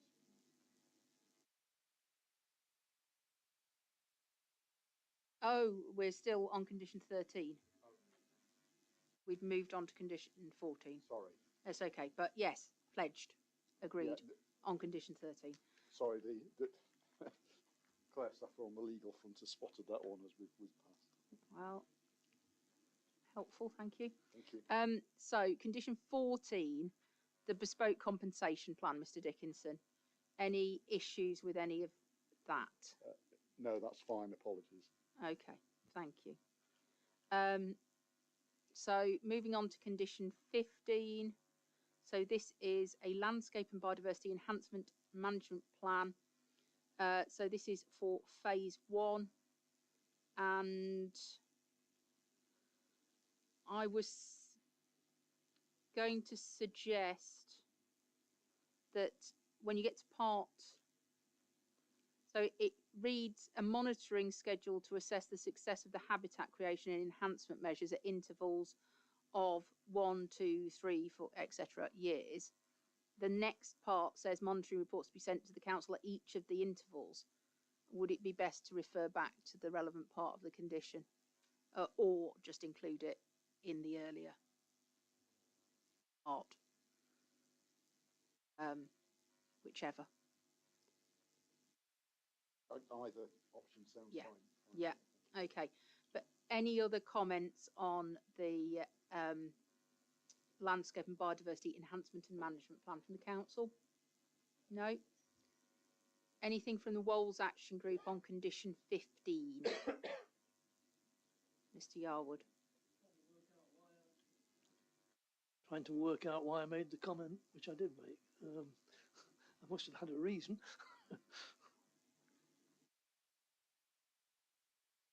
Just going back to, it says prior to the commencement of phase 1, and I've suggested it should be prior to the commencement of any development.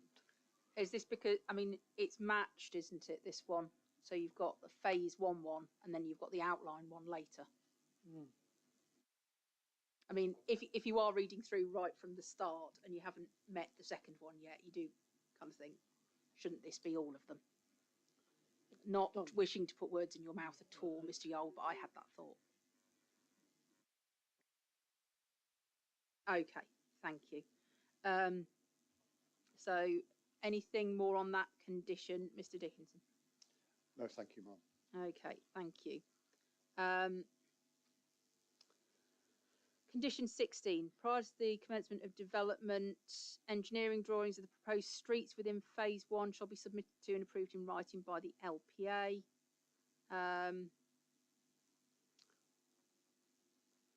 I suggest inclusion of approved details in the final sentence. So the development within phase 1 shall be implemented in accordance with those approved details.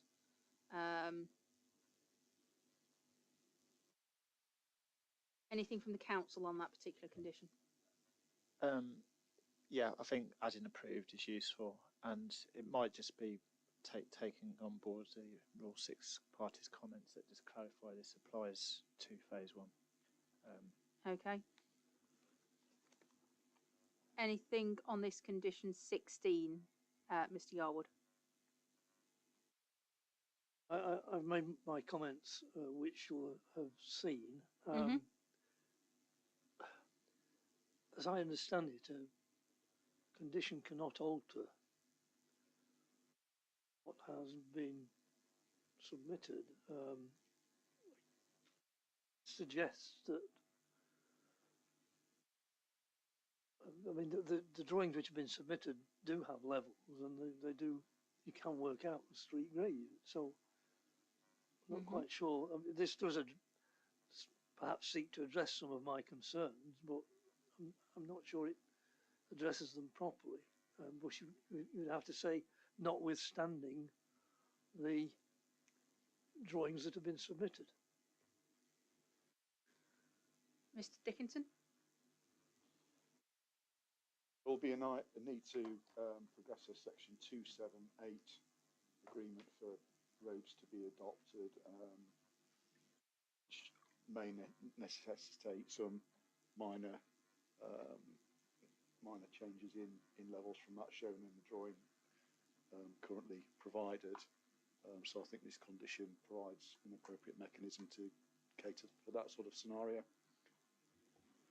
Okay, well, I've got your views, and I'll take those into account in reaching my decision.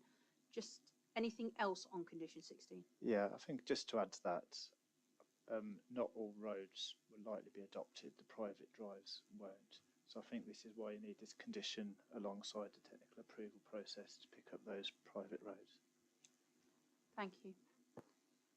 Okay, condition 17. So this is regarding a residential design code and refers back to the parameter plans listed in condition 4. I would suggest listing the specific parameter plan in this condition rather than cross-referencing.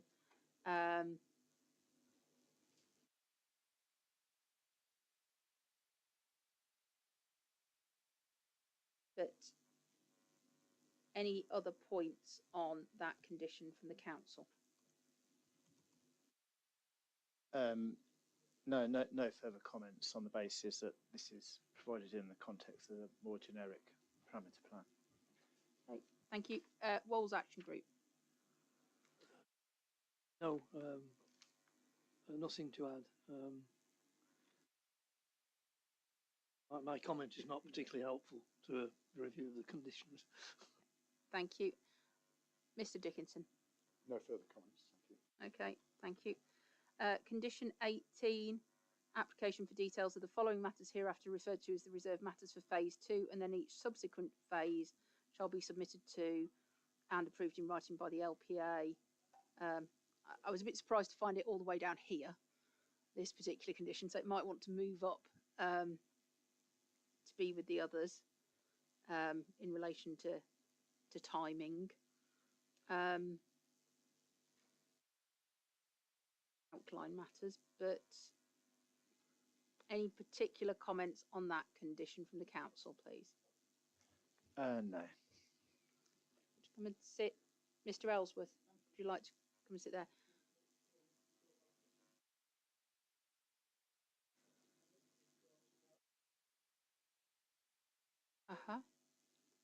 So where are you in conditions, Mr. Ellsworth?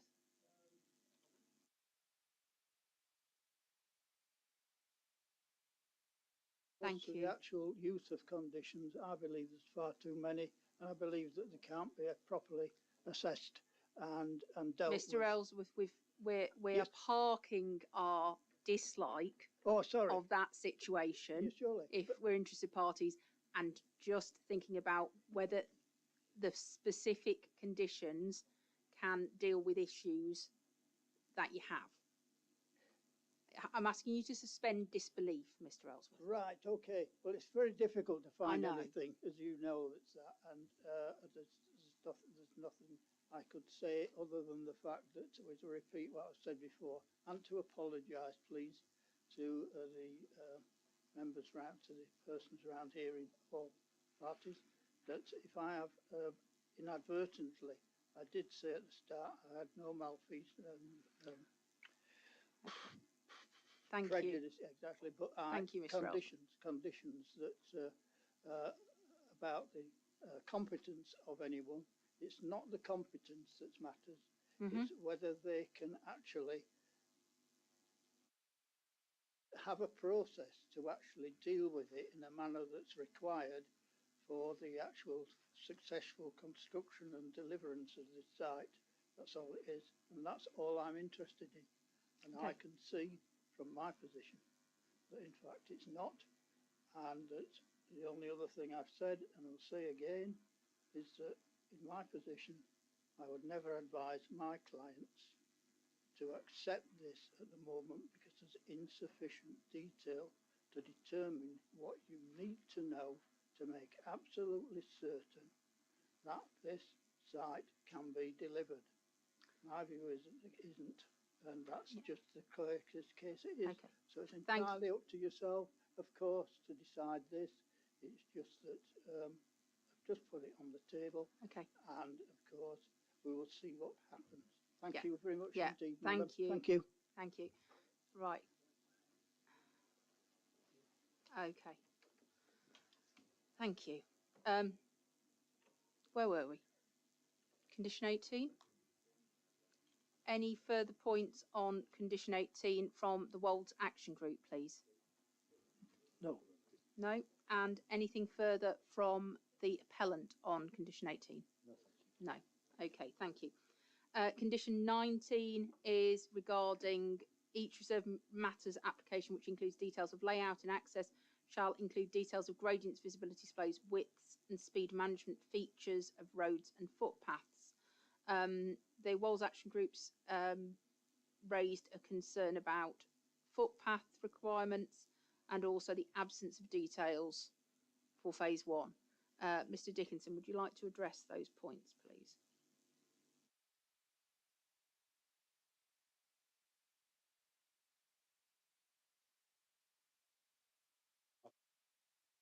Condition is fine as drafted.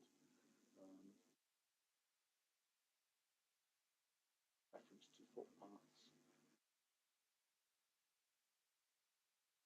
It's covered by the reserved matters applications will include footpath routes. Assuming it's the speed management features of footpaths. Yeah, that's a fair comment. Ms. Suffer suggested after including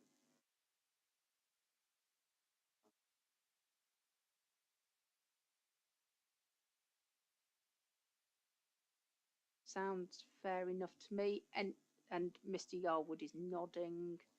Any views from the council? That's fine. Anything further, Mr. Yarwood, on that condition? No. No. Thank you.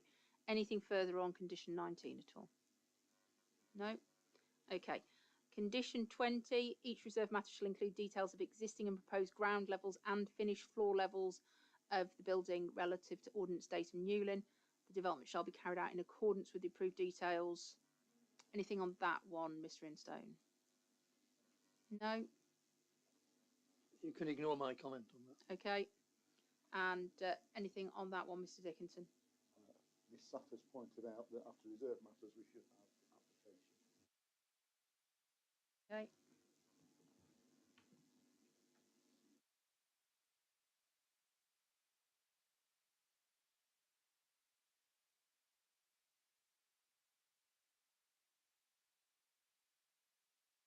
So then we've got condition 21, and that is a suitable preliminary risk assessment of all the proposed basins. Now, can I turn to the council first of all? Any issues with the condition as drafted at the moment? I think the condition primarily relates to the functionality of the basins, and the risk of exceedance or interconnectivity between basins, potentially considering the risk of potential failure of the basin as well. So I think the risks that we're talking about there are focusing on those risks plus constructability. Whether or not that wording is sufficient. Mm-hmm. There has been some discussion this week about the word preliminary, which you may have missed. I've picked up on but it. You've been informed of it. So that might well come up. But Mr. Yarwood, have you got any comments on this, the wording of this particular condition? Yes, I don't think a condition which is worded that no reserve matters should be approved until is not the right form of wording for a condition of this type. I thought such matter, the requirement should be the submission, approval prior to commencement, rather than nothing should be approved until. I would assume that there was some kind of twin tracking thought going on here in terms of submission of a lot more detail in terms of reserve matters at the same time as submission of risk assessment. But what I was just thinking was actually slightly different in terms of this condition. So we've got the initial stage of no reserve matters application regarding future phases of the development should be approved until you've got a suitable preliminary risk assessment of all the proposed basins submitted to and approved in writing by the LPA. And then it goes on to say, should a further detailed risk assessment of the basins be necessary, their subsequent detailed design and construction method shall be informed by this preliminary risk assessment. But it doesn't allow for approval of the detailed risk assessment as it stands. So if we are in a situation of heightened risk and there has to be more work done, how are we going to be certain that that is provided and is signed off? So got any views on that?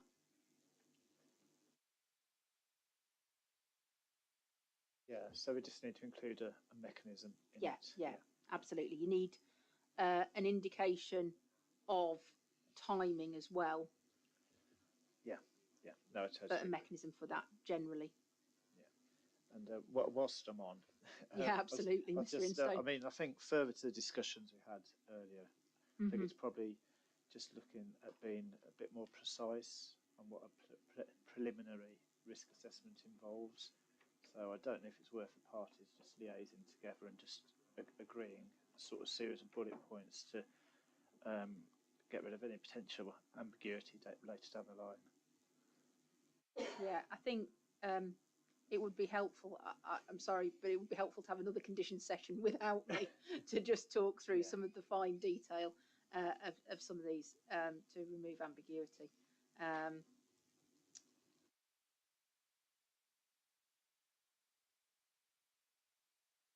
So, anything further from the Walls Action Group? No. Oh, anything further, Mr. Dickinson? No, thank you. Thank you. Please do.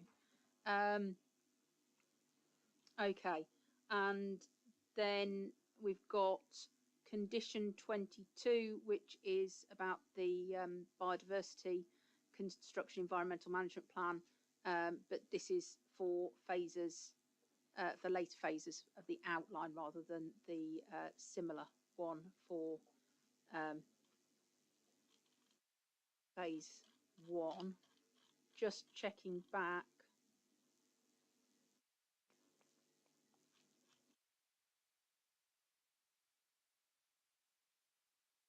There was a tail piece again.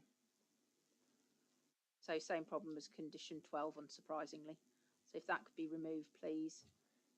Anything else on condition 22 from the council? No, I'm happy to include condition 23 in it as well. Yes, please. And that one, strangely, has fledged, not fledges. But there you go. Okay. So anything on condition 22 from the Walls Action Group? Okay, anything further? Great. Okay. And then matching up with condition 14 of the schedule, you've got a bespoke compensation plan for the translocation of rush pasture. So this is condition 24. Within the site shall be submitted to and approved in writing by the council prior to the commencement of the development. It should be in accordance with the biodiversity net gain plan and metric, and it should set out the methodology for retention, lifting, temporary storage and replacing of rush pasture within, is that with phase 2 or within phase 2?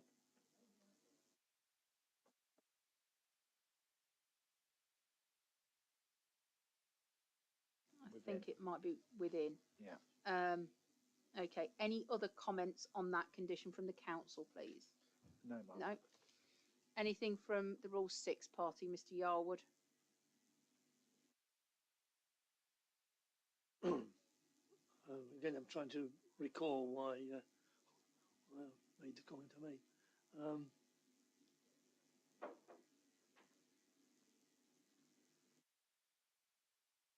Yeah, well, I think the wording I've suggested would improve the condition, but beyond that, I've no comment.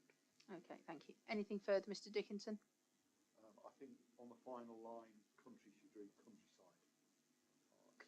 Countryside Park, and might be worth checking for the same issue further up in the schedule of conditions. Thank you. Okay. Then we've got a landscape and biodiversity enhancement and management plan. Again for the outline, and we've again got the same issue with monitoring reports and monitoring intervals. Anything else on that condition from the council? No. Walls Action Group?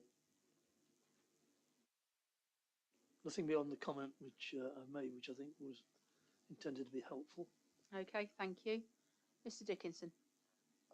No further comments, thank you. Okay, thank you. And then condition 26 is on the overall housing mix, proposed as part of any application for approval of reserve matters, and that's got to take into account phase 1 and the mix there. Anything on that one from the council? No. Walls Action Group? No. No. And Mr. Dickinson? No. Thank you. Okay, so condition 27, prior to the commencement of development on any future phases, details of the phasing of the housing and delivery of Class E commercial uses, etc.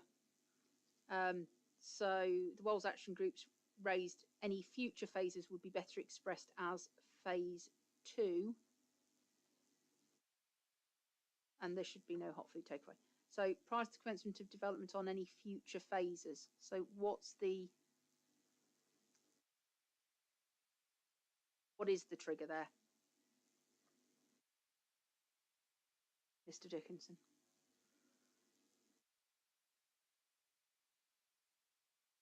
So is it prior to the commencement of development within phase 2? I think that will be fine. On the illustrative master plan, we've got the commercial centre in phase 3, but we're not conditioning that. I think if we tied it to phase 2, that will be fine. Because it's not very clear with as any future phases. Council have any view on that? No, I think phase 2 is what it should really say. Okay. Anything from Mr. Yarwood apart from what you've already highlighted? No, thank you. Okay. Anything further, Mr. Dickinson? No, thank you. Okay, thank you. So condition 28, and I think this is one that Councillor Hughes had a point on, if he wants to be involved. So this is about the link road.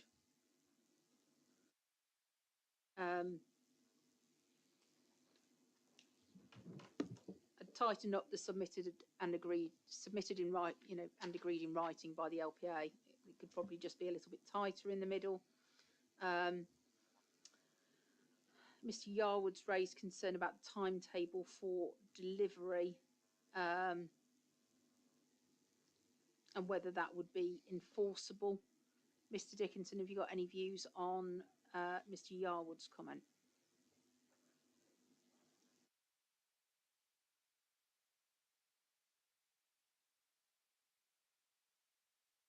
In terms of bidding for or the trigger site, policy refers to constructed on site. It's just finding a suitable word, either before the commencement of construction of the 151st dwelling or something like that. Mm-hmm. Yeah, possibly. Anything from the council on this condition?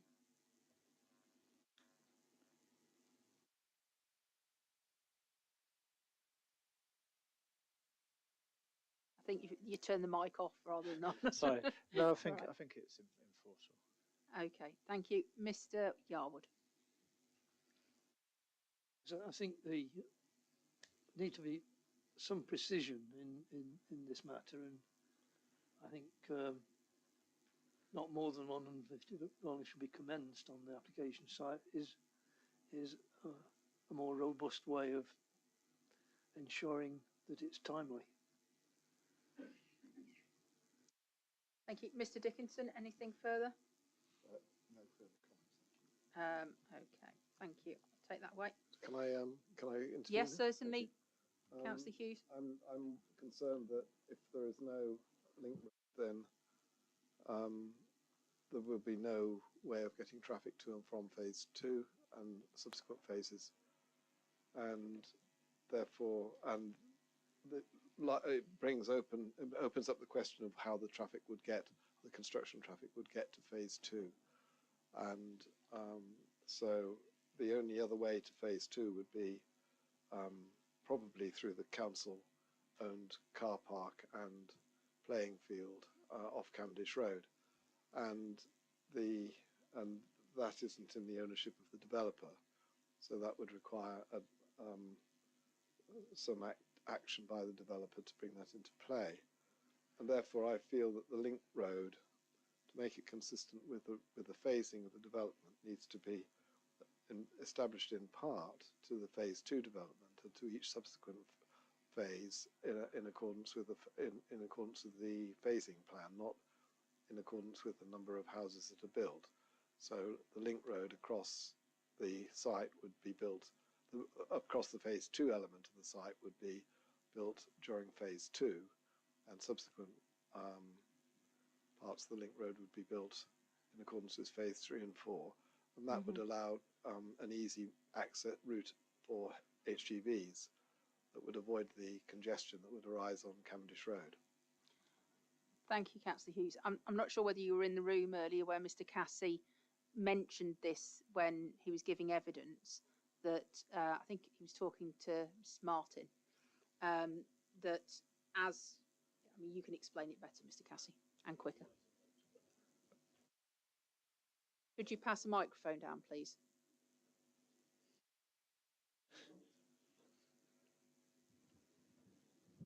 Yeah, in terms of the phasing, the first phase constructs an initial part of the link road, and then the idea is to continue that east to west. So dwellings 79 to 149, for example, will be served by that continuation of that link road, and then prior to either commencement of or occupation of 150, the entire rest of the link road will be constructed all the way through to Pinewood Road.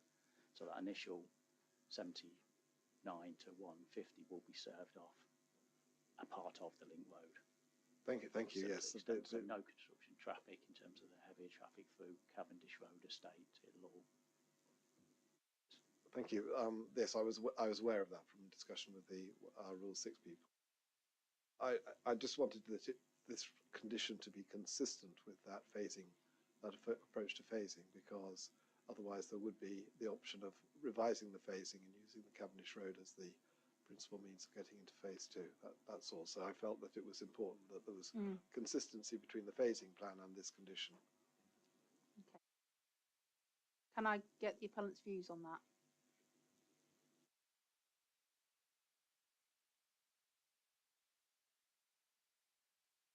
conditions as drafted actually is fine. If for clarity,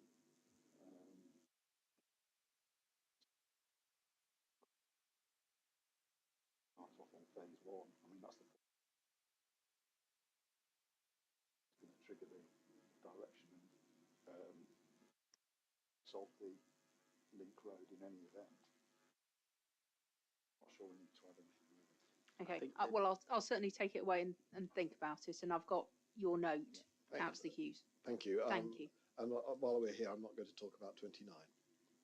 Okay, well, you might as well stay where you are, just in case 29 comes up quite quickly. Was there anything else on condition 28? No? Okay, so 29. So this is about reserved matters applications for development that may give rise to noxious odours. So not limited to cooking odours from commercial kitchens, should include a scheme to minimise the odours. So that should be submitted to and agreed in writing by the LPA. And then it should be in accordance with the agreed scheme. That's fine. Councillor Hughes, do you want to give your comments on this one first of all? Well, it's a very minor part.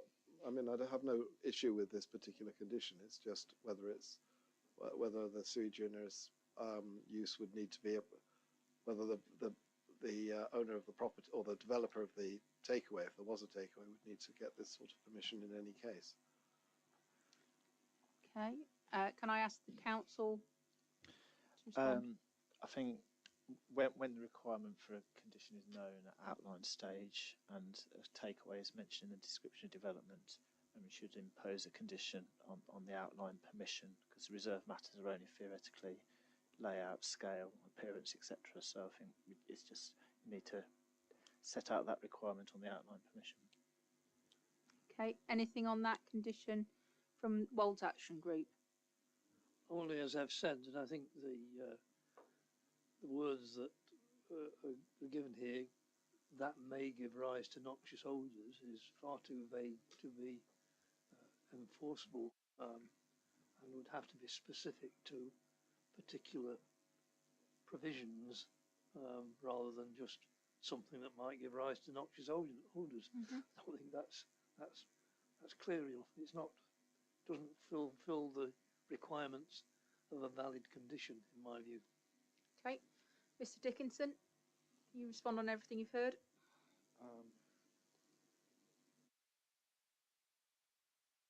Noxious odours point maybe lacks some precision. Some other regulatory control that deals.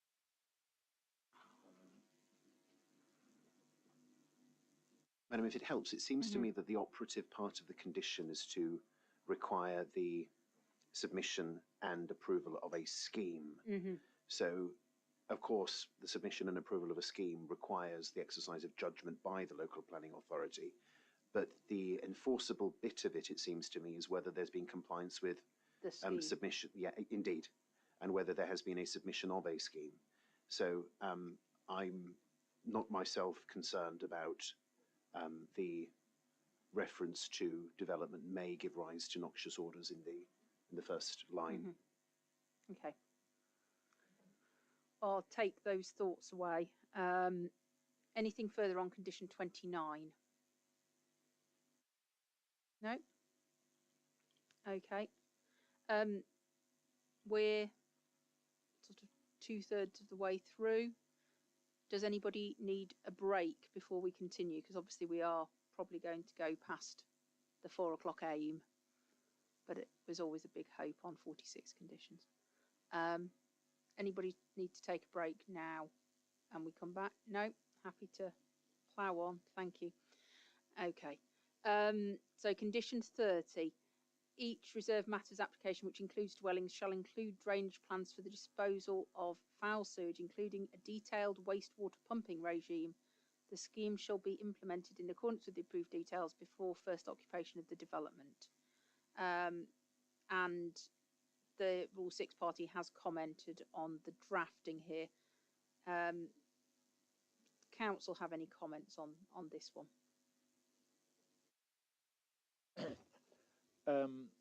Yes, I think we sort of agree the wording could be tightened up so that it relates.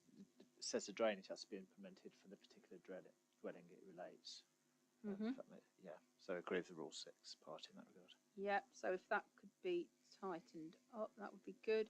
Anything further from the Rule 6 party? Thank you. Anything further from Mr. Dickinson? No, thank you. Okay, so if the council and the appellant can work on tightening up the wording, that would be very helpful. Condition 31. So we've got, this is prior to the first occupation of each phase of development, verification report carried out by a suitably qualified independent drainage engineer must be submitted to and approved by the LPA. This must demonstrate that the drainage system has been constructed as per the agreed scheme, or detail any minor variations. Provide the details of any management company and state the national grid reference of any key drainage elements. Okay. And there's comments on that one from the Rule 6 party. Could the council respond on those comments and anything that they've got on that condition, please?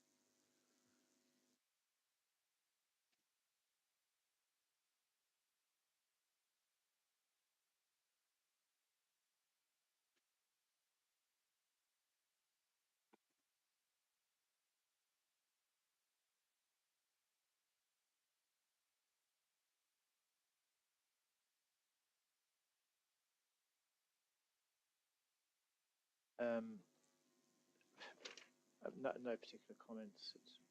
Consider it's reasonable. Okay. Bowles Action Group, anything further? No, I've made my comment. It's not fundamental. Okay, thank you. Anything from the appellant, Mr. Dickinson? I think we need, after approved on the second line, to add in writing. Yep, please do. Other than that, no, thank you. Okay.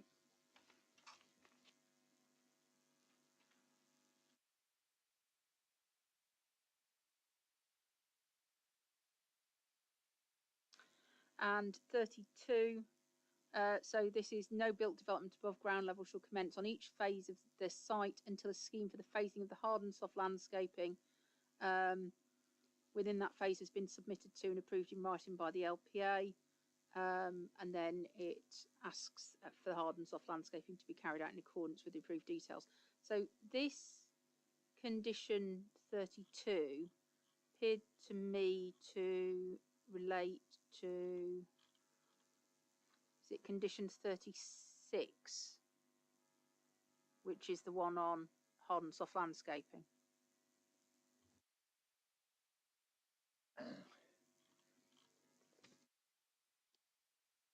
Yes, I think I was reading through these again last night and discussed this with the appellant earlier today, and I'm on reflection, I'm not entirely sure condition 36 is necessary, because it's duplicating really just what you'd expect in the reserve matters application in any event. And if insufficient details are submitted as part of the reserve matters, we can always add a condition on requesting additional information. So I think in the context of if 36 was struck out, then you'd keep 32. Yes, because separate, it expands on the definition of what landscaping is in terms of reserve matters, requiring implementation, timescales, etc. Okay. Anything further from the Rule 6 party? No, thank you. Okay, thank you. Anything further from Mr. Dickinson?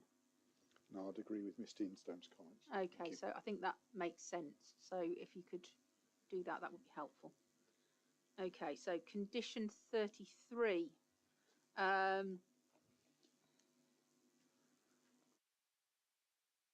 So this reads, prior to the construction of the dwelling houses and garages hereby approved, commencing on each phase, and notwithstanding the submitted details, samples of all materials to be used in the construction of their external surfaces and a plan showing the distribution of such materials across that phase of the site shall be submitted to and approved in writing by the LPA, and then it will be constructed in accordance with the approved details. The Wales Action Groups made a comment about their concerns about this particular issue.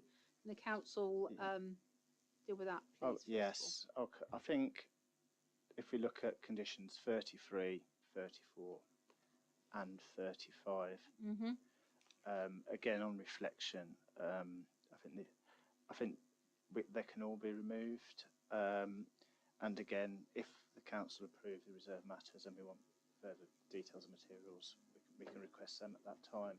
But I think they're probably a bit superfluous. Okay. Mr. Yarwood? I share that view, actually. Yeah. Okay. Don't sound so surprised about it. It's not banned. I hate, You're allowed to agree. Making it easier for the developers. Well, we won't hold it against you, Mr. Yarwood. Okay. Mr. Dickinson.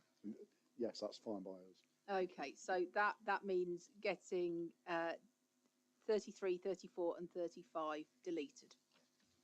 Okay, that makes us very happy. Not talking about some more conditions.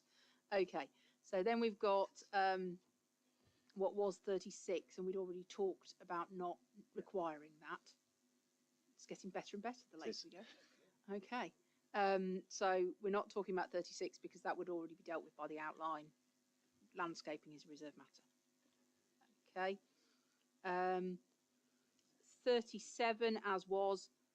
So this is about no individual dwelling in the development hereby approved shall be occupied until sheltered, secure and accessible bike parking has been provided.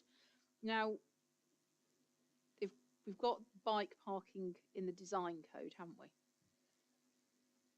Yes, I think we did, yeah. And we've got concerns here about, not necessarily about the occupation part, but the maintaining the storage area thereafter from the Wales Action Group. So, Mr. Instone. It's always a very difficult one. The Highways Authority always want the provision of bike parking, but no enforcement officer is going to go round and check people using it for other uses.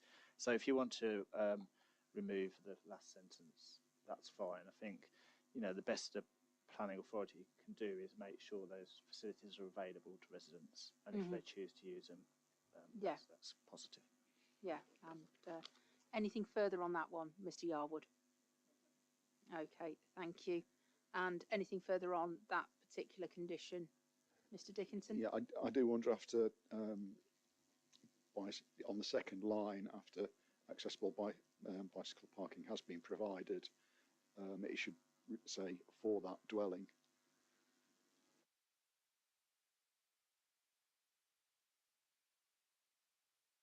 Any concerns about that? Any further comments? No? Okay. So then we're on to condition 38. So during the construction phase, no machinery shall be operated on site, no process or operation shall be carried out, and no deliveries shall be taken at or dispatched from the site except between 8 AM and 6 PM Monday to Friday, and 9 and 1 on Saturdays, or at any time on Sundays and bank holidays. So I just wanted to understand what process meant here, Mr. Dickinson.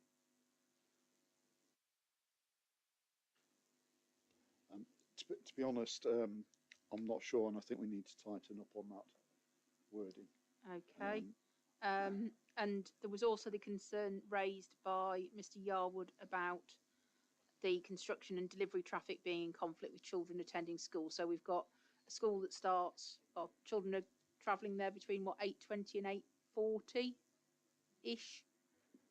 Some might be a bit earlier with breakfast clubs and stuff, but you've got an 8 o'clock start, which I appreciate is entirely normal for a construction site, but not every construction site is next to an access to a secondary school. So is it worth Mr. Dickinson, any thoughts on that? Um, I think the difficulty is if water ever, if you were to restrict the hours further, so you avoided peak school times, but you've got HGV wagons that have set off from somewhere. Where are they going to park up in a safe location? Mm-hmm. And we've heard the transport evidence, and the Highways Authority raised no highway safety concerns in this, or they don't object in this respect. So I'd suggest we retain the wording as it is, apart from process or operation. Process, yeah. So is it a matter that is really something for the construction management plan, in terms of if there is a need for additional bankmen on the corner of Wolds Road at particular points when it's known that there's going to be, I mean, it's not straightforward, but I have seen the school traffic and the number of children crossing Wolds Road, and then as it widens, there's a sort of gravelled area where it widens out just beyond Wolds Road, and they all just spill out further from there. So it's very narrow, and then it widens. It's just that point of the HGVs turning. Okay, I think that's concerned about. So it might be something that's worth considering for the construction management plan. Thank you for that suggestion. It's very useful. Okay. Anything further from the council? No, agree. It should be a matter for the construction management plan, and we could even identify it as a particular point, rather than just being a sort of blanket ban by virtue of the condition. Allow it to be controlled that way. Okay, Mr. Yarwood, and then I'll come to Councillor Hughes. Yeah, I think it points to a problem which can't really be satisfactorily resolved. I certainly don't think you could restrict construction traffic in a way which would miss when children are attending school. No, Councillor Hughes. Thank you. I wrote what I wrote when I understood that Cavendish Road could possibly be used for construction traffic. Saturday mornings on Cavendish Road would not work, so because of the volume of traffic which the road cannot cope with at the moment. Also, even on Gritstone Road, there's an issue about the tranquility. Having a day or two, a day when, or 2 days perhaps, when there are no HGVs passing people's houses on Gritstone Road and Wolds Road. So you're talking about the Saturday morning working. Yes. Mr. Dickinson. I understand that might be difficult, but. Mr. Dickinson, would you like to respond on the Saturday morning working?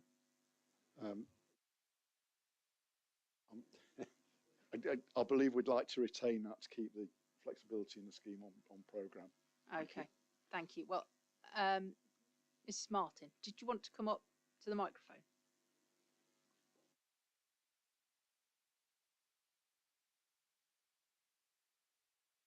Sorry, now not switched on. I live on Gritstone Road, and when the Treetops development was being built, if the HGVs couldn't get onto site early in the morning, they actually parked on Wolds Road and they were queued up. They damaged the pavements, but being queued up, it restricts the children's visibility crossing that road. That's all I wanted to say. Okay, thank you very much. Anything further on condition 38? No? Okay, thank you. So condition 39, so there shall be no built development except essential flood risk and highway infrastructure on the upper northern slopes of phase 2 and each subsequent phase beyond the extent of the protected Derwent Valley Aqueduct on the western side of the site, brackets west of the existing reservoir, the alignment of which is shown on drawing number 323 UWP 013 parameters plan. So just in terms of definition of the upper northern slopes, is that sufficiently shown on that drawing? Is it sufficiently clear what's being referred to here and where that limit lies, Mr. Dickinson? I'm just wondering if we could add a requirement. Well, the upper northern slope of phase 2 wording comes from the policy. But I'm wondering if we can more precisely define it either by way of reference to a plan or a requirement to submit a plan to be agreed, which that clearly defines which parcels of the site won't be built upon. Any views on that from you, Mr. Instone? I mean, I was actually siding with the Rule 6 here, whether we actually need this condition at all, because I think the parameter plan, if it was to be an approved plan, yeah, it broadly defines areas of green infrastructure and areas of built form. I think as long as the decision makes clear that only built form can occur in the areas demarked brown, then it's self-regulating. Okay. So you've got the outline which is tied to the parameter plan. Yeah. You've then got submission of all the phases, which you could choose not to discharge those because it's not in compliance with what you would expect to see from DS4. Yes, yeah, exactly. And if a reserve matters came forward which approved houses within the area shown on in green infrastructure, then it would be refused because it's not in accordance with the outline permission. Okay. Any views on that from the Wells Action Group, Mr. Yarwood? No, I think that's right. Again, can't disagree. Okay, thank you. Mr. Dickinson. I think generally in agreement, but perhaps if I can take that one away to think about, because there are some sort of green areas within outline site, part of the site other than the countryside part. Okay. I shall note that if you can take that one away to think about.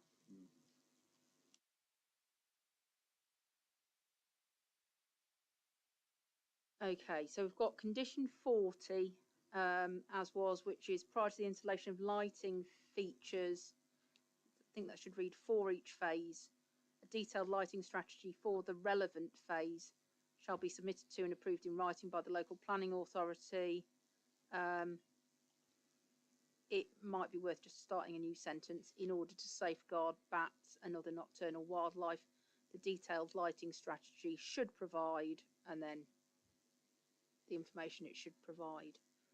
And then in terms of the approved measures, when do they need to be implemented?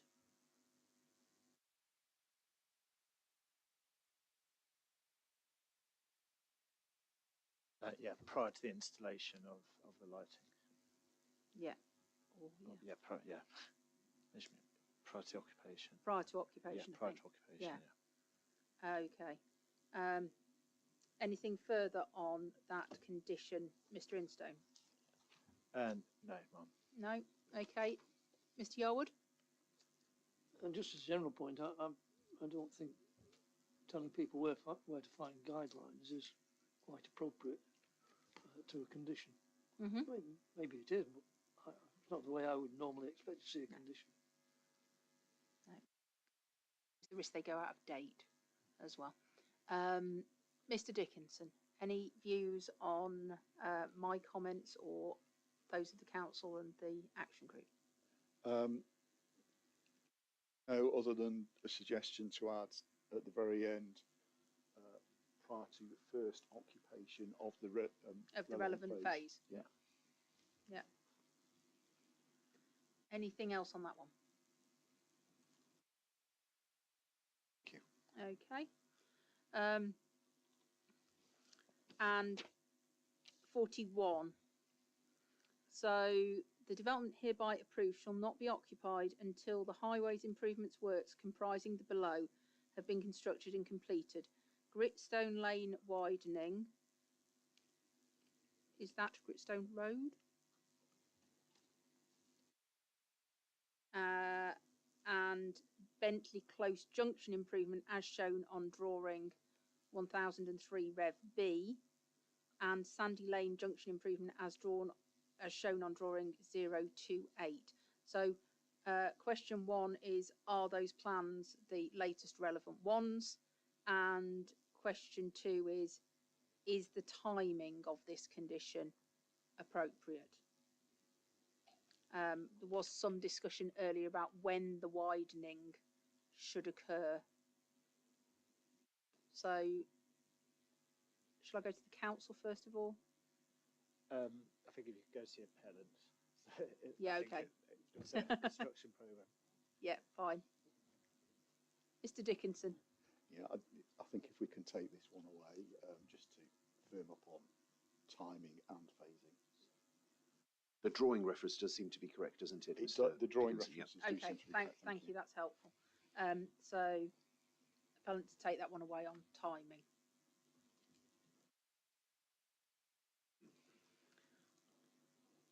Councillor Hughes. Thank you. Yes, I felt that this overlapped with condition 7 about development conditions, and I felt that it would be appropriate to widen Gritstone Road now. There are various things before development commenced, and probably the junctions with Chesterfield Road, so the Wells Road junction with Chesterfield Road, as well as the Sandy Lane. Moving of the bus to enable Chesterfield Road to be widened at that particular opposite Wolds Road. So there are a number of changes that I've seen in the drawings that aren't included here that might be undertaken early in the development in order because of the number of HGVs that we're passing through that location and the need to make the junction safe for people. For pedestrians crossing and other traffic on the roads. Thank you. The bits that I think would need to be left would be the block paving on the junction with Bentley Close, which would probably not withstand the constant HGV traffic. Mr. Dickinson? Sorry. Would you like to? Jamie, have you got any comments on the transport side? Yes, I think it's quite an important one actually. I think that what's missing from that condition is actually the relocation of the pedestrian crossing. That's covered in a later condition, isn't it? Is it? Yeah. Oh, that's all right. Yeah. Sorry, apologies. I It's haven't all got right. that far. No, I think in terms of, I think it's just a checking on the drawing numbers. I think they are the latest drawing numbers. Thank you. And say the timings, yeah. So in terms of Councillor Hughes' points about timing, okay.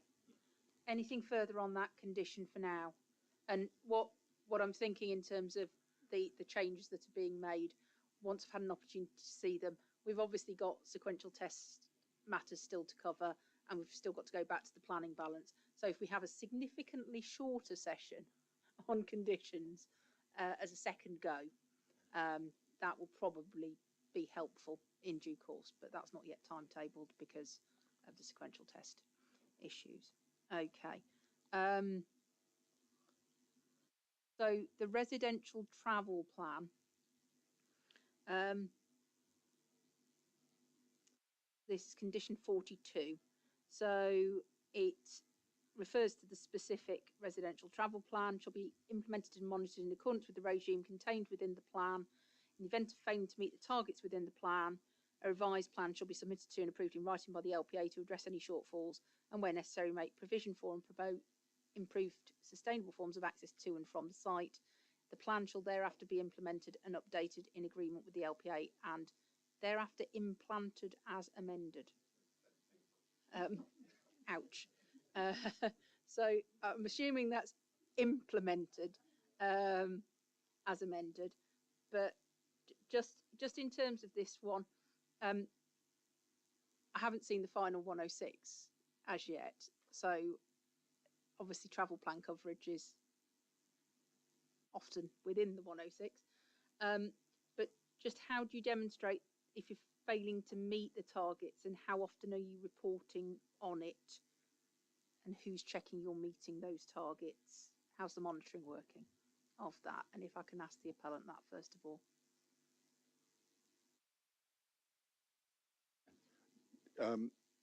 I'm advised that the section 106 will cover that, and that would include the production and submission of an annual performance report, Okay. approval in writing by the county council. So if you're happy with the way the obligation deals with that, then hopefully we could remove this condition. Okay, well, I obviously don't know that until I've read the final 106, but it's worth just do a double check of the two together, and we can bear that in mind. Thank you. And yeah. the way the planning obligation does deal with it is it talks about also to implement the travel plan and any modifications arising from an annual performance. So it's sort of like a living document. Okay. Okay, fine. Anything further from the council on that one? No, I think that, as far as I'm aware, the Section 106 includes a travel plan monitoring fee, so it could well be covered. Okay, thank you. Mr. Yarwood? Yes, I agree that 106 is the place for this. Yep. Okay, Mr. Hughes, Councillor Hughes. Sorry. Thank you. I think the Section 106 comment was that this was unworkable, and I'm inclined to agree. But I also think it's a hostage to fortune for the developer. Trying to move, and the travel plan has got a target in it, which is to reduce share for car usage from 72.8 to 62.8%, which is more than 10%. That's more than is required under national policy. But Matlock Town Council took the opportunity to do a market research to find out what would reduce traffic by 10%, and it was a 10-minute bus service. So car usage was changed by 5%. Sorry, with if a 10-minute bus service was introduced, so 5% change for a 10-minute bus service, and I don't think that will be possible on this particular application. So I can't see that this is deliverable, to be honest, and therefore it can't be enforced. Right, thank you. Anything further on condition 42? No? Okay, I'll take... Ma'am, I've sent you the relevant survey information. Thank you.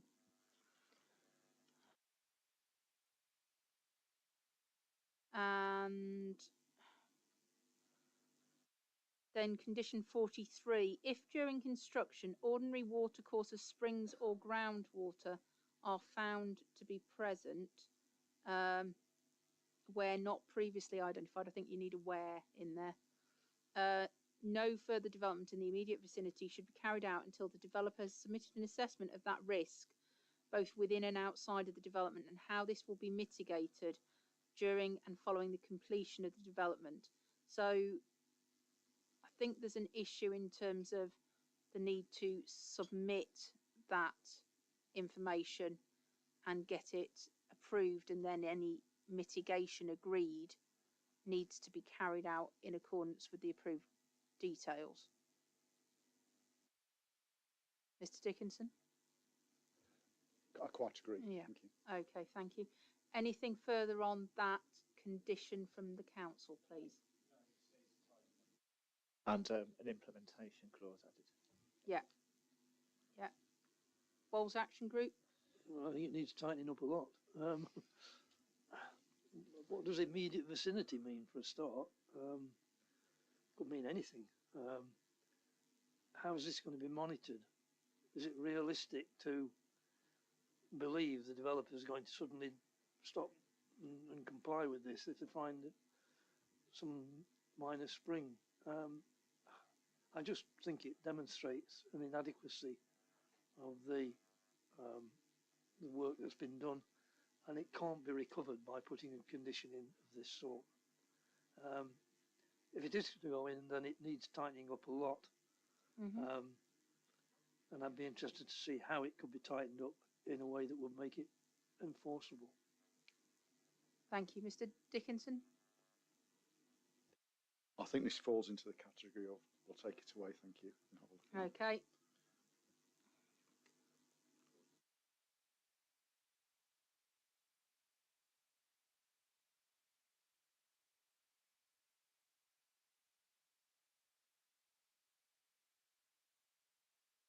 And then condition 44.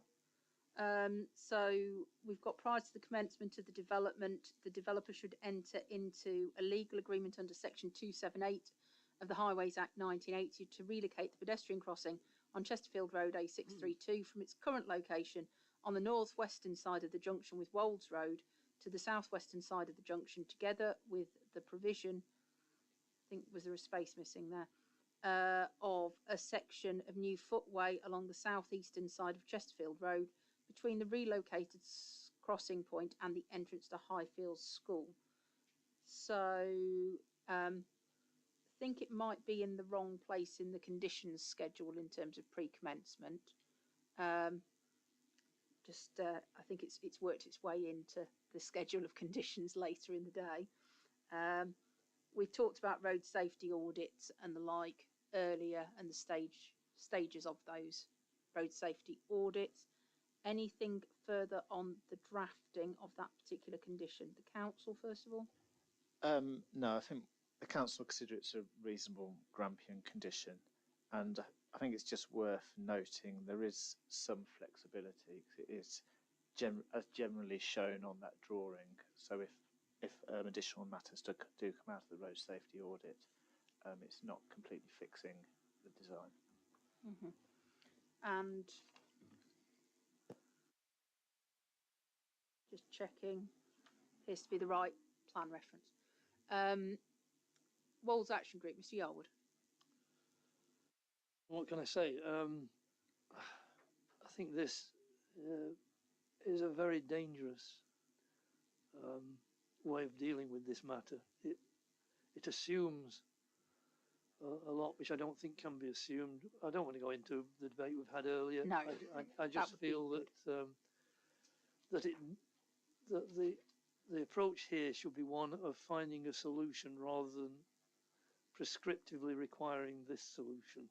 And I don't know how that can be achieved. I think it would be better achieved in the 106 agreement, because if it's in a condition, it has to be specific in order to be delivered. And it's not it isn't the right solution, and if it's not the right solution, it doesn't give the flexibility to find the right solution. It's an all or nothing condition. Thank you. Mr. Dickinson. Obviously discuss those points in evidence. I do wonder on the final paragraph of that condition though whether it should say local planning authority rather than highway authority, because ultimately they're responsible. It would normally a condition would refer to the local planning authority, and they could discuss that with the local highways authority, because you wouldn't normally tie the LHA to a condition. So if you can update that, please. And do you need the residential travel plan number, rev number in there, as you've got earlier? Yes. We can address that. Anything further on that Grampian condition, having had regard to the Wolds Action Group's opposition to it? No? I don't believe so. No, okay, thank you. Condition 45, so no works of any kind, including preparatory site clearance, shall begin until a scheme of badger mitigation has been submitted to the LPA for approval. Submitted and approved in writing by the LPA.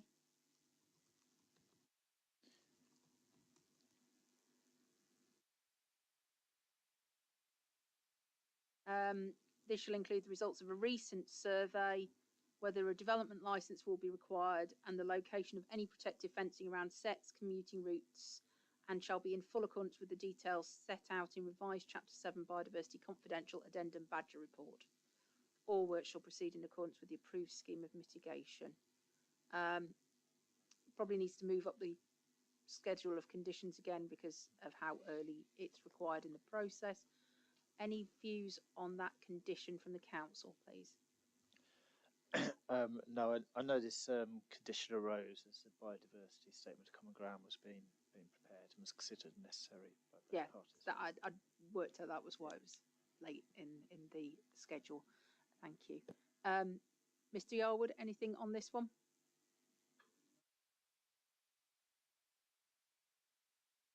Okay, thank you. Anything further on this condition, Mr. Dickinson?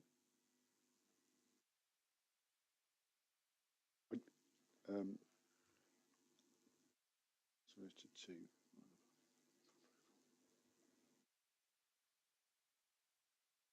I think we just need to look at the wording. I know you suggested submitted to and approved in writing by the local planning authority, but then it's got for approval. So if we remove Yeah, you can delete that, but yeah. Because you could submit something for approval, it never gets approved, and then you've got a problem. And you can have archaeological layers of discharge of condition on a very busy planner's desk. Okay. Anything further on condition 45? No.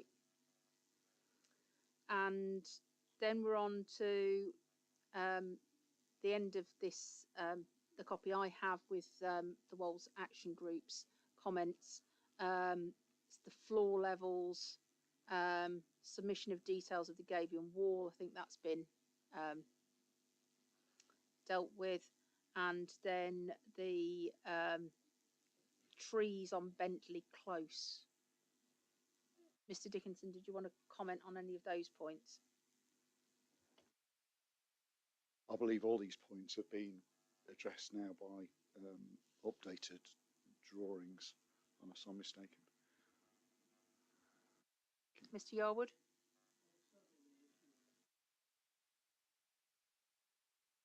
Yep.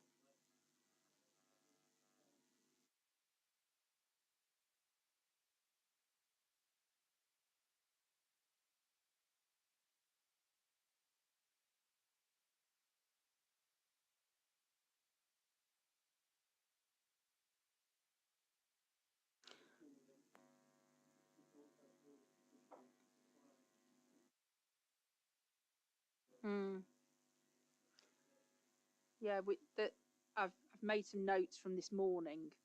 I think there was finished floor levels and roof heights. So I don't know that roof heights made it into the condition on Ordnance Datum Newlyn. So it might be worth mentioning that. In terms of other issues that were picked up from during the inquiry on conditions, we've already discussed the stability and capacity of Gritstone Road and the construction management plan issue on that one, the widening of Gritstone Road, and then just a point to note on the takeaway. That's for me to take away, no pun intended, for me to take away and consider the issue of the takeaway, and then if it were not in the scheme, then the conditions would be amended accordingly. And then additionally, if I'm concerned about brick type materials, I can refer to something specifically then. But I recognise that we've talked about removing those conditions that were very specific about things like chimney stacks and brick types and samples on site, because we've got the design code and we've also got the other conditions. Yeah. Okay, so were there any other additional conditions that anybody wanted to raise now? So the council's shaking their head. Mr. Yarwood. Any interested parties? Oh, and Mr. Dickinson. No, thank you. Okay. Well, thank you very much. That concludes the conditions session. So what I will do at the beginning of next week is I will send you my notes on a few more changes that are just simple wording changes, just to make sure you've got them. And then just in terms of turning round the conditions schedule, obviously we're going to be meeting on Tuesday morning, so it might be worth discussing then when we do the next session on conditions, and if I can have that a few days before. But in the meantime, if you could carry on working on updating the conditions, that would be helpful. So where we are now is that we've had discussion of everything that we can discuss at the moment. The site visit is timetabled for tomorrow. We haven't yet agreed the time of the site visit and agreed who will be participating in the site visit. So I just wanted to do that. Is it worth taking? Do you want to do that now and then adjourn for the day, or take a brief break? Any preferences? Carry on. I mean, hopefully it shouldn't take too long. So just in terms of the site visit, who is intending to attend for the council, please? Be Mr. Robson from the council. Okay, and who is intending to attend the site visit for the Wolds Action Group, please?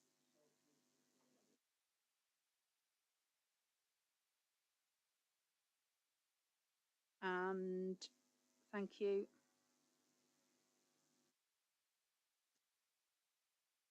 And then who is intending to attend for the appellant? John Dickinson.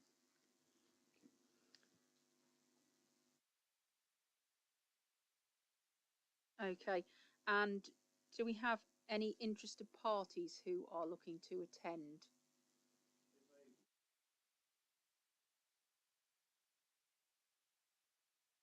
I appreciate that, Councillor Wayne. So we've got Councillor Wayne and David Ball.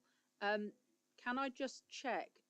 It's not agreed yet. As far as I'm concerned, it's fine, but I do need to check with the appellant because we'd be going on to private land.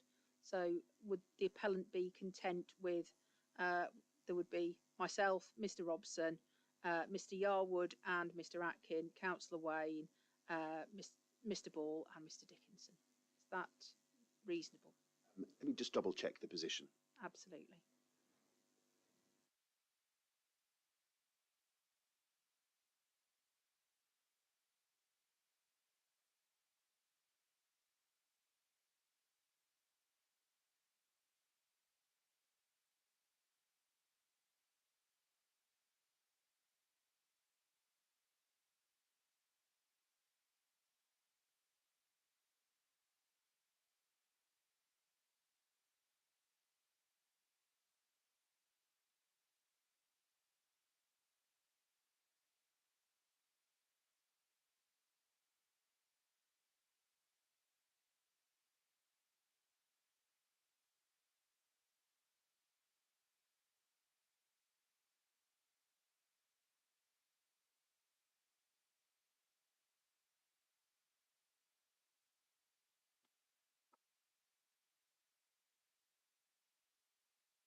Thank you. I'm very grateful to you for that opportunity. There is no thinking in principle on our side that we want to be restrictive of the numbers or unduly restrictive of the numbers going on the site. One thing we do think we need to check with the landowner is the greater the number of people on the site, the greater the potential health and safety risk with any cattle that might be in the area. So it would be appropriate, I think, if it's acceptable to you, Madam, if we just checked with the landowner quickly. Okay. Because obviously they have responsibilities towards those who will be using the land tomorrow and accessing the land. So if we can just check with them what that position is, then I'll be able to come back to you very quickly, I hope. Shall we take a short break? How long do you think you'll need? No more than 15 minutes, just in case we have difficulty getting hold of them.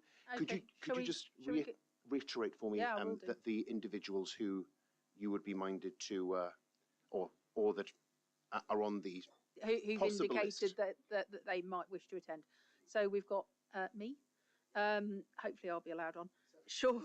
And I'm not a fan of meeting stampeding cattle, so it would be great to get confirmation. Sean Robson from the council, Roger Yarwood and Rob Atkin from the Wolds Action Group, obviously Mr Dickinson for the appellant, then Councillor Wayne and David Ball. So it's two additional individuals beyond perhaps what one would expect as the core group. Yeah, two to three. Yeah, absolutely. Yes. So Councillor Wayne.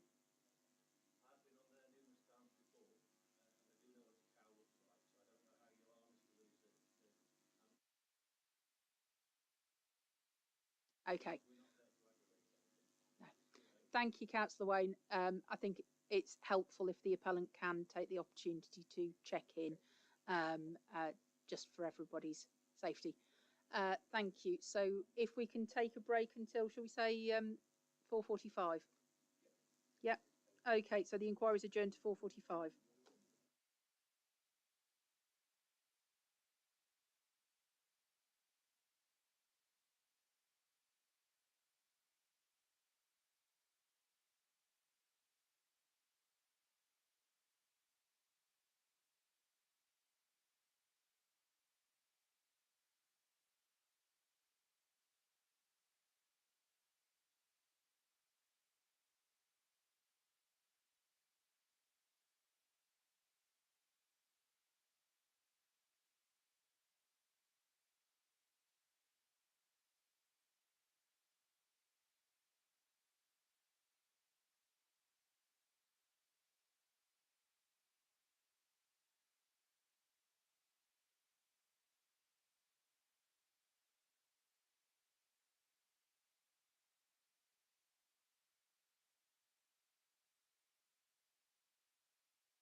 Okay, so the inquiry is resumed. Mr. Lewis. Yes, no objection from the landowner, Madam. They're content if it's only 3 maximum people beyond the usual expected core.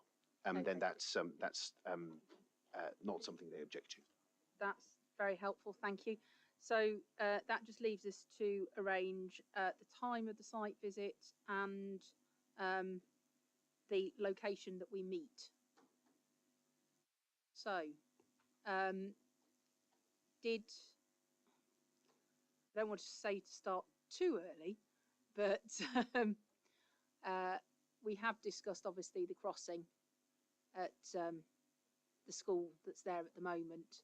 I'm perfectly happy to go up to look at that at school start time earlier by myself. So shall we say meet at 9 o'clock on site? Yeah. And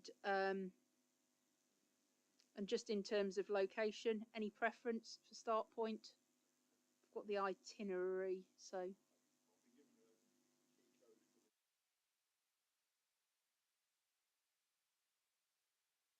Okay.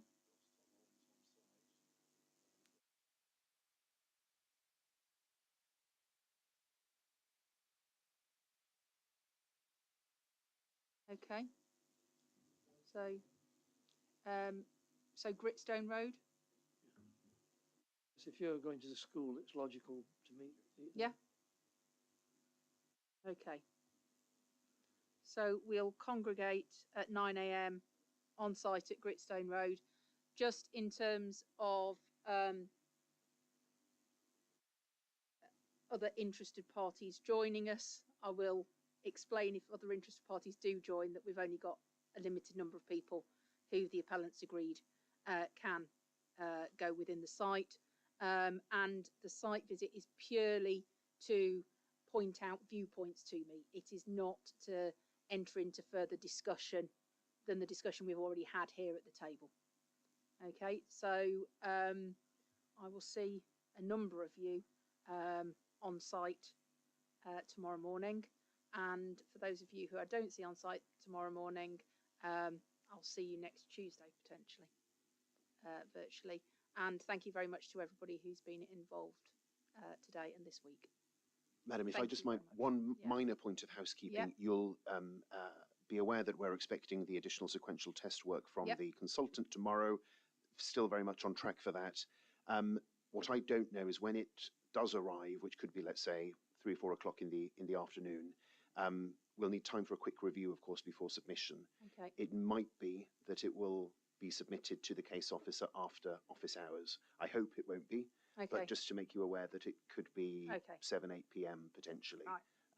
And I hope that won't inconvenience anyone, but we'll certainly make sure that it's circulated directly to the parties. If you could circulate it directly to the Wolds Action Group and the council. We will do, yes. And as far as I'm concerned, there will usually be somebody in major casework who helpfully forwards things on at the weekend if I tell them. Oh, I'm very grateful. Thank you. Thank you. I will make them aware, so that's helpful. Any other procedural and housekeeping points before we adjourn for the day?